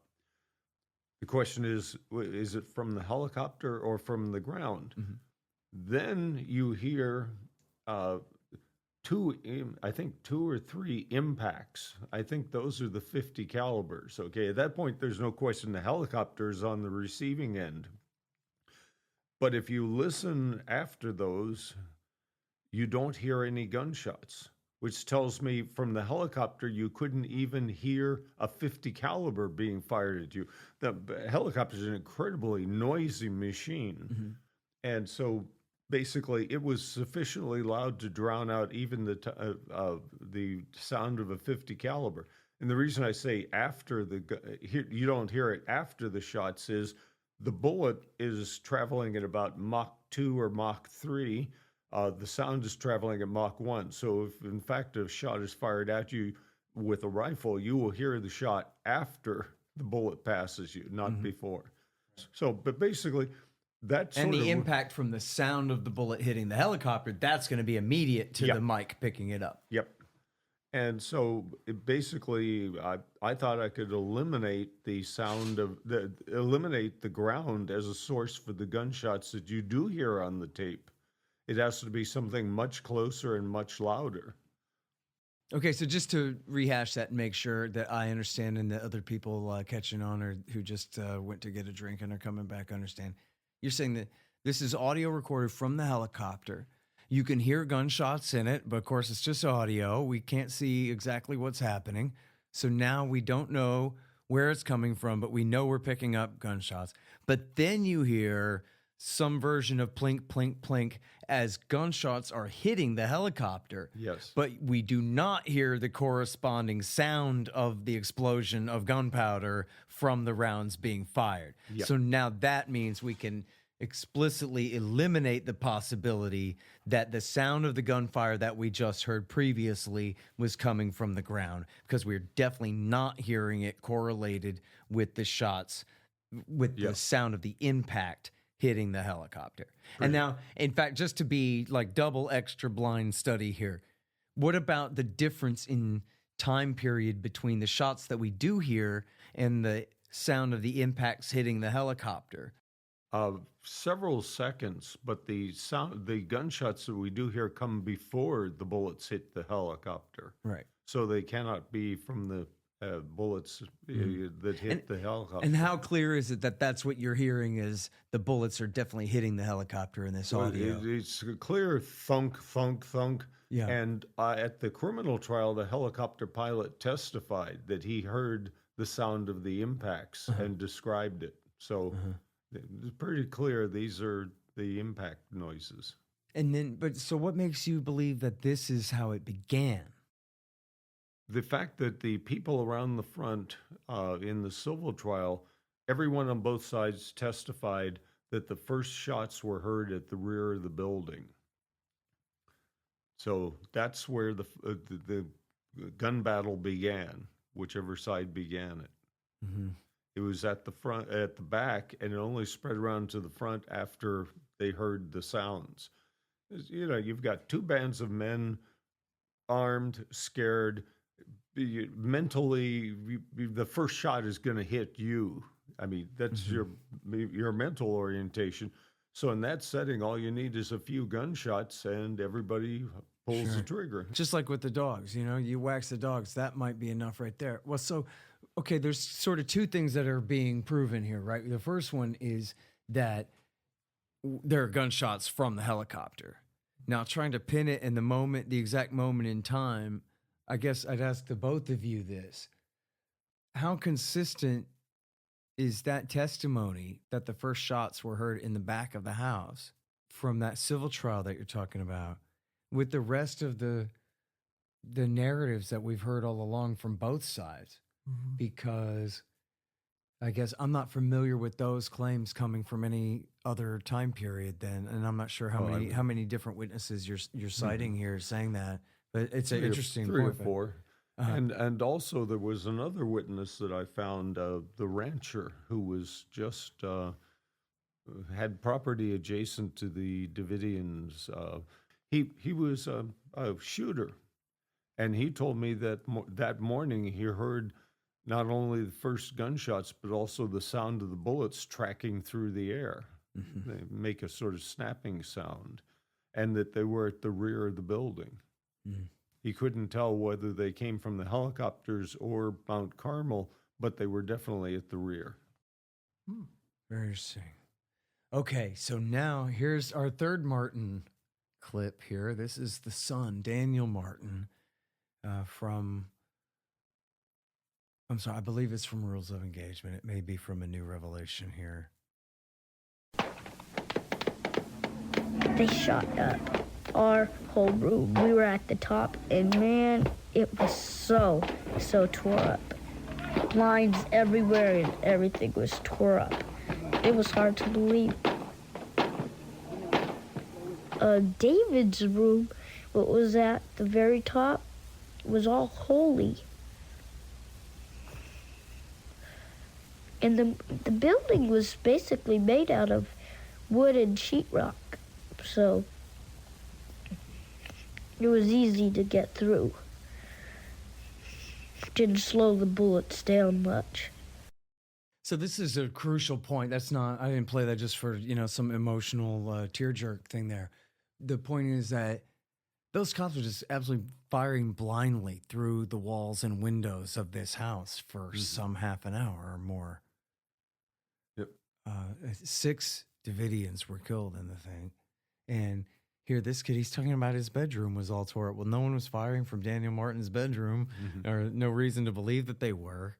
And yet his room, you know, he's describing it must have been hit some serious number of times, right? 5 or 10 times or more. Well, the agent testified that the government fired off about 1,100 rounds, yeah, you're firing at a building that is, like I say, 20 yards away. I doubt many of them missed the building. So Yeah. there are probably 1,100 bullet holes in Mount Carmel. Mm-hmm. And they're firing blindly at walls. All right, you can see even from far away, there's, holes in the walls, which I guess you could argue from far away which direction they're all going. But the cops seem to be disobeying rule number one of, well, depending on which order you like them, but you guys correct me if I'm wrong, is not rule number one of handling a gun, that you don't ever point it at anything that you are not willing to destroy. And so you don't take a shot at what you're not exactly sure what. You have to be 100% confident of your target and what is beyond your target to make sure there's no collateral damage there. The rest of these are highly trained cops who practice all the time. It's not a panicky homeowner in the middle of the night. These are guys whose job it is to know when and when not to pull that trigger. And here they're just blasting in a house, just blasting. The one lady, I don't have this clip, but it's in your film. She says, "Oh yeah, thanks a lot for shooting me." And she shows where they shot her in the hand, and she was nursing her baby. Yeah. When she was, shot in the hand. Clearly she was not holding a rifle and pointing it at an ATF agent at the time. Yeah. So look, I mean, it's not a pedantic point. It's kind of the biggest deal in the world that there was no ambush, and there's no reason to believe the Davidians fired first. And I don't know, maybe someone dropped a book and a Davidian did fire first accidentally because they were startled. No reason to believe that. Even still, you're talking about a full-scale military assault on a church on a Sunday morning. I mean, there's just really no reason, I don't think, to believe that the Davidians fired first. But certainly they were being put in an extremely awkward position either way there. I'll see it was awkward. Yeah. But the government, again, my attitude is they've told so many lies, and I'm not aware of the Davidians having done that. That's right. About whatever their lifestyle, whatever they were doing there, Mm-hmm. and the guns. Their comments hold water. Mm-hmm. Well, one point worth mentioning is that the jury that in the criminal trial, the Davidians were charged, of course, with murder. The jury acquitted them of murder and found voluntary manslaughter, which is oh no, not even. No. They were found guilty on a gun charge only and acquitted of murder and conspiracy to commit murder. We'll cover the trial, but okay. But anyway, the point was they were found they were found as fighting in self-defense there, that they had not murdered anyone at all. Well, Dick DeGuerin and Zimmerman pointed out something that's very important. I think he says in Texas, it is legal to use deadly force against police if they start the encounter. Before anything else starts, if they start shooting, that's not the case in other states. Yeah. And they may have changed the law since then, but I know that's what Dick DeGuerin says in the film is that, if everyone has the natural right of self-defense and even recognized by the law, if someone is using deadly, aggressive force against you, you have the right to defend yourself even against a cop. In other words, that's the law for everyone, and they are not exempted from that. Even though, now, obviously, under the law, the cops do have the right to initiate aggressive force, but it has to be reasonable and proportional within some kind of standard. If they're truly murdering you, you don't have the obligation to accept being murdered. Yeah, and that brings up the question I was asked before, is when the police show up or whoever at your house and start shooting, do you have a right to defend your life by shooting back if you can, or are you expected to be a good citizen and let them kill you? Yeah, lay down and die. Yeah, and I'm surprised how many people will say the latter. Well, and the courts seem to uphold that view. So, and we touched on the double white doors, but importantly, again, the two front doors of the house were these white painted metal doors.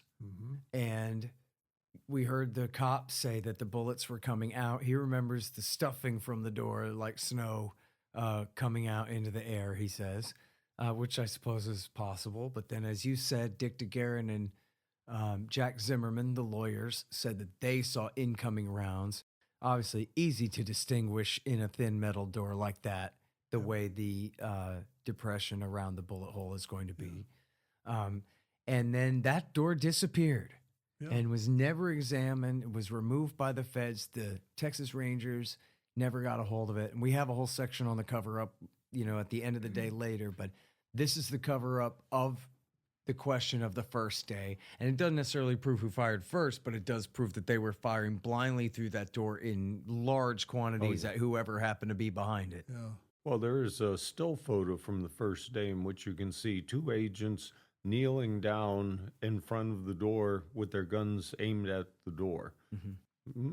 I'd be pretty sure they were dumping ammunition.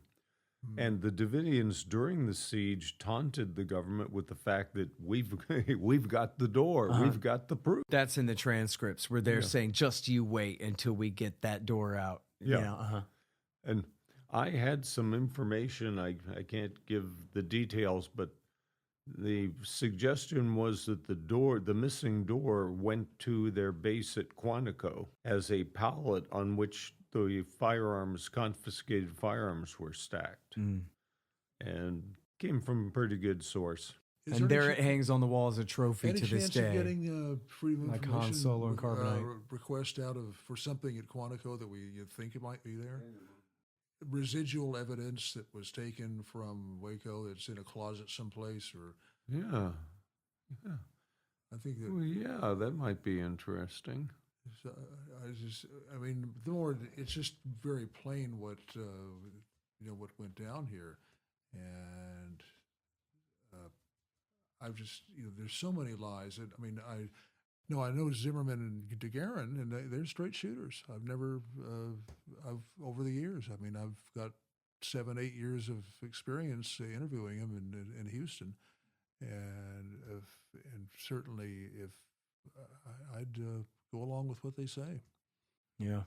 I certainly believe them too. And especially the way Zimmerman says, look, Congressman, I'm a captain from the Marine Corps, and I'm telling you, like, come on.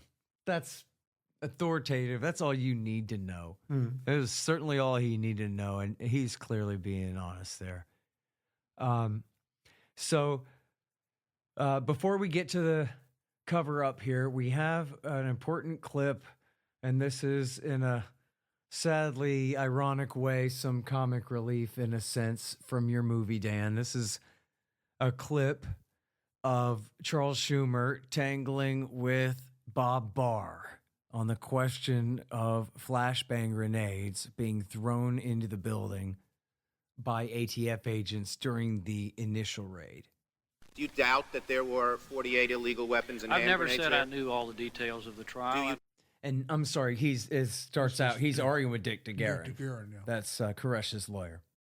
Do you doubt that there were 48 illegal weapons and I've hand never grenades said there? I knew all the details of the trial. Do you I've doubt never that? said I'm he asking you was that peaceful. right now, sir. What is your question? My question is, do you have doubts that Mr. Koresh had on his compound illegal weapons and illegal hand grenades? Do No, you have he any took- doubts about that? No, he Thank told me you. he had illegal Okay. weapons Do you there. have He doubts did not tell me that he had hand grenades there. I see. And I saw Okay. no hand grenades. I did see some grenades that the ATF had thrown in, and I brought one out. What do you mean thrown in? The ATF threw in grenades in their No, dynamic they didn't throw entry, any Mr. grenades in, as I Yes, they understand did. it. I They brought were one out. They were flashbacks. They did Have not you ever seen explode. what a flashbang can do to somebody? It's a grenade. It has an explosive charge in it. It's very dangerous. It can blow your hand off. It can blow your face off. It can kill. I would have brought out some of the unexpended grenades that the ATF threw in, but I was worried about bringing out a live grenade, so I left them there. There were a number of grenades. Okay, Mr. DeGuerin, I think that would hamper your credibility because you're the first person who would say that those were grenades. I've never really sat through a hearing the likes of yesterday. 6.5 hours of defense lawyers, their marathons, their ways of sliding over the truth. It was very unfortunate. This idea of the FBI having hand grenades, not flashbangs, but hand grenades. And finally, coup de grace, Mr. DeGuerin said flashbangers can kill, injure, maim. Anyone who knows anything about these things knows they can't. Mr. Kavanaugh, I have in my hand here a amount of Play-Doh. Mr. Bush, if you could This is just standard Play-Doh. If that were a flashbang grenade or a stun grenade, the same thing, which was live, which pin had been pulled, would you feel comfortable just holding that in your hand? Well, Mr. Barr, a flashbang grenade, my answer is no. I would not want to hold it. Those are classified as destructive devices under 26 U.S.C. Section 5845F, aren't they? Yes, sir, they are. That they can kill people. Is that true? Certainly, yes, sir. Well, a gentleman by the name of Warren L. Parker, an explosives enforcement officer, Bureau of ATF, on May 11, 1994, in court, said under oath that they are designed to help kill the suspect while not endangering the law enforcement officer when they're used for those purposes. I just love the way he cites all the decimal points and everything in the code there, the way it's defined. Yes. And it's a great trick the way he made him whole. It could have just been hand him my pen, but instead he has a big wad of pink Play-Doh. And he says, okay, I want you to pretend that that's a flashbang whose pin had been pulled. And then I love the way Kavanaugh just stammers and has to admit that, hell no, get that thing away from me. Yeah.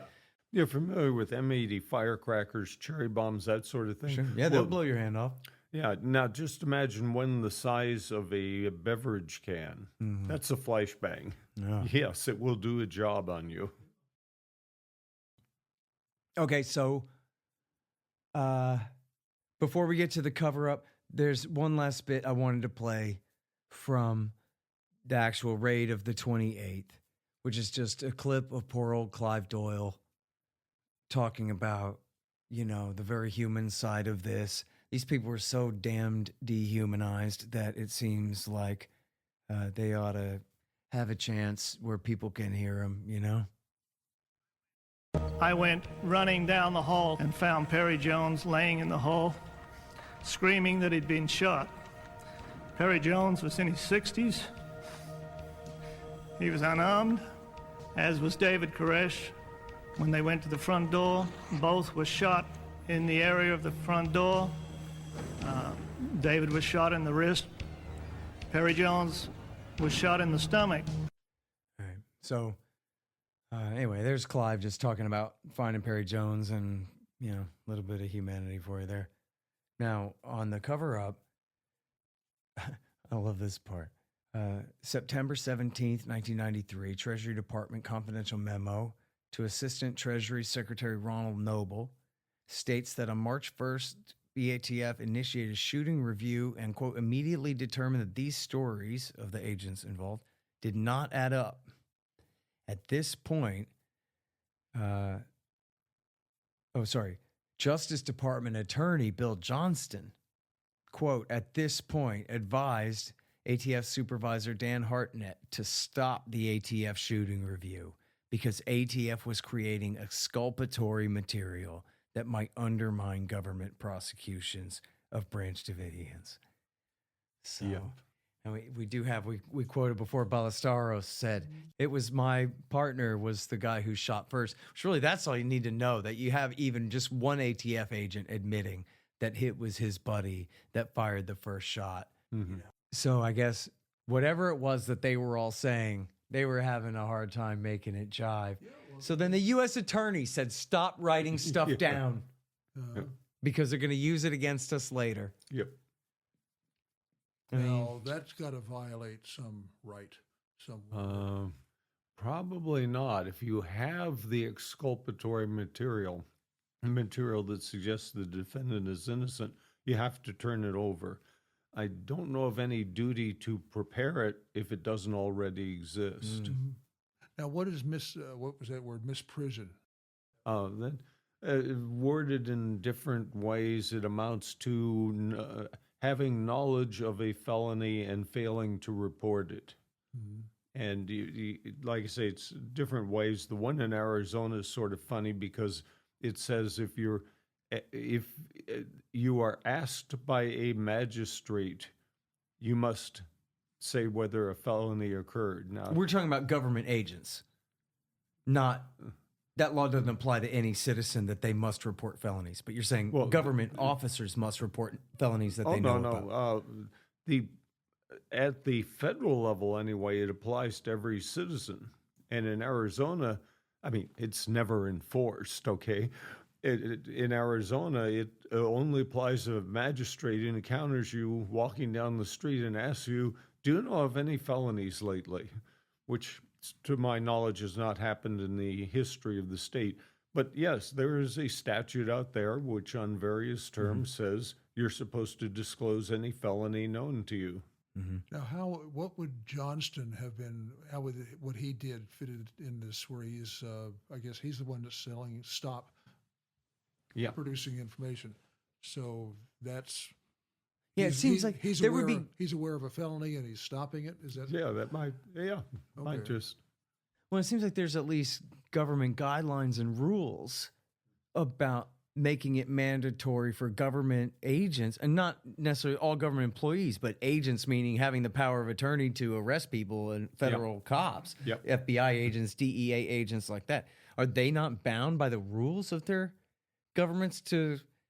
I mean, we know they're never going to obey it, but technically there's not supposed to be a thin blue line. You're supposed to prosecute felonies against anybody, even your fellow agents. Yeah. That's supposed to be the law. Yeah, and they would have agency guidelines, I don't know what they are, for the shooting review. So there would have been something in ATF where it's not totally discretionary. You do a review or not as you please. Rather, under these conditions, you will do a review. And so obviously that had kicked in and they had started to do the investigation. And obviously they didn't like the results they were getting, or the U.S. Attorney's Office didn't.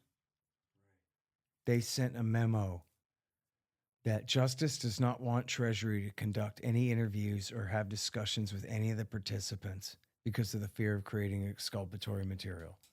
While we may be able to wait for some of the witnesses to have testified in the criminal trial, the passage of time will dim memories. So Justice wanted to completely monopolize the story and they didn't even trust the ATF to investigate themselves because they figured they'd be too hard on themselves in a way that, I guess, put them in a difficult position as the Justice Department. The whole case. See, I don't see how they got any the Davidians even in prison, especially some that weren't even there. Oh, well, we're going to get to that crooked trial, but it sure ain't because it's fair. I mean, this is really a lot of the stuff that people talk about the system is horribly corrupt. So it's the new documentary. I knew this was in here somewhere. The new documentary on Netflix makes a bunch of claims about automatic weapons fire and from M60s, which again, in all of y'all's research on this, y'all never seen them accused. I know it is in Ambush at Waco, the phony documentary, the TV movie portrays, I think, even Catherine Madison, the little old lady holding an M60, just because I guess they're making fun of us. Very Rambo-esque. Yeah, but there are no in the actual criminal proceedings or justice or Treasury reports on this. No one ever said that they had M60s before. No, this is just made up new. Yeah, but you have to look at the connection between the Justice Department or ATF and Washington and whatever favors might be in the past, might be coming down the pike, for putting that stuff in there, because those images stick in people's minds. That's right, yeah. This is real propaganda. Hey, look, honestly, I got a picture in my head right now of a little old lady holding a machine gun. I may be transposing the M60 or not, but she's definitely holding at least an M16, and it's from the TV movie Ambush at Waco, which is not a documentary. And we're going to talk a little bit more about that film later, but I still got that image. So there's no way to overstate the way you just said it, that when they make a claim like that, they met us with M60s. This is the one, again, this is Rambo's gun, not the M16 from Vietnam, the big, heavy belt-fed one that a really, really big, tough guy like Sylvester Stallone can handle by himself, but usually is a two-man gun, right? Yep. One guy's got it on a bipod, and his buddy is helping feed it ammo, right? So this is not a civilian firearm in any sense, but it's also one that would have left a lot more than 4 dead ATF agents had it been in use that day. And it's almost amazing that they want to try that. Mm-hmm. Like, don't they know they're just provoking me and that I'm loco and that this is crazy, guys. You got enough lies without adding M60s to it. Come on. Okay, and I guess as soon as the cops ran out of ammo, that was when they finally ceased fire. And then the Davidians were happy to let them leave without shooting them at all and cease fire. It was, I guess we're beating a dead horse at this point, but it's clear that the ATF were the aggressors and these Texans defended themselves and won. And that's the big scandal here, right? Yeah. Usually the SWAT raid comes in, it's the Powell Doctrine, overwhelming force, 3 a.m., you and your family lose and you're dragged out in cuffs or maybe shot. And as we talked, we're going to talk about it in here somewhere, there's 50 to 60,000 SWAT raids per year in the United States of America. Really? 1,000 a week, including, the holidays. The ACLU count, 60,000. It was 50.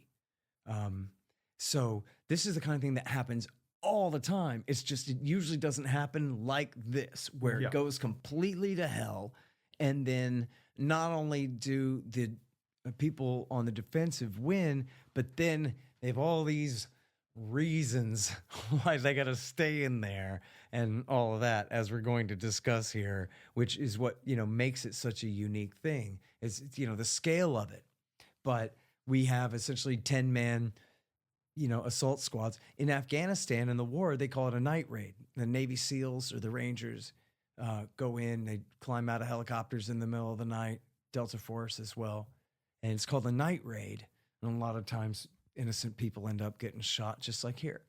And so it gets pretty hard to tell the difference between civilian police doing night raids and soldiers at war. But that was essentially what happened here. It was the first thing in the morning raid, but essentially the same thing. Shock and awe and overwhelming force. And in Afghanistan, they're at war. That's not supposed to be the case here. Yeah. Although we're still talking about civilian homes of people who are just as innocent, but so, and it is funny, and I guess worth reiterating, right? That for all of these claims by the ATF about what happened that morning, only 4 of them got shot, and 6 wounded? I think that's the number. Yeah, 4 is a very low number. And again, 2 of them were up on the roof before they got shot. One of them in the front, at least a few minutes into the initial fighting there, a couple minutes at least, minimum, right? So there's this just absolutely, and of course what we hear from Wayne Martin and all that on the audio and all this, it just absolutely puts the lie to the claim that they were ambushed by the Branch Davidians, that the Branch Davidians took that prior knowledge, the element of surprise has been lost. Oh no, and we went anyway. Doesn't matter, because it still wasn't an ambush anyway. They still were just sitting there reading their Bibles anyway. It's the same reason they proceeded, because they were not preparing for war. And then they just lied about that. And again, it's impossible to overstate. They dropped it now. They don't say that word as much now. Sometimes Lee Hancock will give them a platform to lie. Hancock will give them a platform to lie like that. Amazingly, but for the most part, they've kind of backed off of those claims that it was just outright an ambush. But at the time that this happened, and in the 6-7 week siege that this happened, oh man, these guys were worse than Charles Manson and his cult, right? They had deliberately lured these ATF agents in there and just waxed them. And then, but still, just like in Lee Hancock's mind to this day, people don't object and say, well, wait a minute, those numbers don't add up. You got 60, 75 men. You got fully automatic rifles, M60s, 50 calibers. And boy, you guys got off easy, huh? Yeah. Right? Lee Hancock did not ask that to the cop shoveling this story at her.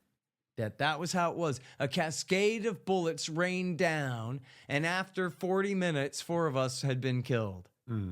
Yeah. And anyway, I'm actually surprised that there was any fully automatic weapons fire at all, just because that was one of their claims. But I am not surprised at all that you, Dave Hardy, are more than happy to report the facts of that because you don't care about any narrative other than what's true. And you can say, yeah, it sure sounds like fully automatic weapons fire that lasts for how many seconds? Maybe 2 or 3. I think you say 10 in here somewhere. I don't think it was 10. There was a prolonged burst. At one point, I thought I could hear 2 bursts, but firing 10 rounds per second, even a 2-second burst is going to be a big one. Mm-hmm. And then that was it. And then the snipers got him right away. They went, whoa, fully automatic, nail that guy, and then they just got him. Yeah, and one of the snipers wrote a book. Now I forget the title, in which he mentions that incident. Right. Yeah. Okay. So, now here's an important part about the 50 caliber was the ATF initially had claimed that the Branch Davidians had fired with a M60. Oh, I guess they had originally claimed that back then, and a 50 caliber. And the new documentary states both of those as a matter of fact. But on March 8th, they admitted that that wasn't true. And it's Daniel Hartnett, Associate Director of ATF, had said, quote, "We are not able to say that anyone was shooting at us with a 50 caliber weapon." And our footnote from that is the New York Times. U.S. pleads with cult leader to let his followers go. So that is, in almost real time there, the ATF themselves saying, well, those claims, we're not so sure we can stand by that. And that ought to be all we need to know about that, I think. All right, so here's the casualty report. The ATF casualties was 20 agents had gunshot or shrapnel wounds. 12 agents, gunshot wounds. So 12 of them, 12 of the 20. 7 agents, shrapnel, and 1 both. And then 2 agents suffered broken bones due to falling or other movements. So I guess falling off the roof, that kind of thing. And then 6 agents got other non-threatening injuries, such as ear pain from firing their rifles at a church on a Sunday morning, back pain from falling down the ladder, and chipped teeth and things like that. 4 agents were killed: Conway LeBleu, Todd McKeon, Robert Williams, and Steve Willis. And now something that you talk about in your book, Dave, I think, is that, and I had not known this, I had forgotten this, if I ever had known this anyway, that the leaders or the raid leaders were all immediately fired by the ATF. Yeah. Oh, really? Yeah. Well, there were a couple of them. They were fired. I never heard that. Was it Winoski? I forget. They fired him, as I recall, for basically lying, and then they sued, and they were ultimately reinstated with back pay. And one of their attorneys hinted during the suit that basically he knows a whole lot of things that you don't want to come out. And that was the point when they decided, okay, he gets back pay and reinstated. Yeah, believable. Funny how that works. Yeah. Well, and considering what else we know about what went on there, sounds like a credible threat. Yeah, it was something to the effect of the decisions went all the way to the top. Mm-hmm. Suggesting that my best guess would be the decision to go ahead after they knew that the Davidians were informed wasn't just made by the guys on the ground. It went up to somebody in headquarters. Which would make sense considering the priorities. Yeah, considering what they wanted to accomplish. Yeah. If we wanted to get national coverage. All right, so Branch Davidian casualties. There are 4 Branch Davidians who suffered non-life-threatening injuries. David Jones was shot in the butt. David Koresh was had his wound to his pelvis, as we talked about, and his left wrist. Judy Schneider was the woman I talked about who was shot in the hand while she was nursing her baby. And Scott Sonobi was wounded in the leg. 6 Branch Davidians were killed. Winston Lake was killed presumably by a helicopter, unarmed, eating breakfast. Peter Gent as we discussed, was killed on top of the water tower, either shot by a helicopter or from a sniper at the undercover house or possibly another location. The footage, again, seems to show the helicopter do it, and that's featured in Waco, The Rules of Engagement. Of course, he also was unarmed, as we talked about. That may have been a matter of radio confusion about which tower was firing.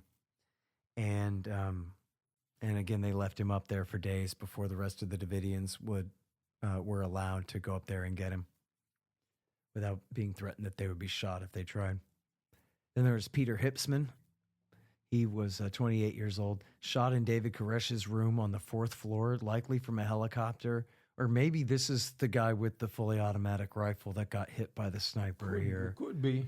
It could be. I can't. I don't recall exactly where the sniper said he was firing. I think it must be here because we're running out of people. It could have been at this point. We have.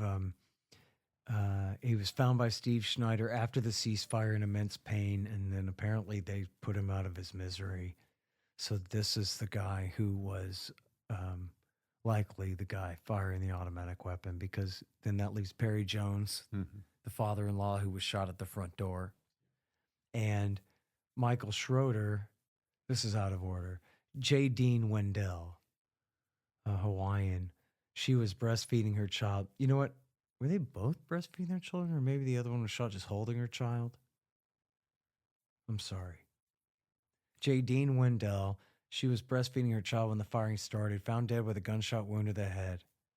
Jack Zimmerman, who had visited Mount Carmel, testified that he saw bullet holes in the upper bunk wall, suggesting she had been shot while she was still in bed. And Catherine Schroeder, who I think may not be the most reliable Davidian source, said that she saw Wendell's body on the bunk and held her bloody gun, implying that she may have been firing. That doesn't sound right. David Thibodeau told me that she's been threatened by the government to having her child taken away. That was the original thing. He said she'd never see her kid again. Oh, Schroeder? Yeah.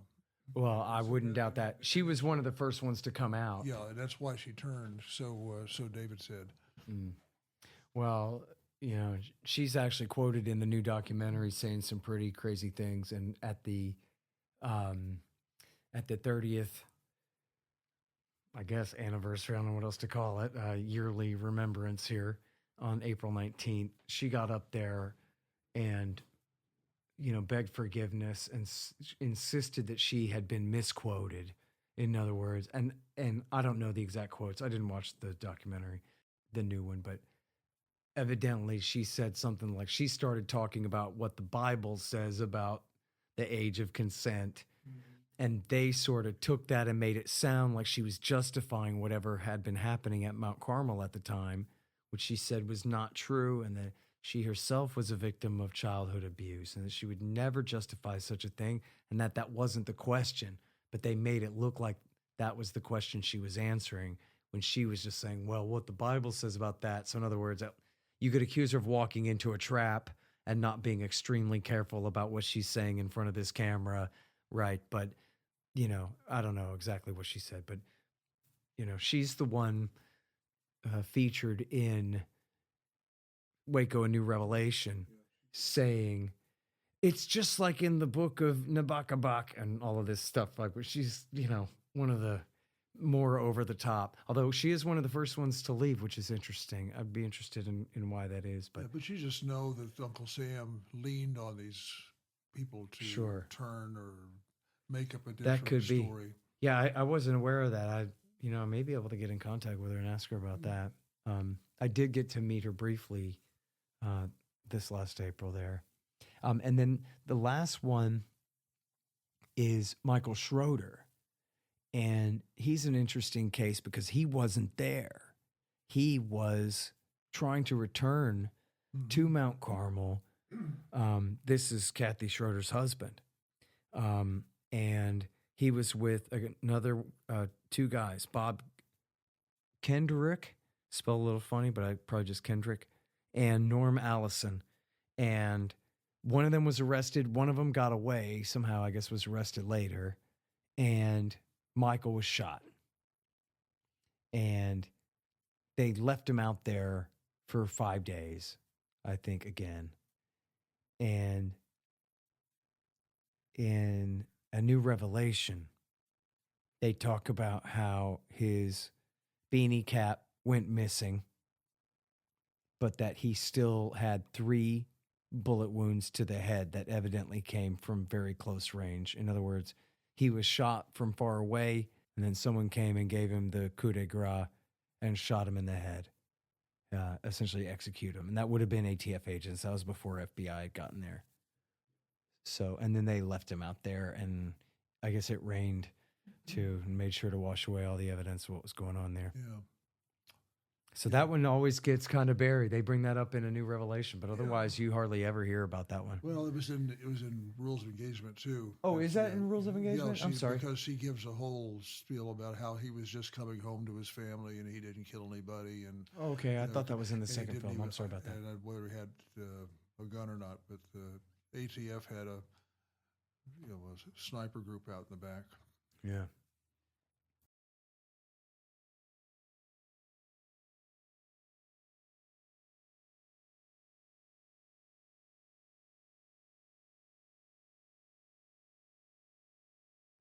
Now, the FBI comes to town and takes over the crime scene. Regardless of which side you think shot first, it clearly is one, on March the 1st.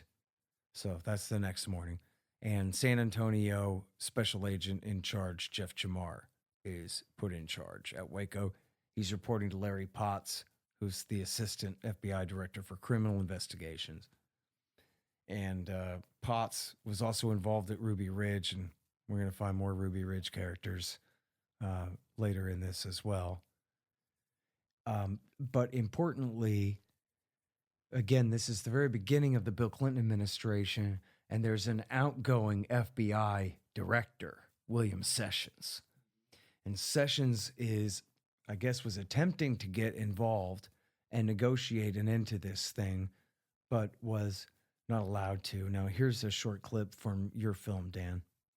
Everybody knows that I had contact directly from people associated with Mr. Koresh about the possibility of my going down and negotiating with them, coming in down there. Now, some people played that as ridiculous and ridiculed it, or as grandstanding, but it's indicative of what I felt and continue to feel. You can't discard any possibility that you can resolve that kind of circumstance when you can take and apply that negotiating capability.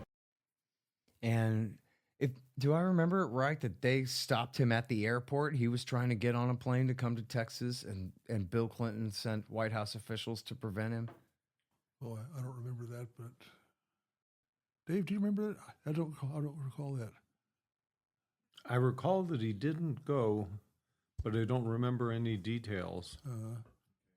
I know that I believe in A New Revelation, they have an interview with his wife, and she blames Floyd Clark, who was, I guess, at that time, the incoming assistant director. Yeah. And she says, these guys are elbowing Sessions out, and now they're going to prove that they're in charge now. They're the cowboys, and they're all this tough guy stuff, basically. To sort of make their mark on the office as they take it over. And now, so there was some allusion to this earlier, Dave, but can you talk again about the military support for the FBI beginning almost immediately, right, once they take over the scene here? The FBI carried on the ATF claim that this was a drug-related case, and therefore they should get military assets without reimbursement. The military contributed almost everything you see in the way of equipment: helicopters, tanks, combat engineering vehicles that were used to tear the Davidian building down. But they also contributed a whole lot of minor stuff like the helmets, sandbags, air conditioning units for their tents, that sort of thing. Again, I had a long list of military assets that were devoted to the FBI at Waco. All right. And now, of course, this also includes the advice from the National Guard and Special Forces, including top tier Special Forces, the Delta Force, which we're going to talk more about that. And then there are, of course, all these joint task forces, which are these sort of extra constitutional kind of organizations where they mix all these jurisdictions together here. Mhm. And now, do we know, by the way, they keep mentioning in all the various literature, Dave, about special forces there. Does that always mean Delta Force, or is that Green Berets as well, like one tier lower than Delta, but still Army Special Forces? You can use the special forces in both senses. Right. We do know that a general from the Special Operations Command, Boykin maybe? Yes. Was involved. Shoemaker was the general, and then Boykin, I believe, was the colonel at the time. Yeah. I'm not saying that he was on the scene, but I have the memos showing that he was involved in some of the decision making. Mm-hmm. Okay. Yeah, we're going to get back to Shoemaker and Boykin both because they become very important later on in the story here.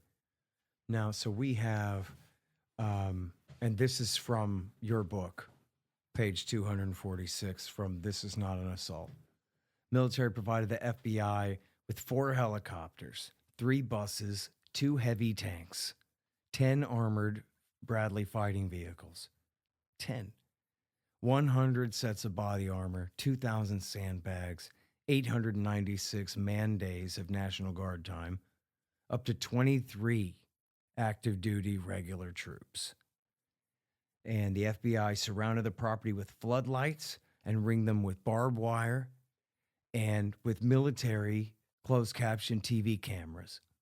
And on March 7th, 1993, they borrowed 3 battlefield robots from the U.S. Army Missile Command's unmanned ground vehicle project, together with teams of operators and 22,000 feet of expensive optical cable that controlled them.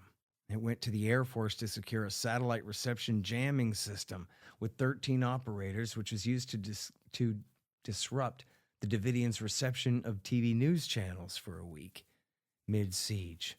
So, boy, talk about a blank check. Somebody said something about a meth lab, and so we can use everything that the Pentagon and even the Special Operations Command have to offer. Yep. For use against this little property in Northeast Waco, Texas. Yep.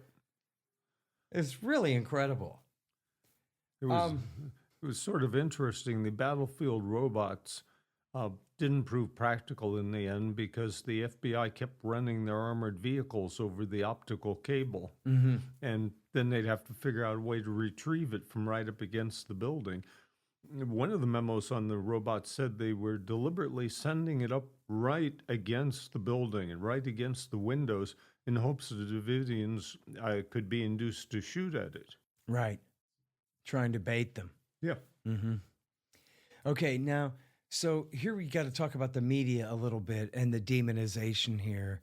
I think it's in your book, Dave, where you quote a reporter from the Houston Chronicle essentially admitting that, yeah, they did kind of make us puppets and tools, I think is the word that he used, of the FBI. But it's just a simple matter of access journalism, right? What are you going to do? You need a story tomorrow, so you have to print what they want you to say today. Sure. And it really did turn into a circus, right? I mean, can you take us back to, the way that it was covered in the media at the time a little bit? No, it was pretty much all that the Davidians are essentially nuts. They're a cult. And after the fire, of course, they're a cult that committed suicide.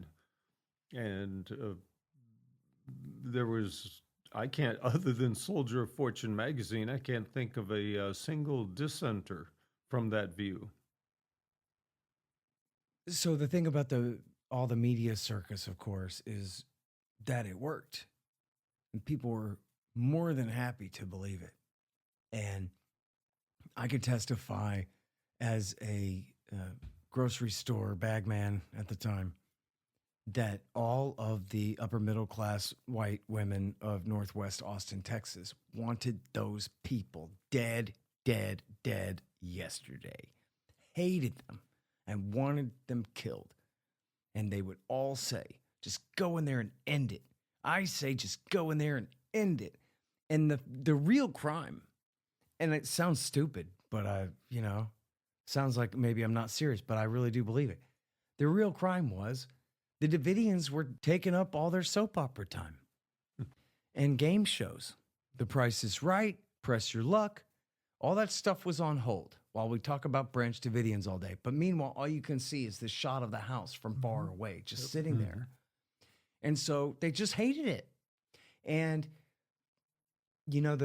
all of the rest of the people in there with Koresh essentially were invisible. The government would never tell the people about them. And then, so here's a short clip, and this is from Rules of Engagement. And this reminds me of exactly, the ladies at the grocery store. I remember one lady at the grocery store saying, he said he was Jesus. They should go in there and get him. And then I was joking like, yeah, they should nail him to a tree. Like, what? Yeah, we should not think this through. We should just be really mad. I don't know. And then, so this is a clip though that you guys included in the documentary from the local talk radio station where they're taking calls from the public to see what they think about what's going on here. On a special live call-in show here this morning, listeners had strong opinions on how they think this tragedy should now be handled. A majority seem to want law enforcement to end it all quickly. Good morning, Waco 100. I'd vote for go in and just take him out. All right. Well, I do believe, and I think they ought to go in there and just get it over with because I think it's costing us a lot of... Yeah, I just like that, how expensive it is. Now, you could scale down the operation a little bit. That might be an option there. But you see how when they talk there, it's just go in there and end it. And the implication clearly is kill as many people as you have to make this thing go away. And essentially all the Davidians in that building are reduced to Koresh himself, the bad guy. And that's all anybody needs to know. And, this is something that you got into, of course, when you mentioned talking with the ATF agents about that. One of their problems with him was that he was allegedly having sex with black women in there, which I don't know if that was actually true or not. Maybe it was. But that was the accusation. I don't know, but almost half of Davidians are black. And that was the claim. That's what they thought. And they're from a culture where that's a big problem. Yeah. So we're in a culture where even then, this was again, 1993 era woke. And it might have made a big difference if the population of the country had known that roughly half the people inside that building were black. But, and people will say about this now that, well, where was Al Sharpton then? And where was Jesse Jackson then? And I think, without knowing specifically, I think it's a fair assumption that they had no idea that there were black people in there. We all were led to believe, essentially, that these are these mullet-headed, redneck, white trash, trailer trash people. Exactly. Why would half of them be black and from England and Australia and Bermuda or Jamaica or wherever all over the world? So it wasn't part of the narrative. The narrative was these are all a bunch of Trans Am driving rednecks and probably racists, right? Probably, yeah. Well, it's all racist wasn't used so often then as it is today. Yeah, as a pejorative, but that's what they thought. And again, these guys are part of a culture that lives out in the woods and goes out and finds moonshine stills, and I think they still recruit from that gene pool. Yeah, it's very, well, just as you saw the Good Old Boys Roundup. Okay, so, and we already talked about the compound and the bunker and the lieutenants and all the militarized language of the thing, and they never stopped and said, well, here's the other side of the story at all. Here's the other point of view at all. And in fact, not to get on too much of a personal tangent, but when I turned 16 and I first got a car, I was driving down 183 and thought, I wonder what's on the AM channel. I've never heard any AM radio. in Austin. Really? Lived here my whole life. I was just listening to the music, you know? So I tuned it to the AM, and there was a surviving Branch Davidian. I think it must have been Catherine Madison. But it was a woman. And it just hit me like a ton of bricks. I'm like, wow, you could actually listen to a Branch Davidian say things? You have access to their side of the story at all. You would have thought that they had all been killed or that they had all had their tongues cut out. That, you know, TV, Rather, Jennings, and Brokaw, they were never going to tell us. They were going to never give Catherine Madison half an hour to elaborate on how she feels about the situation. Well, that's the big failure of the media. That's where they owe us, we the people, whoever, to tell both sides of the story. And there's nobody to push them. Yeah. I mean, nobody came to... I mean, I told you my experience with Peter Jennings. I was at ABC that time in New York, and he was using language like, you know, compound and fortified compound and all these other things. And I was telling his producers, it ain't there. Not true. Right. I mean, even then, and this is before I moved out here to L.A. Not that they would drop it, though. Yeah. Yeah. Okay, so now here's a comment on that, in fact. Here's Steve Schneider, Koresh's right-hand man, on the phone with the FBI complaining about the media. We realize that you have the ability, and it's not below you people to do something like to erase all evidences. Why do you have the press so far back? You can give me any kind of crap you want. I know, you know. The reason we're not talking to the press is you people have got to cover your butts from what you did, and that's what's going on here. I mean, we're talking about... even if you just took the New York Times, you probably had 6 or 7 guys at that time who'd been to war. You know, Chris Hedges, for example, had covered 14 wars. He was writing for the New York Times at the time. I bet he would have had the courage to approach that compound. He didn't give a damn. He'd had bullets whizzed by his head 100 times by then. Well, it depends. And they say, oh, no, you wouldn't be safe anywhere near there. Pal, I just got back from Beirut. What are you talking about? Depends on whether the producer, his boss, would let him do it. That's the well, problem. no, right? The FBI had already given a blanket refusal for anybody to get closer than however many, you know, thousands of yards away it was with their telephoto lenses. And it's interesting, right, that it just kind of went without saying that, no, we just will not let Dan Rather walk up there and knock on the door and see if he can get an interview, or we're not going to arrange for them to do an interview with the press in the United States of America. And they... You know, you have quotes in your book, Dave, where reporters are saying, look, I've been to war and I've never seen such restriction. They're held miles away and they're not allowed anywhere near there. And I guess what's fascinating to me about it, that I'm belaboring here and trying to articulate, is that somehow they were able to say, listen, none of you are ever going to get a chance to interview these people. Just forget it. And that was it. And it wasn't even a controversy. It wasn't like an ongoing discussion during the 51 days. They're like, man, we really ought to send Dan Rather in there and hear from these people. You know, we're just left to, we see the outside of the house, and the rest is left to our imagination and the accusations of the FBI. Well, the narrative is so powerful that they're in that situation. There was no other side. There was only what we had, what you saw. Yep. Okay, so now here's a bit of the view of the Branch Davidians on the inside to remind us again who exactly we're dealing with here. This is Kathy Schroeder. Again, her husband, Michael, was killed on the first day trying to get back to her. To read Nahum or Habakkuk, and you're in it. You're experiencing it. It all fits together. It's all a conglomerate of different prophecies by different men at different times talking about a war with Babylon, a great war. And so, you know, there you go. It's just like in Habakkuk.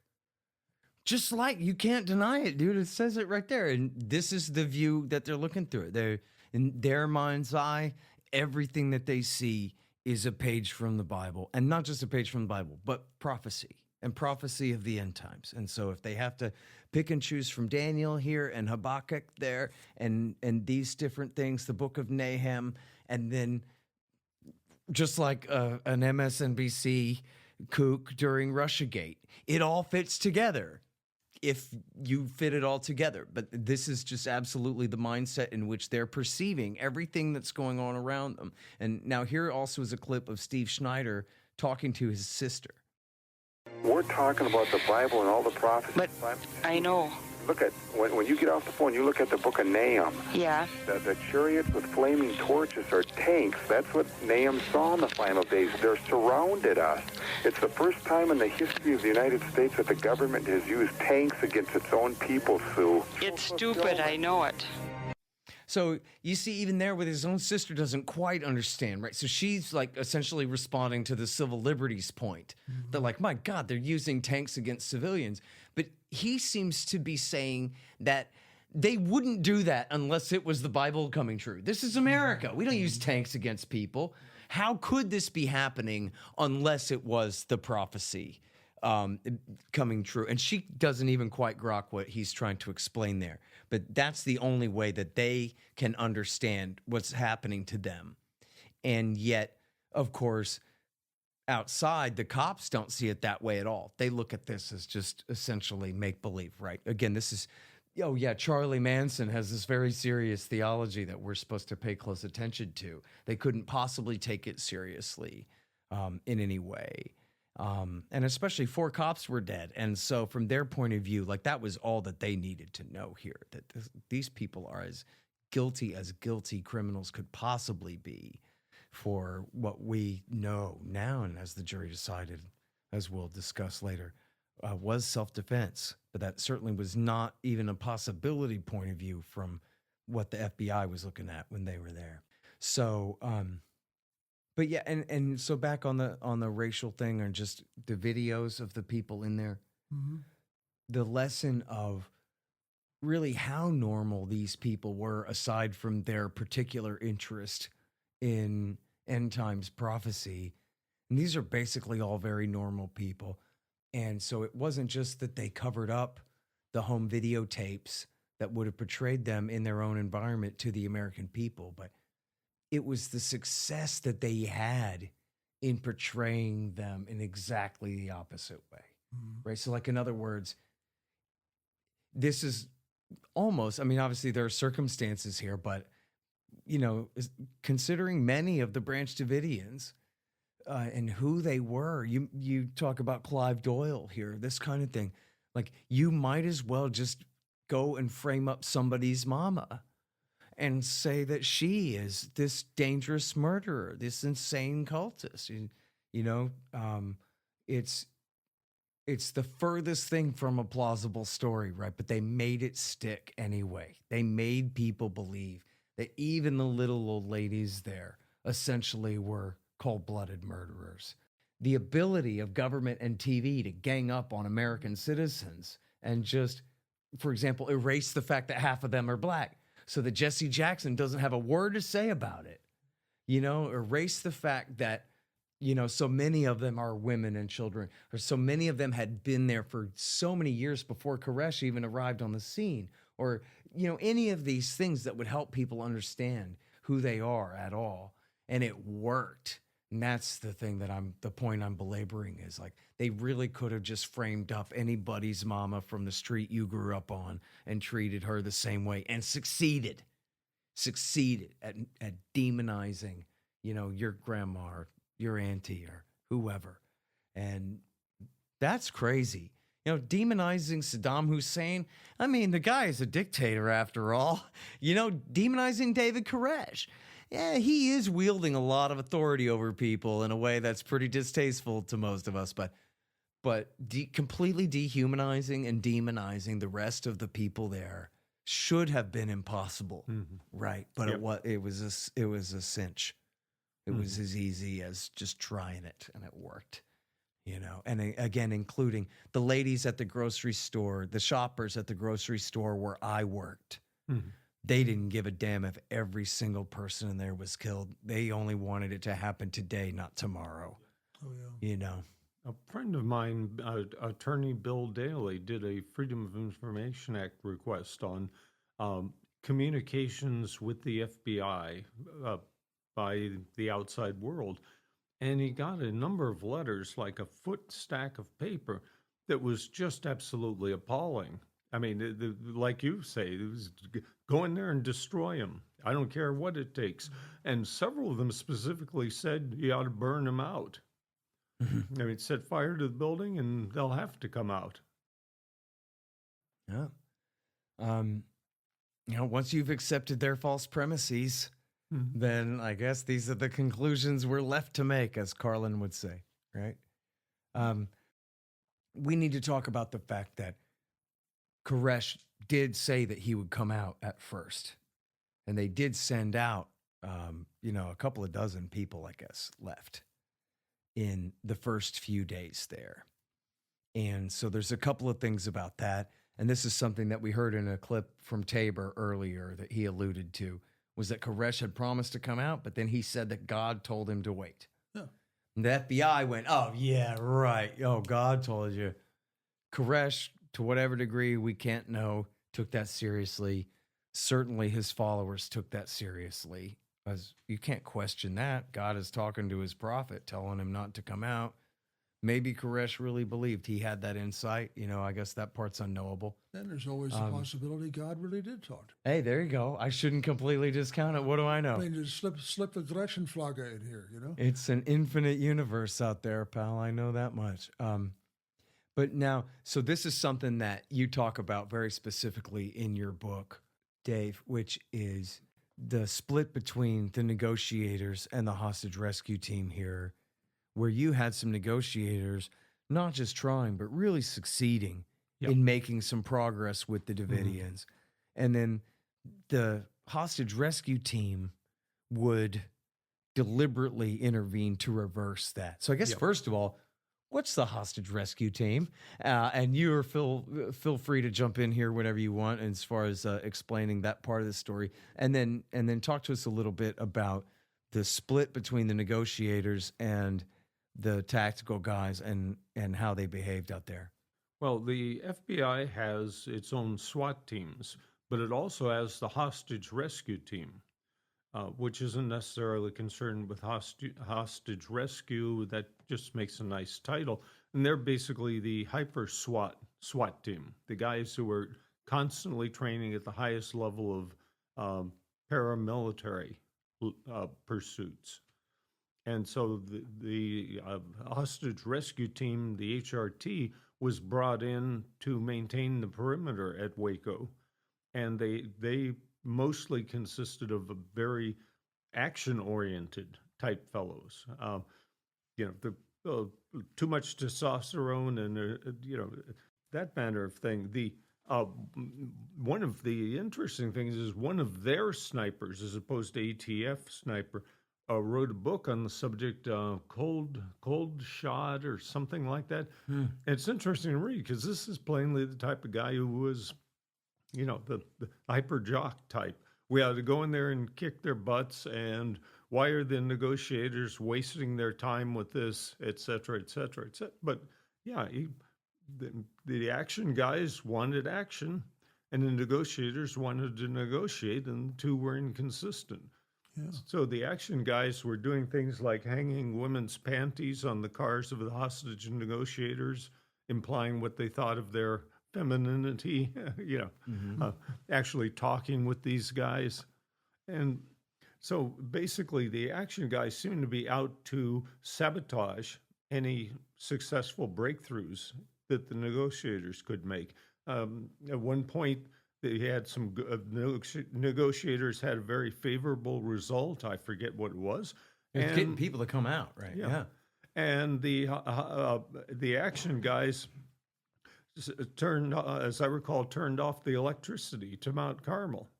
So yeah, you're punishing them when they agree with you. And then they did the same thing they'd get another big breakthrough with people coming out, and then they destroyed all the go-karts and all the trucks and all the property out front. Sure. It's completely within that kind of personality trait. But the guys who are as you say, the action guys and all that, wanted to get in, mix it up, and the counterproductivity is just horrible. Okay, so here's this clip then of one of the negotiators breaking some bad news to Steve Schneider here. Steve? Yes. There's been a change. The tactical people have changed the situation, and for security reasons and for safety reasons, no one is now authorized to come out of there for any reason. And what they're telling me is that if anybody does, they are going to be dealt with in such a fashion that the people will have to retreat back to the compound. What? I'm missing, I guess, what you're saying. Are you saying, make it as plain as possible? The patience of the bosses is no longer where it was earlier. Okay, I'm about ready. Listen to me now, Henry. I don't really give about your bosses.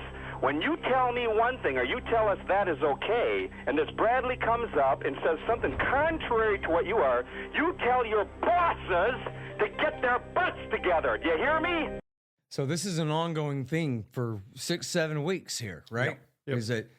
And I guess we already know, anybody could just guess if you had to stop and think about it, but we know from just watching Sam Jackson movies or whatever kind of popular culture thing, the negotiator's supposed to play the good cop. In this case, the FBI itself, tactical and negotiators, are supposed to be playing good cop to the ATF's bad cop. That, boy, you know what? Those idiots from the ATF sure screwed this up. Well, don't worry. Over at the Department of Justice, we are real professionals, and we want to work this thing out with you guys and build a rapport. You know what? You look hungry. Can I get you a sandwich? How about some cigarettes? You guys need some cigarettes? That's how a negotiator gets, an informant to flip, or gets a hostage taker to come out of a bank or whatever it is. Don't worry, man. I can protect you from these guys. I got the juice here, but you're going to have to go with my plan now. Whatever. This is how a clever negotiator works. Yep. And instead, even when the negotiators are trying that, they got the tactical guys making sure that can never really take root, that rapport can never be firmly established. And you'll notice in terms of the FBI command, who has the power here? The FBI is going to give in to the action guys and go against the negotiators. In the conflict between the two, the action guys win every time. Which goes to show what, I guess, at the very least, a failure of leadership by Jeff Jamar to control Dick Rogers, who was his nominal subordinate in this situation, right? Dick Rogers wanted to spray the whole building with machine gun fire. Yeah. That's what I was told, and he was voted down, but that tells you the mindset that they would have. And that's the head of the HRT, Rogers. Yeah, head of the HRT. I think it's also good to keep in mind here the HRT and the SAS and the French equivalent and the German equivalent are really the same unit. They all train together. My contacts in England said that the HRT was over training with the SAS at their place. And then the SAS came to camp out at Mount Carmel. Now the story was that supposedly they were only observers and they were at Fort Hood at the time, but other information said nope, they were actually in there. When I was in London and we showed the film at the Contemporary Arts Institute, we had a bunch of them right on the front line. They're very, fit guys, short haircut, all the stuff. And they were very adamant. The Davidians got what they deserved. Does that mean you were involved in this, shooting it? It says, he just gave me that look, tells the book. Now, I wasn't the only one who saw that. We had some professors at London School of Economics, at Oxford, at Cambridge, who were there too, and they were livid about all this. They went to the Home Secretary to try to find out what they were doing there, but everything is secret. Anything that SAS does basically is secret. And that goes to show also, like you were saying about the hostage rescue team, that These guys are really soldiers. They're not cops on the way, as you said, the FBI has plenty of SWAT teams, but HRT, they are essentially trained as special operations troops by Green Berets or trained with them. Yeah. They're peers with the SAS, with, I guess, MARSOC, Force Recon, and, you know, the different special operations, Rangers, or I guess Green Berets higher than the Rangers. And one evidence of that is the final excuses given to Jeanette Reno as to why they had to go in on the day of the fire. One of them was that the HRT is their training is declining because they have to be here instead of constantly training for conflict. Right. And we're going to get back to that.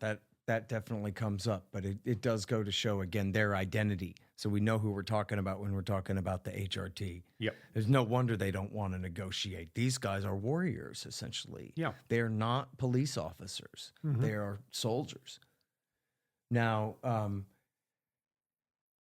you know, I don't know, people listening with their kids, you might want to mute this part. I don't know. We talked about some adult situations earlier, but this is just the ugliest damn thing.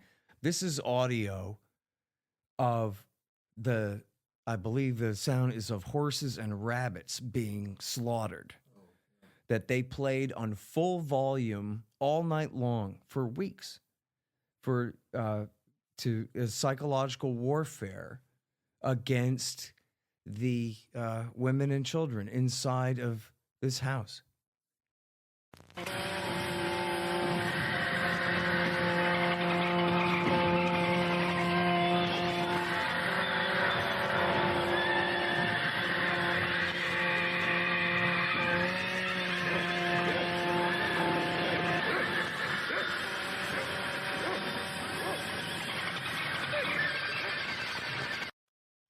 Dogs? So, you know, they'd have been better off playing Barry Manilow records or something. Yeah, boy, it's just insane. And, you know, this reminded me, 20 years ago, I interviewed Dick Rivas, and this is in the Ashes of Waco. Mm-hmm. And he said, you know where this comes from is the war in Panama.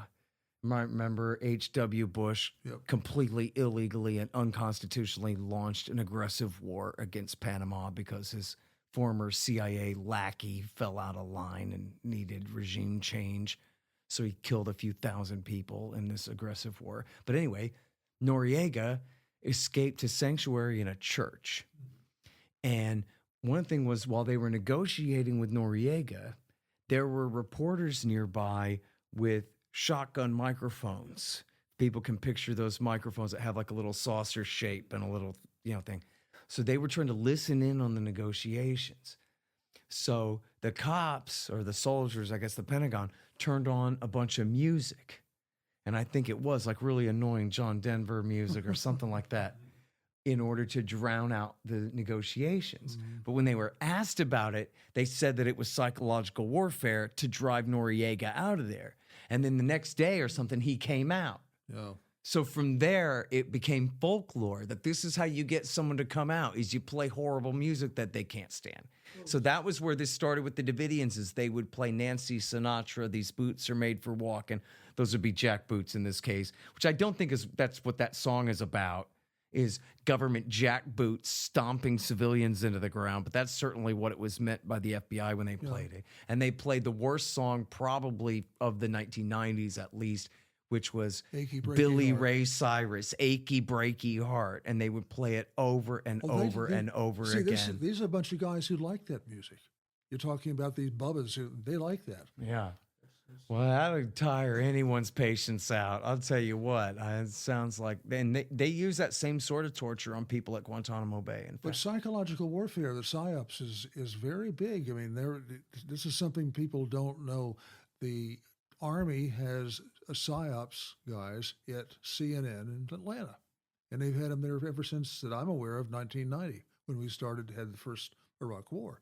When you worked for CNN there, you're saying? Yeah. Now they don't admit it, but they're there, and they're active duty Army guys? Yeah. It's psychological warfare. There's a unit at Fort Bragg, and they that's where they were assigned, and they twist stories or shape stories so that they comport with whoever is paying the the freight. It's not a big secret. We just don't want to hear about it. And I think if you had a situation where the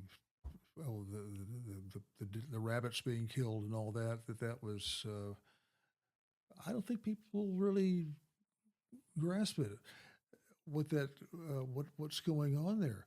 But you might remember the woman that won the Oscar for the Panama Deception. Mm-hmm. That was the first Oscar ceremony I attended when I first moved out here. Was booed off the stage because she said, this movie's about one thing. Our government lied to us. Boo. I mean, there's a problem within our, society here. Certain parts of it for sure. Don't want to hear talk like that. I know that. And, look, you got to figure seriously. Like, imagine, people out there with kids. You have little children. And this is what they're being subjected to, is the sound of horses going, through a bandsaw? Is that what I'm listening to I in don't that? know what that was. That's what they said. It was rabbits being slaughtered. But Well, and there's horses whinnying in there too, and it sounded like dogs toward the end. Like they're just mixing together sounds of who's murdering these animals and in what context. This is how horses are put down in the most horrifying and painful manner possibly in America? It's probably not anything. It's just that just an annoying sequence of series of sounds. Well, they got it from somewhere. I mean, yeah, and they're playing it at full blast. I mean, our reproduction here for the podcast is nothing compared to literally having that blasted into your home at full volume. These massive speakers. Well, yeah, they were outside. trying to go for sleep deprivation and many of the things that work with psyops. And so, the lights and all that, so the kids couldn't sleep, and there you go. It's absolutely brutal. Make them more compliant. Yeah. Okay, now, so, well, hell, here's a little bit more of Steve Schneider on the phone with the FBI here. Dick, over the radio, there's been a number of people that have wanted to come in and be a negotiator between ourselves and you. I do believe it would be in the best interest of all if there was a news person in between yourselves and ourselves. We'd about take anybody. Okay. But right now, it seems like we're coming to a stalemate, where... Who would you like to have here when you guys come out? Who would you like to invite here? No. Boy, you've got rocks in your ears, Dick. Okay, explain to me. I'm sorry. You're saying when we come out. I'm talking about right now. Let's get somebody in between us right now to do some negotiating. Now, famously, or I don't know how famously anymore, but the Davidians had hung out that third three-story tower, various banners, including Rodney King, we understand, which is, I really appreciate the politics of that, reaching out to the left and reaching out to black victims of police brutality and saying, hey, pal, we know what you're going through. Victim of some of that right here ourselves. But also, they said, FBI broke negotiations. We want press. And they also said at one point, God help us. We want the press. And then what did the press do? Nothing. They did not protest. Dan Rather did not say, let me in there. If only one reporter is in there, I'm the star of CBS News. I want to go and interview David Koresh. Let me in. But the point is... Well, Rather has a high political element in his... We both spent a lot of time talking to a guy named Squatty Lyons. He was a city councilman in Houston. Now, that's Rather is from there, and he's very savvy about the politics of situations. And I know what the kind of things he was teaching and what he had taught or Rather, and myself too. I was there, and I spent a lot of time with these kind of guys, and I think that there's testing the winds with the Davidians, and that's not going to do me any good if I take their side. The public I think his job was safe, but how would he be seen by the audience? And the brand new incoming Clinton administration, which he would like to interview and get a Yes, lot of there you are. exclusive scoops from, and all those incentives, of course. Okay, and now, first of all, in May of 1993, so right about a month after the end of the thing, 60 Minutes rebroadcast its original January report about sexual harassment and racism and so forth inside the ATF.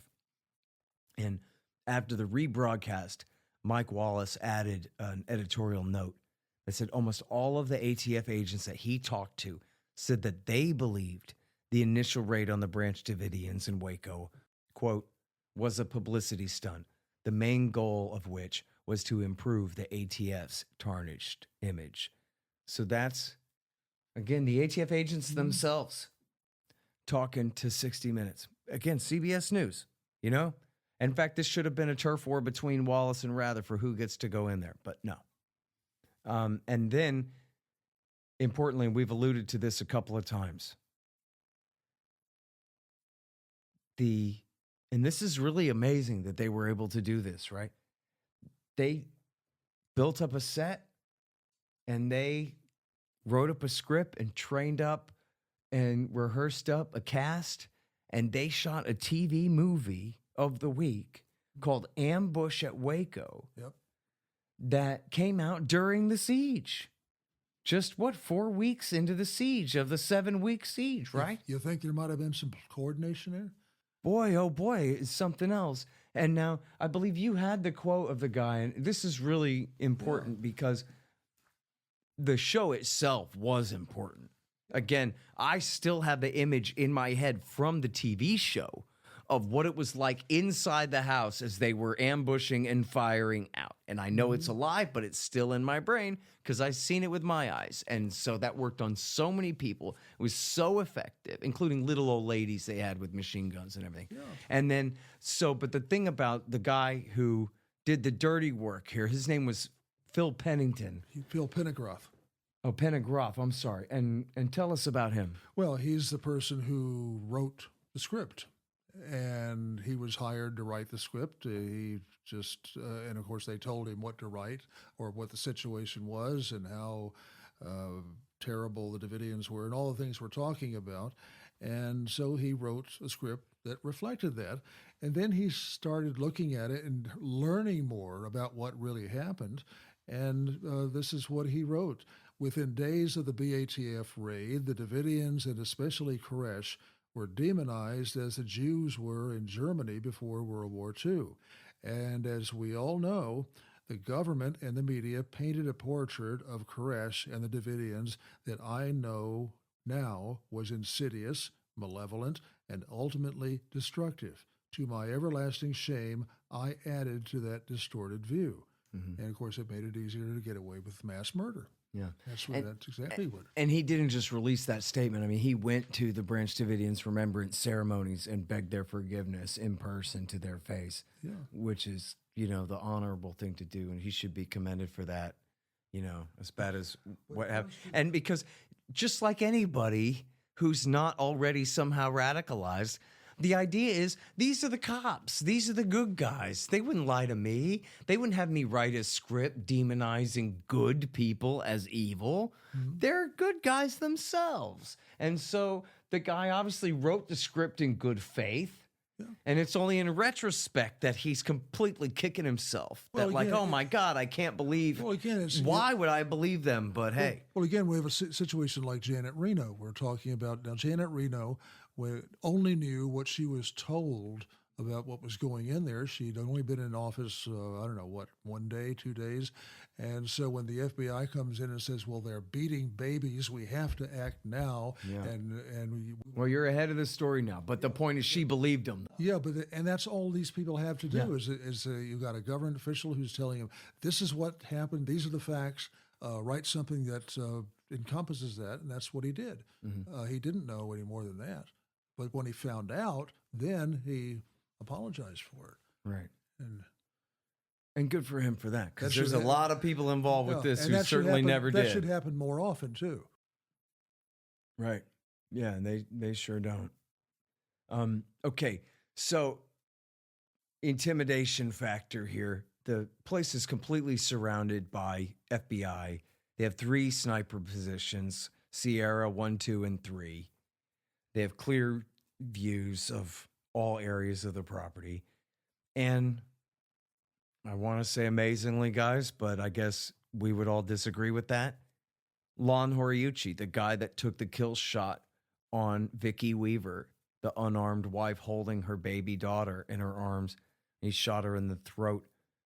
He was in charge of Sierra 1, which was their code name for the undercover house across the street, holding down that sniper position there, and including, as we'll see, on the last day.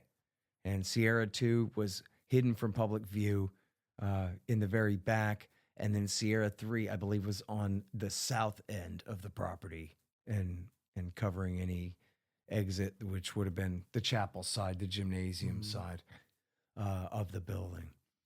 And so one of the things that came up repeatedly, Clive Doyle talked about this repeatedly, and Thibodeau talked about this repeatedly, was that the Davidians had been allowed finally to go out and bury those who had been killed on February the 28th.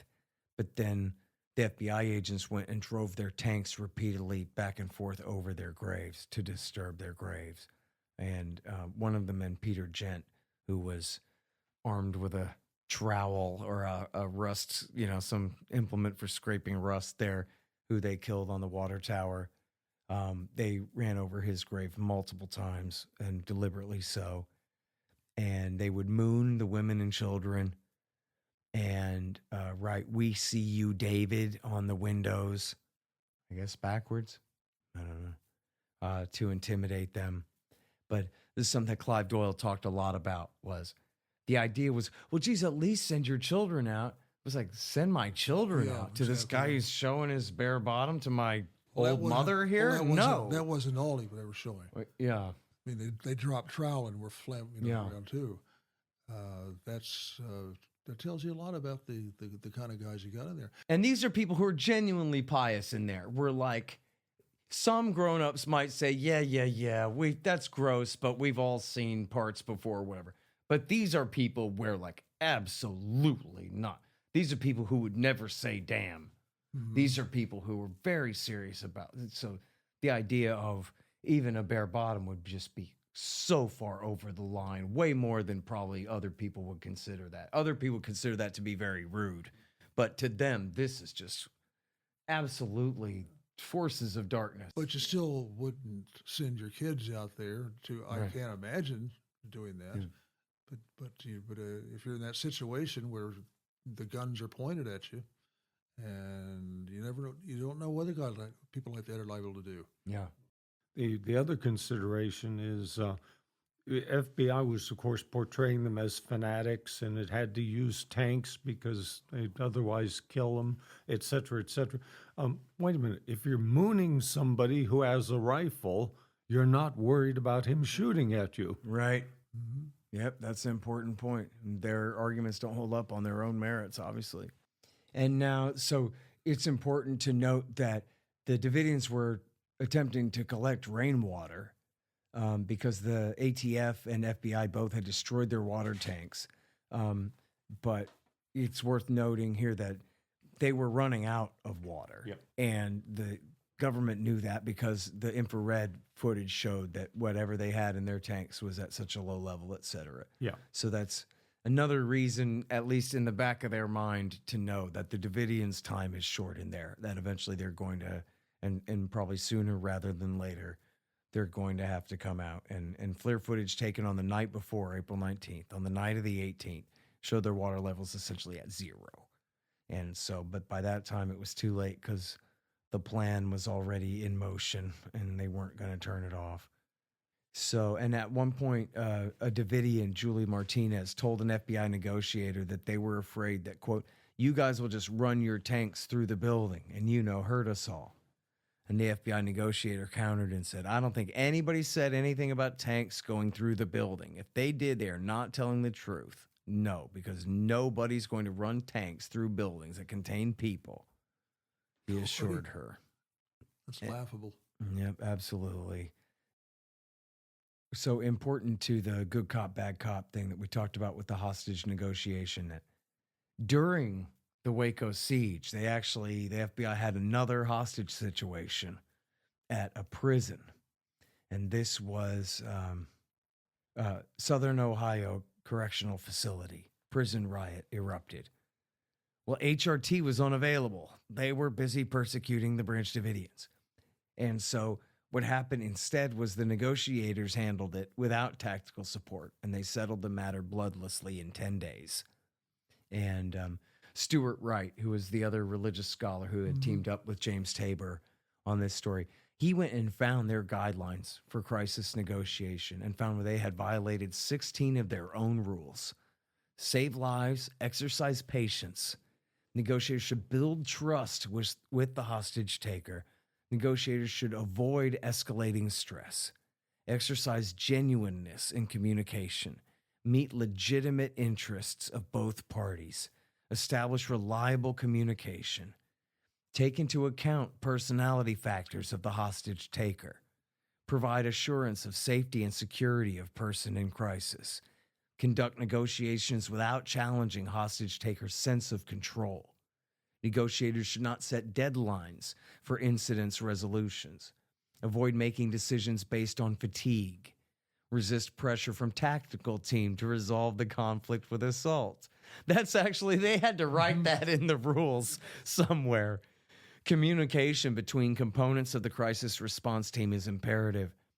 CS gas is unreliable and dangerous, should only be used under very specific conditions. Assault should be backed by emergency medical services, personnel, and the fire department. And then Wright goes through and details each violation.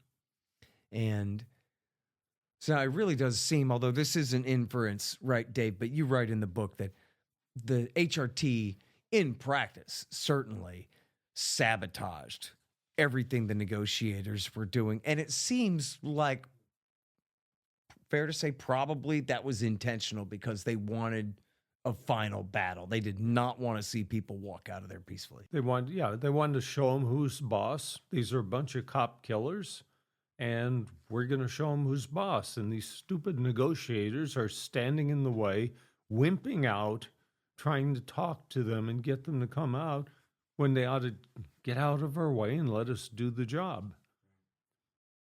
And then, this is in your documentary you show, Dan, that Koresh's grandmother, who raised him as his mother, came to talk to him to try to negotiate. And they told her, beat it, and told her, we hope you told him goodbye, was the quote. There you are.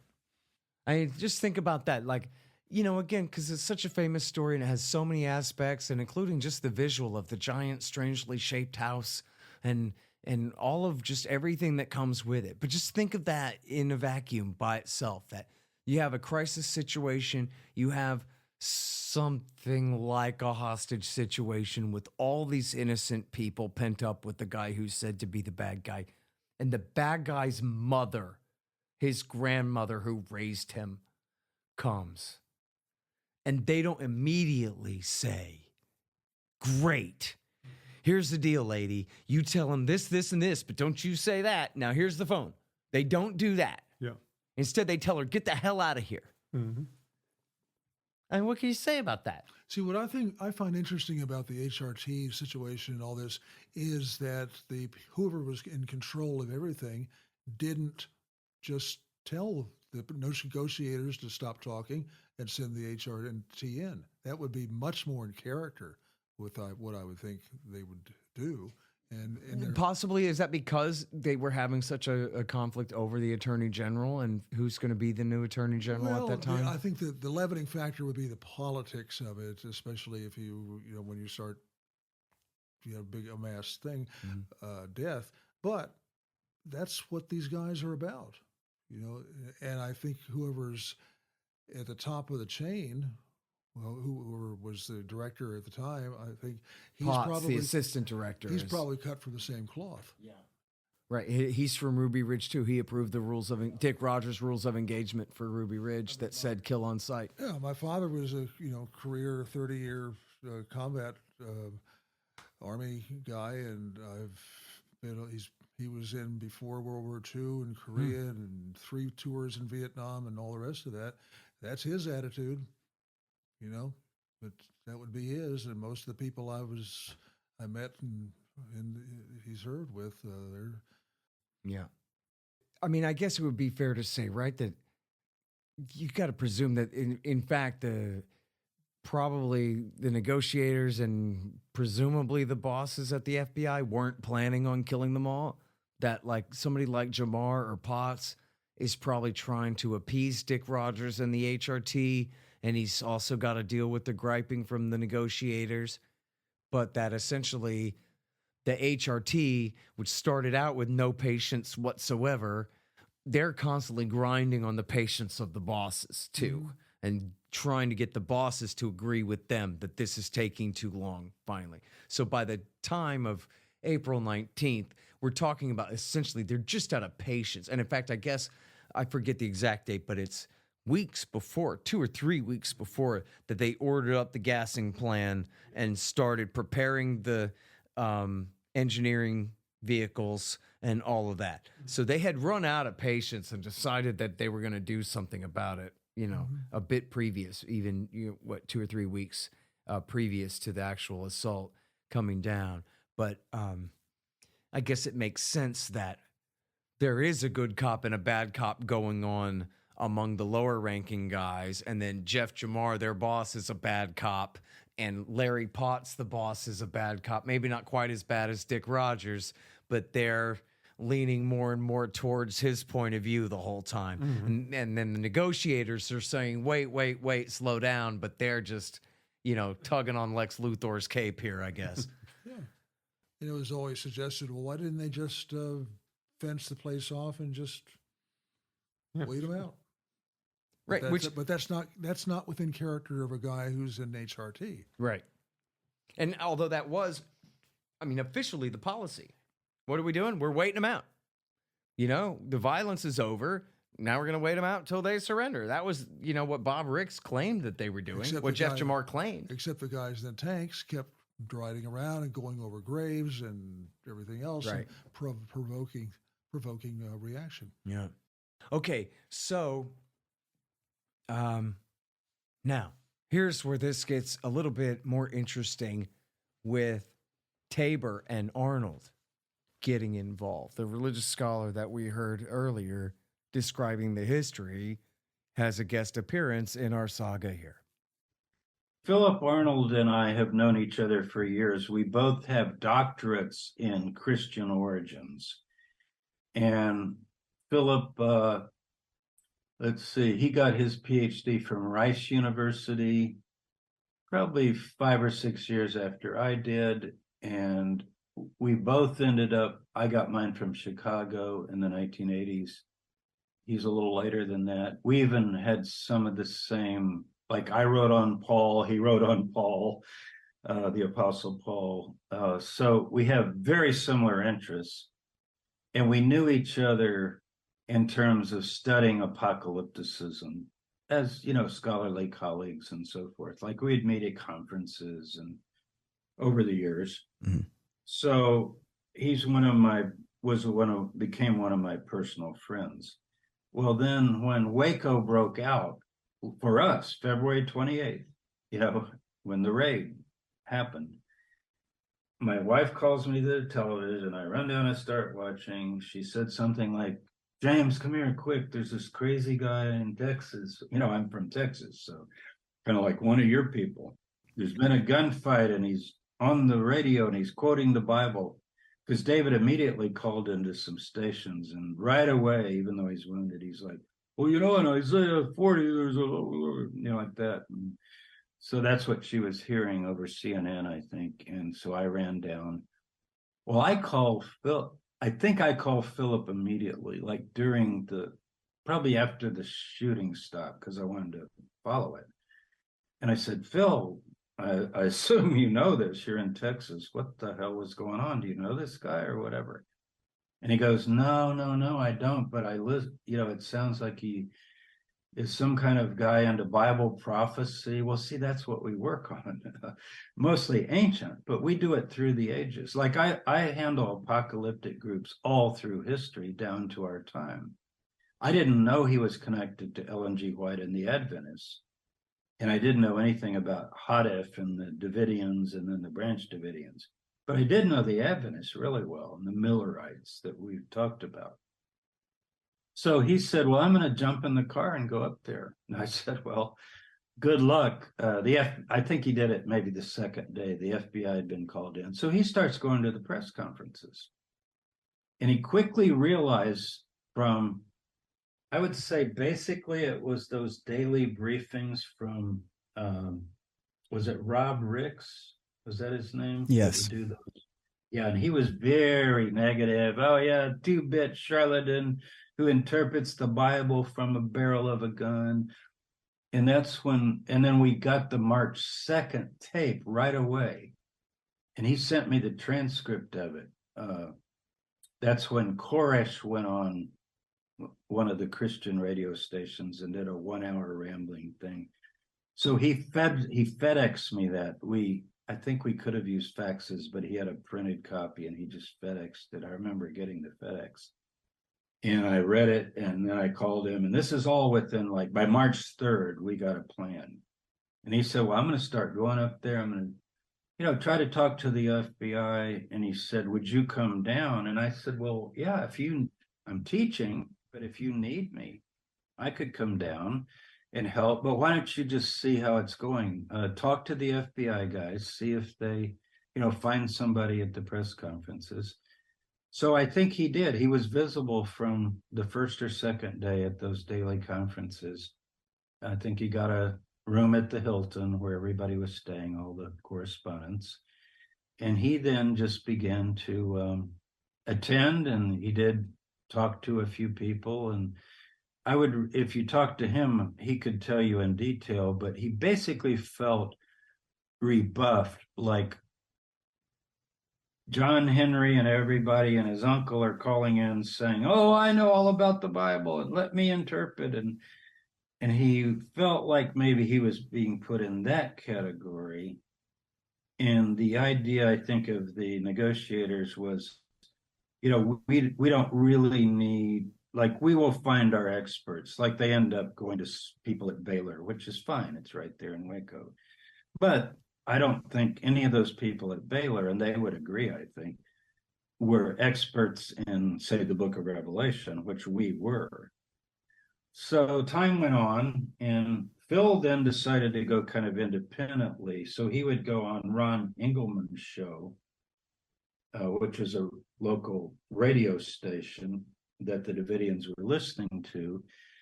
And we knew they were listening because they would move their antenna saying, yes, I'm listening. And so Phil appeared on that quite a bit. And then we didn't know at the time, but now we know, Steve Snyder, who's Koresh's main spokesperson, started saying, well, we've been listening to Dr. Phil Arnold. He sounds like he knows something. Could you put him on and let David talk to him, and we'll put it on speaker? And, if he can show David where he's wrong on the 7 seals, or if he has an interpretation that we will find more convincing, then Steve was kind of baiting. And he said, you would get a considerable problem with the people staying, because they would start thinking, well, wait a minute, this guy, Phil Arnold, he seems to know a lot too, maybe this isn't right. Now, he clearly is just saying, oh God, I can't wait, because he will devastate Arnold. He will just talk circles around Arnold, which actually I don't think he would have been able to do, but he would have put up a show of his positions. Philip's very skilled and gracious in dealing with people like this, if you've seen him on any interviews. But he's a great defender of religious freedom and religious rights, and he always emphasizes this is a worshiping community. They take communion twice a day. They have prayers and Bible studies and so forth. So he wants them to be seen as a bona fide American religious phenomenon. So the FBI didn't do that. They refused to do that. I wrote down here on March 16th, just to give you the idea of chronology. They said, we want Dr. Arnold. So he was really the face of it. But on March the 7th, even before that, we did our, no, I'm sorry, on April the 7th, we did our broadcast together. And that was after being tutored by Livingstone Fagan in jail for hours over the phone. He was one of the spokespeople that David sent out. I think he was actually expelled for a dietary infraction, but he had a degree, a theology degree, and he still is a believing Davidian and actually has his own teaching and still believes David is coming back and all that. So he's a very well-informed guy. So we've been tutored enough to kind of know what David thought. And then we pitched our program, not in an absolutely manipulative way, but to some degree. The whole idea of it, it's really very simple, is I talk to Philip, he talks to me, and we talk about if somebody thought this and this and this, like that they're in the fifth seal, which says wait for a while till the rest are killed. That could be understandable. And yet there are other texts in the book of Revelation, which has a lot of ideas in it, particularly in chapter 10. And so I would say something to David like, and I can send you a transcript of it, it's public, if I can find it somewhere. I don't have the tape handy, I used to have it, but it's been transcribed. Something like, I'd say, Phil, from what I understand, David Koresh believes he's the seventh and last messenger mentioned in Revelation 10. And it is true that when the seventh messenger blows his trumpet, the end is near. It's all over. I mean, if you read it, anyone can read it in the Bible. Seventh messenger blows his trumpet, that's it. So he must, blowing your trumpet would be kind of getting the word out. And it does say that that messenger will be given an understanding about all the mysteries of the prophets. You see? So that was the key. So here are these Davidians thinking, okay, a guy's going to come at the end of time, and they thought they were at the end because they thought the Gulf War was the sign, and they had read Daniel 11, which is, about the Middle East and the final events in the Middle East, king of the north, king of the south, and it fit the Gulf War pretty well. I wrote a paper on that, just trying to show people how somebody could interpret it that way. And we've had many interpretations of these things over the years, of course. So what we said was, so in the days, it says in the days of the sounding of the trumpet, like it's a period, when all the mysteries of the prophets are revealed. So see these people sitting on the edge of their seats.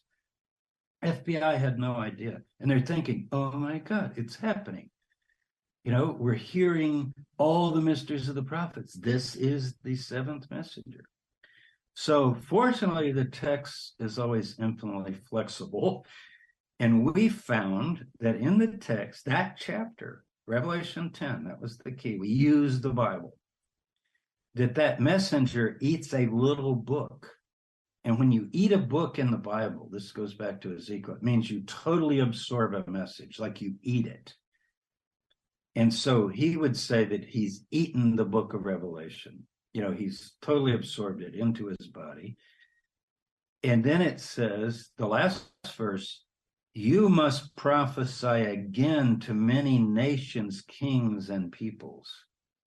And so that's what we used. And what we said was, I said to Philip something like, I certainly don't have any reason to believe David is fulfilling this or not fulfilling it, but the people in there do. And if they do, doesn't their text say that he has to preach, he eats the book? So that would be him teaching them. But now he's got to go to the world and preach it to all nations. How's he going to do that? I mean, it's not happening. if he would write the book, the little book of the seals, just write it and put it out, we will take it to the top theologians of the world. And that was the hook. And it would fulfill prophecy then, see? So that was it. And let me tell you this amazing story. Dick DeGuerin started going in shortly after that. This is Koresh's lawyer. Yeah, sorry. And Jack Zimmerman, but Dick DeGuerin first. He's very skilled, very well-known lawyer from Houston. He's had very high-profile cases.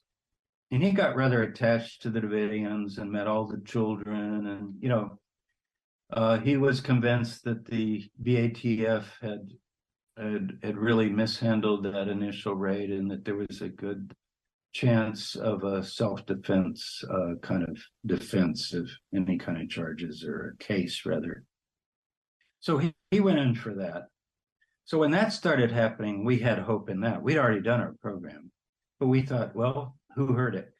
Well, I found out later from Thibodeau that some had heard it on the radio because they were listening to Ron Engelman. This would be April 7th.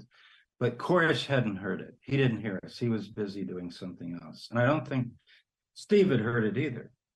Well, that's kind of a problem. We put out our big thing, and the boss is not listening, and the boss's main guy is not listening. And I don't know that Wayne Martin heard it. Maybe they were having a meeting of their leaders. But anyway, some of the people thought, yeah, that's Arnold again, this new guy, Tabor, you know, it's interesting. So Bill and I are talking all through April, every day, what's going on. And he's up there all the time. He's going back and forth and staying at the Hilton Hotel. So I said to him, this is absolutely true, this story. You'll think I'm exaggerating. It's not. It was, I can't remember the date, but it was around April 10, 11, 12, right in there, right before Passover. And they're going to shut down for Passover. And DeGuerin has made his last visit. He said, we got it. The legal stuff is done. You know, we're going to work out after Passover, he's going to come out. It's all done. And it's agreed to. And there is even some kind of document to be signed that the Davidians later sent out. But I know Texas Rangers had to handle the exit, just certain kinds of arrangements like that, who would come out first and how it would be done. So that was all worked out. So I said to Phil, if you could just talk to Dick and get somehow get across maybe this tape of the radio program to David, that could add to the legal side so that the religious side could maybe be covered as well. You know, that David could say, God has told me to come out, just like, not like I made an agreement with a very smart lawyer or something like that to protect my rights. So remember, he's David's lawyer. He's not the lawyer for all the Davidians. So I said on the phone, and it was in the evening one night, I can't tell you, I could look it up, but probably 10, 11, 12 April. I said, well, if you could just get to DeGuerin. And he goes, oh, yeah, right. DeGuerin is somewhere in Waco. We don't know where. So right as Phil hung up, these are payphones at the Hilton. You remember those payphones where you'd stand at the wall and there'd be a whole bank of them? Okay, he's in a payphone booth like that. I just said, if you could just get to DeGuerin. He hangs up the phone.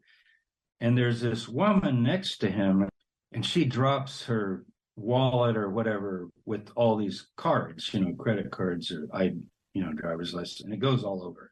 So, and she's very attractive.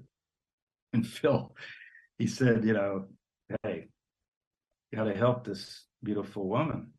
So he kneels down and, here, ma'am, here's your cards. Oh, thank you, sir. Thank you.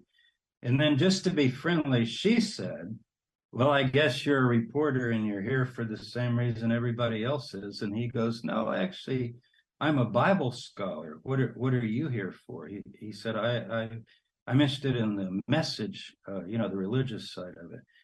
And she said, well, I'm here with my husband. And he goes, who's your husband? She says, Dick DeGuerin.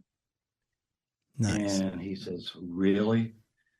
And she says, so what do you do? And he said, well, mainly, I know a lot about the book of Revelation and so forth. She said, you need to talk to my husband. And he said, believe me, I would if I could. Where is he? He said, he's upstairs on the 7th floor or whatever, you know, I don't remember the floor, but it was up hidden away from the crowd. And he said, I'd love to talk to him. She says, well, come up right now. Let's go up. I know we want to meet you because he's been saying, I don't understand what he's saying. He keeps going into the Bible and I just try to follow it. And, you know, I can't, he's trying to teach Dick DeGuerin the 7 seals. So Philip goes up. It's about 9 o'clock at night. They're together till 4 in the morning. He's in his hotel room talking to him. And he doesn't, at one point he said they had to go get something to eat, you know, just take a break. So they're driving around talking. He gave him the tape. And Dick called the FBI the next morning, bleary-eyed. And he said, I've got some information I need to take back in. And they said, what? I thought you were finished. We don't have plans for that. And he said, I need to get this in before Passover. And I said, okay, you can go once more. So they let him go in. So anyway, Phil didn't call me immediately that morning. I think he was just so tired. And I'm watching CNN every day because they were really covering it. So, you know, all day, every day, not like the networks, just covered at night. And it says, I still have the tape somewhere. It says, surprisingly, Dick DeGuerin is going back in. He says he has some new information that must get to the Davidians. And I'm like, oh my God. So I call Phil. I think I wake him up. And I said, is that like our stuff? He goes, yeah. And he tells me the whole story. Amazing. So we're very excited. And then Thibodeau tells us, because he was there, David Thibodeau, survivor, that he got the tape. Dick's sitting there. David Koresh calls the whole group together in the dining hall. They're all around a table. They have a little cassette recorder. They hit play, and for 1 hour, they listen to us. And he said, David is just nodding his head and listening, nodding his head.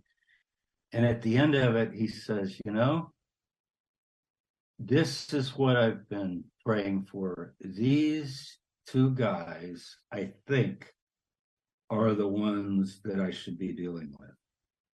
So DeGuerin's happy with that. And he said, well, you know, I know it's Passover, but he said, look, I will give you the word after Passover. So we felt that even from that moment, he was beginning to think, oh yeah, you must prophesy again. And these guys are going to do this. And that's where he came up with the idea. We had said he should write it. That was our idea. And we use the example of Paul in the Bible. He's put in prison and he writes 2 of his main letters, Ephesians and Colossians. These are like in the New Testament, very major. Any Christian knows these from prison. Like his main message, he wrote it from prison. So we thought that might appeal to him. You know, you're like Paul, you're going to write prison epistles. So anyway, we didn't know, and that was Passover lasts 8 days. And lo and behold, the day after Passover, I've got a copy right here in my hand. He sends out this letter that I know you've seen and other people have seen, but I'll read you just a portion of it. April 14th, 1993. Now, people forget, this is addressed not to the FBI, but to Dick DeGuerin, okay? It says, Dear Dick, April 14th. I think it was a Wednesday, maybe. As far as progress is concerned, here's where we stand. And I'm going to skip on down. He warns about an earthquake coming. And then he says, I'm presently being permitted to document in structured form the decoded message of the 7 seals.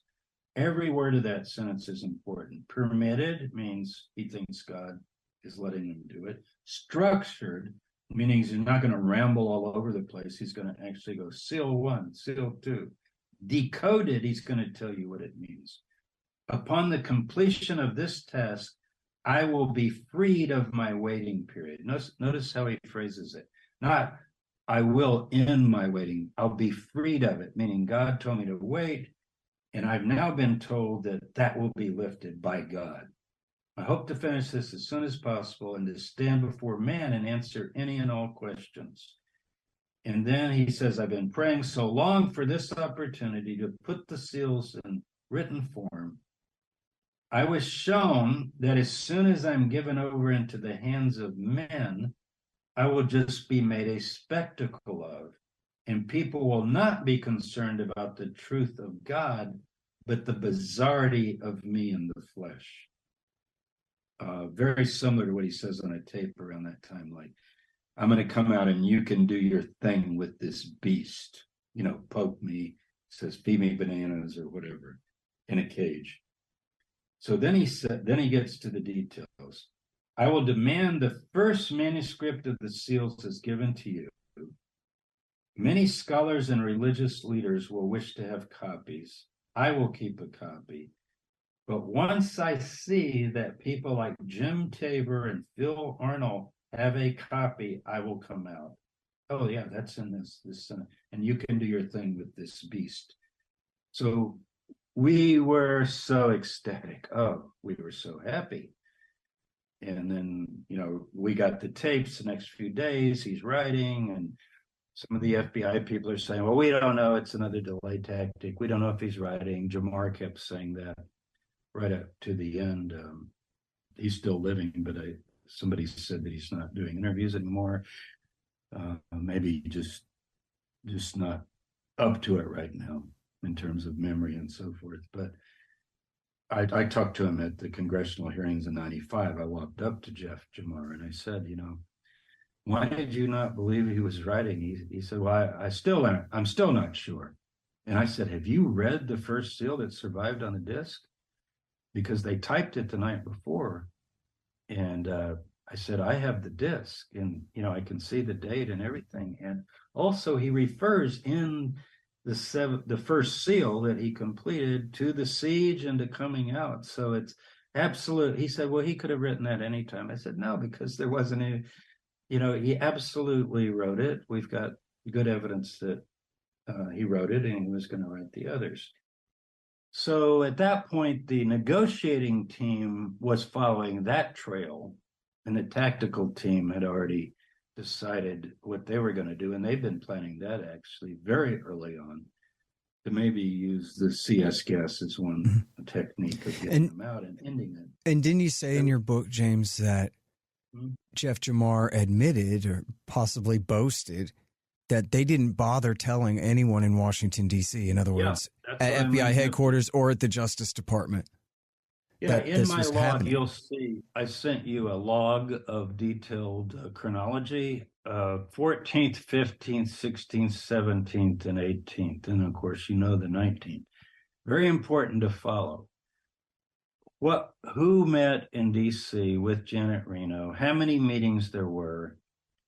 And later, I think I told you, I talked to Janet Reno. She came to our campus and she asked to talk to me. She'd read my book.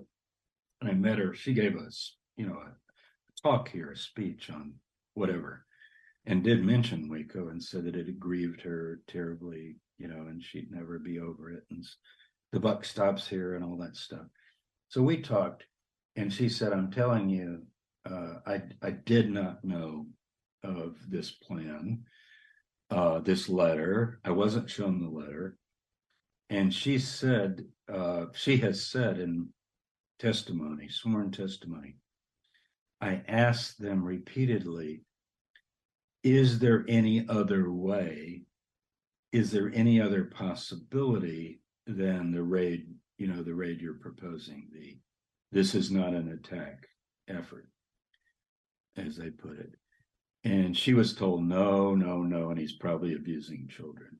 So we really need to hurry. And that's what supposedly got to her. So she was not told.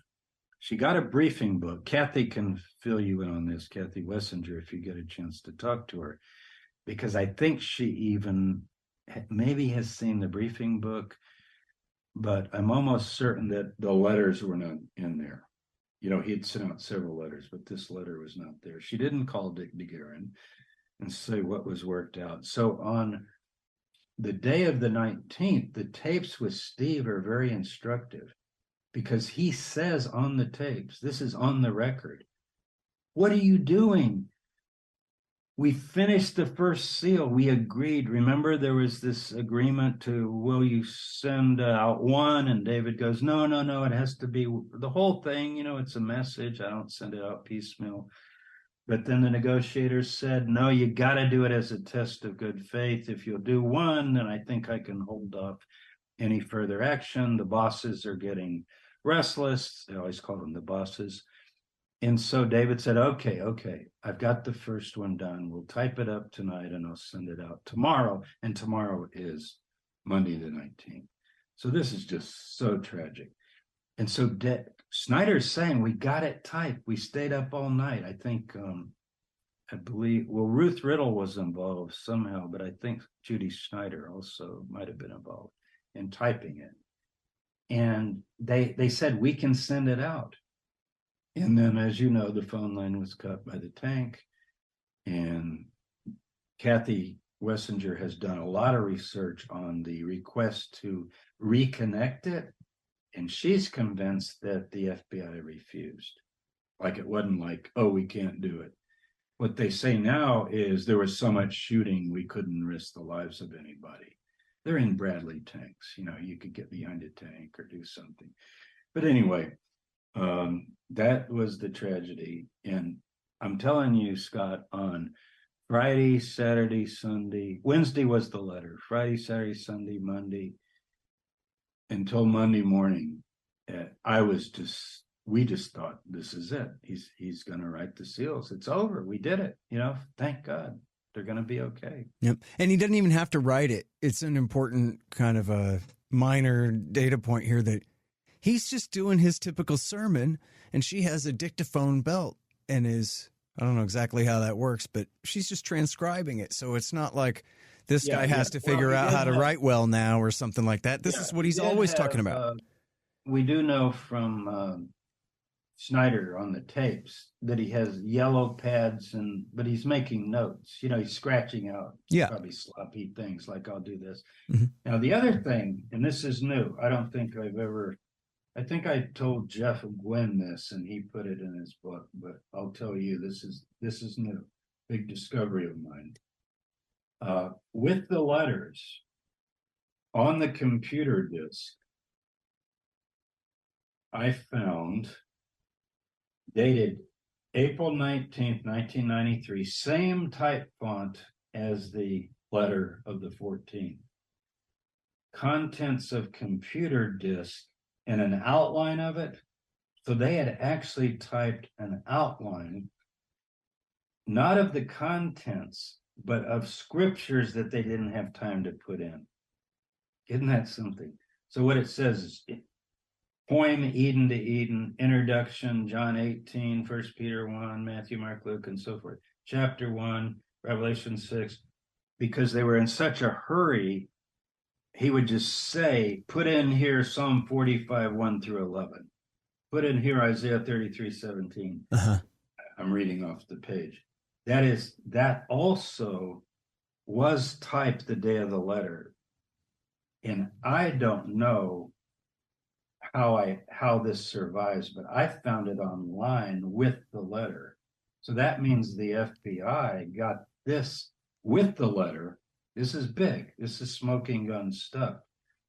So they knew not only that, I don't know they got it the day of the letter, but between the letter on the 14th and the 19th, when everything burnt up, he sent out something that had contents of the computer disk, because it doesn't make any sense unless you put the scriptures in. And so in the version I created, the one you see all the time online, the decoded message of the 7 seals, I did that in Word. That's my computer. I created that whole thing. But I had to put in the scriptures. And I'd call Ruth Riddle, who was in Canada, and would talk to her all the time about it. She looked at my transcript word for word. She gave me a few corrections, and she made sure I had every quote of the Bible exactly right. So David has to have every word right, because he argues about all these terms. So I know for sure he was writing it. Now, can I say for sure that he would have come out if he finished the first seal? First seal is the longest seal, by the way. And he finished that in, I would say, 4 days, 3 to 4 days. Then I would say we're talking about another week to 10 days at the most to get the others. I think he was ready to come out. Okay, so just to recapitulate that story real quick here, that was the long version of it. But Tabor is talking about that he and Wright figured out what Koresh was talking about as far as identifying himself in the book of Revelations and all those things. They examined it very carefully, and they found where this Lamb of God is supposed to make himself famous and preach to the whole world. And he's not going to be able to do that if he dies here. He's only just become famous. His name is now a household word around the world. So now it says here he's supposed to spend days teaching this. So there's this period of time that's to begin now. So they convinced him not with any other argument. They convinced him through his own theology and through his own interpretation of the apocalyptic thing that, hey, man, it looks like you're overlooking this part that says that you have to live so that you can write your famous books from jail, so that you can have your message sent. And then the deal that he made was as soon as he knows that Tabor, I'm sorry, I called him Wright before, I'm sorry. As soon as he knows that Tabor and Arnold, Wright is a different scholar here. As soon as Tabor and Arnold have it, and he knows that they have it, then he'll come out. Because they had promised they're going to give it to Billy Graham, they're going to give it to Pat Robertson, and they're going to give it to all the most important Protestant ministers in America.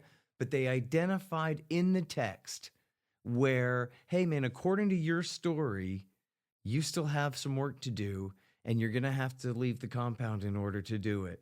So let's work this out. And then it worked. Yep. Ta-da, they flipped his switch. And they made the deal that the FBI wasn't even really trying to make or didn't have the ability to make here.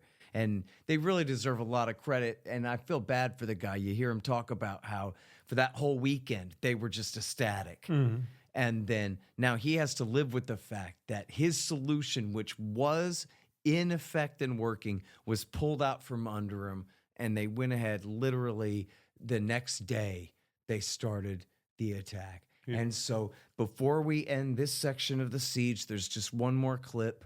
And this is an important clip. It comes from McNulty's film, the sequel to Rules of Engagement, Waco, A New Revelation. It's an interview with Stephen Barry, who is a former Special Forces officer, I believe. And this is what he claims to know about the Army Delta Force. Their operators had penetrated the buildings on several occasions, planting surveillance devices, listening devices, sensors. And on one occasion, I believe it was April 17th, late 17th, early 18th, Koresh was actually within 6 feet of one of the operators, and they radioed back to the Tactical Operations Center for permission to grab him. Within minutes, the word came back from Justice Department, no, we already have a plan in place. That plan, of course, being what happened on April 19th. So that clearly would have been absolutely illegal. It's probably illegal for the Delta Force guy to be in the house at all at that point. And yet, if we're at this level of lawlessness already, for that Delta Force operator to put Koresh in a New York subway train sleeper hold and drag his ass out of that house at that moment could have saved so much. I had not heard that it was a Delta Force. I'd heard it was an HRT member that was in the place. But that's makes perfect sense. And I think probably it would have been the Delta guys going and putting the sensors and so forth in there. Is that your understanding? Yeah, I think so. Yeah.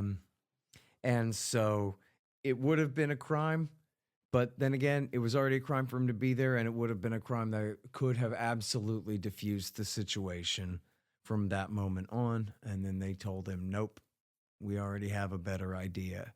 And that being the gassing plan.